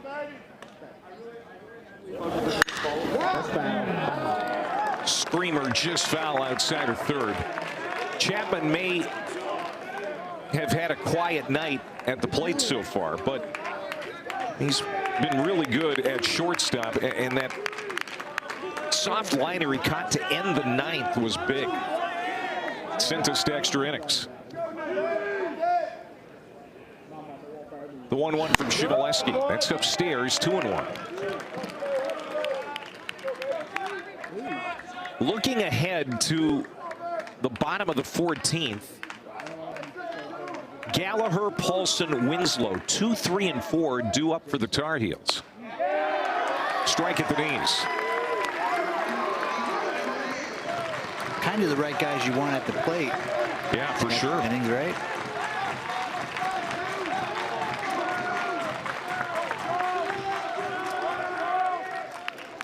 Gallagher, of course, with that home run earlier tonight. It's upstairs, foul back. But that's the only hit from those 3 players tonight. They are combined 1 for 14 with a homer.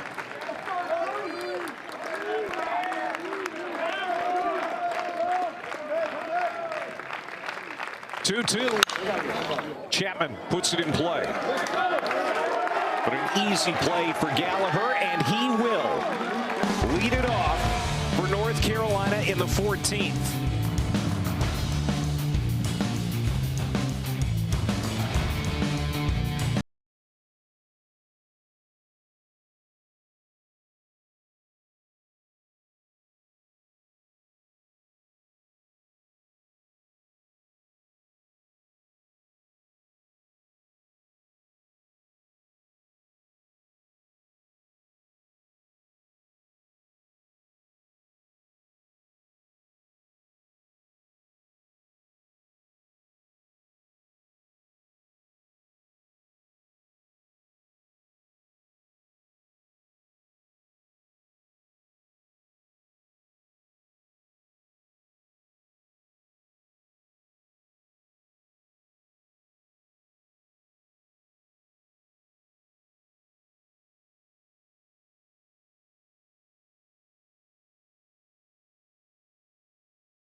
.443. 443 total pitches tonight. As we go to the bottom of the 14th, tied at 4. Campbell on a 9-game heater coming into this one at Chapel Hill. North Carolina, the number 6 team in the country with a 5-game winning streak after that sweep of Notre Dame over the weekend. Both teams coming in here feeling really good about themselves. But, you know, this game will take the starch out of you. Who's going to win it? This has been a game of attrition. We've seen a lot of pitchers. Carlos Lugo is on the mound for Campbell right now. His first appearance of the year. He's a two-way player. Played most of this game in right field. Gavin Gallagher is at the plate for North Carolina. He has a home run tonight. He's 1 for 6. That homer came way back in the first, about 8:20 in the evening, Eastern time. 3-0. North Carolina trying to set the table for a walk-off here in the 14th. And Clay, you made a great point last inning with Lugo. How long do they let him go since this is his first outing of the season? Boy, that just missed, Danny. Just missed inside off the plate. Lugo thought it was a strike. And there's the winning run.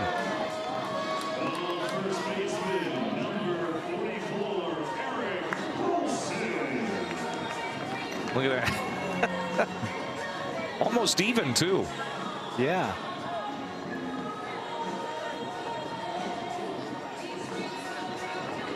And we've seen really good bullpen arms tonight, Danny. Neither team has skimped on relief pitching tonight. They've used some of their best pitchers. I thought Jet Music was good. Zach Sabers was excellent for Campbell. So was Bo Braley, really. Walker McDuffie, we saw him early. He was really good. Seagraves, Mateus, and then, of course, Jackson Rose throws 6 shutout innings tonight for North Carolina. Yeah, so all the pitches that have been thrown, yes, we're in the, is it the 14th? Yeah, the 14th inning. But a lot of strikeouts by these pitchers, all that you've mentioned. You know, really good stuff from both sides. These bullpens have been outstanding. Time is called. And they're going to make a change. Chris Marks signaling to the bullpen. And that's going to be it for Lugo, it would appear. So Parker Webb, junior right-hander, making his way to the mound.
Well, the leadoff man on for North Carolina in the 14th. Situational hitting has not exactly been great tonight for North Carolina. 3 for 18 with runners on, 1 for 10 with runners in scoring position, and 2 hits with 2 outs. But they have Gallagher on. He leads off with a walk. Eric Paulson due up next. They've got a new pitcher to face. Parker Webb, a right-hander, now for the Camels. And Parker's a guy with 88 to 90 mile an hour fastball, late life on it with a little bit of movement. 8 innings pitched. You see the 7 strikeouts and 6 walks. He's also got a curveball that's 78 to 80.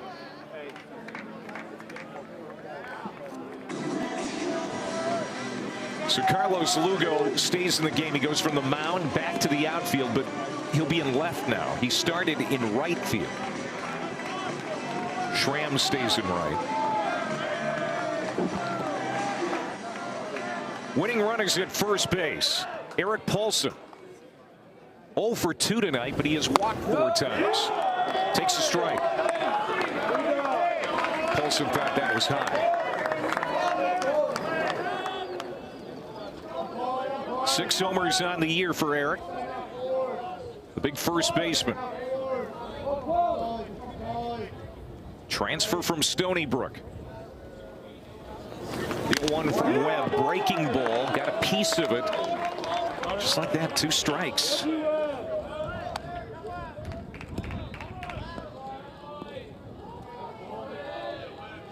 There's Scott Forbes.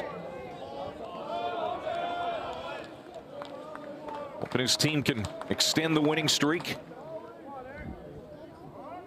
Finish this here in the 14th. The 0-2 hammered. And that's going to get down for a base hit. Rounding second, it's bobbled in center by Simpson. Sliding into third is Gallagher. And there's Paulson. Giving Scott Jackson, the first base coach, 5. As the Heels have runners at the corners here in the 14th and nobody out. You see Joe Simpson kind of glance up a little bit to see if Gavin Gallagher was going to take third on that. And he was. He was going. There was no stopping him. And that's what caused that little bobble in center field, taking that extra base. Look at those guys. They're acting like it's 3 o'clock in the afternoon. They're all fired up. Now Macon Winslow, the catcher. It's been an 0 for 6 night for Winslow. Did drive in a run in the 7th with a ground out. The 3rd run for North Carolina. He can win it here with a base hit. Shift is on. Infield drawn in on that left side. Game-winning run at 3rd. Check swing, got a piece of it, 1-1.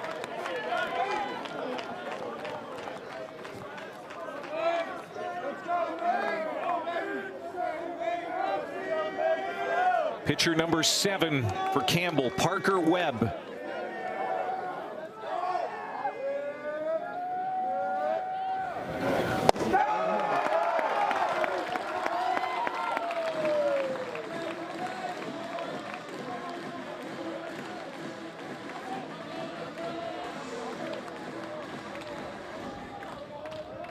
Game is 4 hours and 40 minutes old about.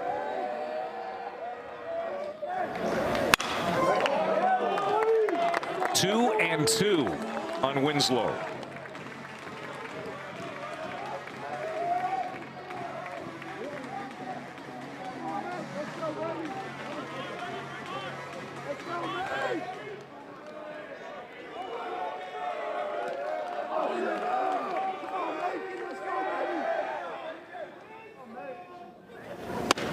Look out. Inside, full count. Now Owen Hall's spot is on deck, but remember Hall was pulled earlier in this game after trying to steal home on his own, and he was thrown out by about 4 feet. 3-2 pitch. Whack foul. Michael McGinnis is the next scheduled hitter. Got you.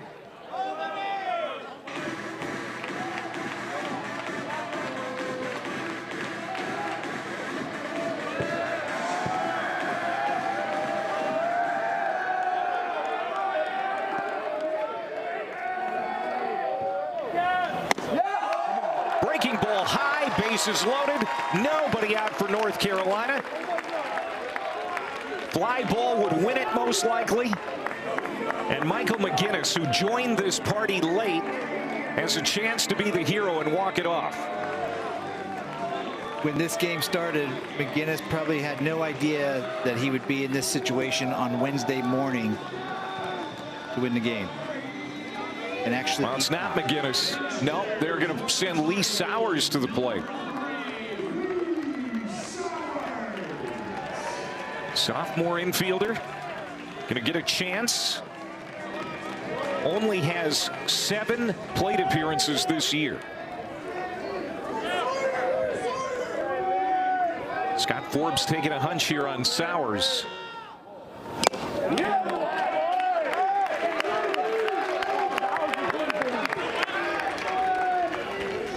Well, it is minimal at bats, only 7 as you mentioned, but he's struck out just 1 time. Maybe he's just throwing him in there as a contact guy. You got to put this ball in play.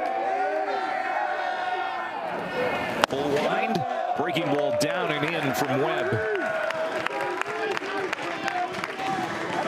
Gallagher at third, he's the winning run.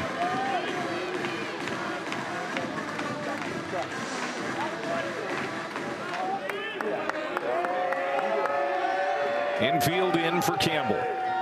The 1-1 to Sowers. And now 1-2.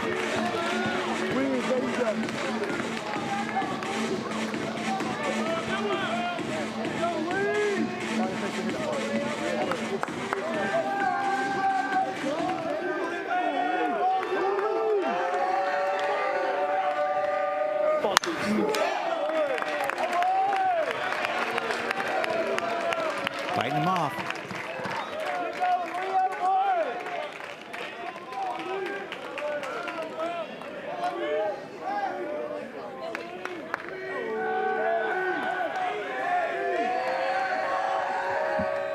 Pitch from Webb. Swung out and missed, struck him out.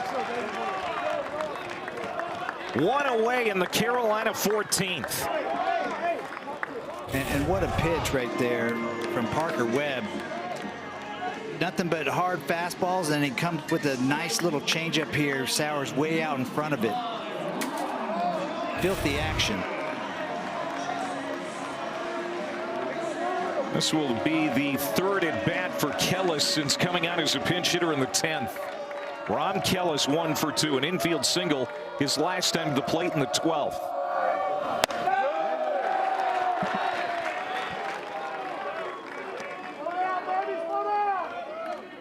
Anything to the outfield would likely finish this game.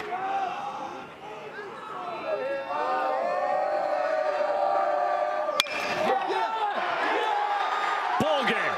North Carolina's going to walk it off in the 14th inning. 5-4 Tar Heels, winning a marathon over the Camels of Campbell. And their winning streak goes to 6.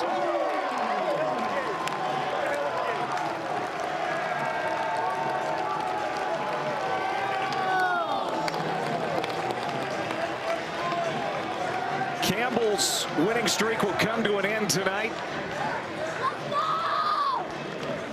Their 9-game winning streak is over. What a battle. A battle of attrition.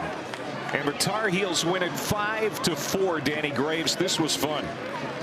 This was fun, and you know what was also fun? Jackson Rose, watching that kid pitch tonight, definitely opened up a lot of eyes to this North Carolina Tar Heel team, but they came through after a tough start from Flannery. Great job by the rest of the bullpen. Huge hit for Ron Kellis, the 5th, coming off the bench. 3rd at bat of the night. Couple singles, but this is the biggest one.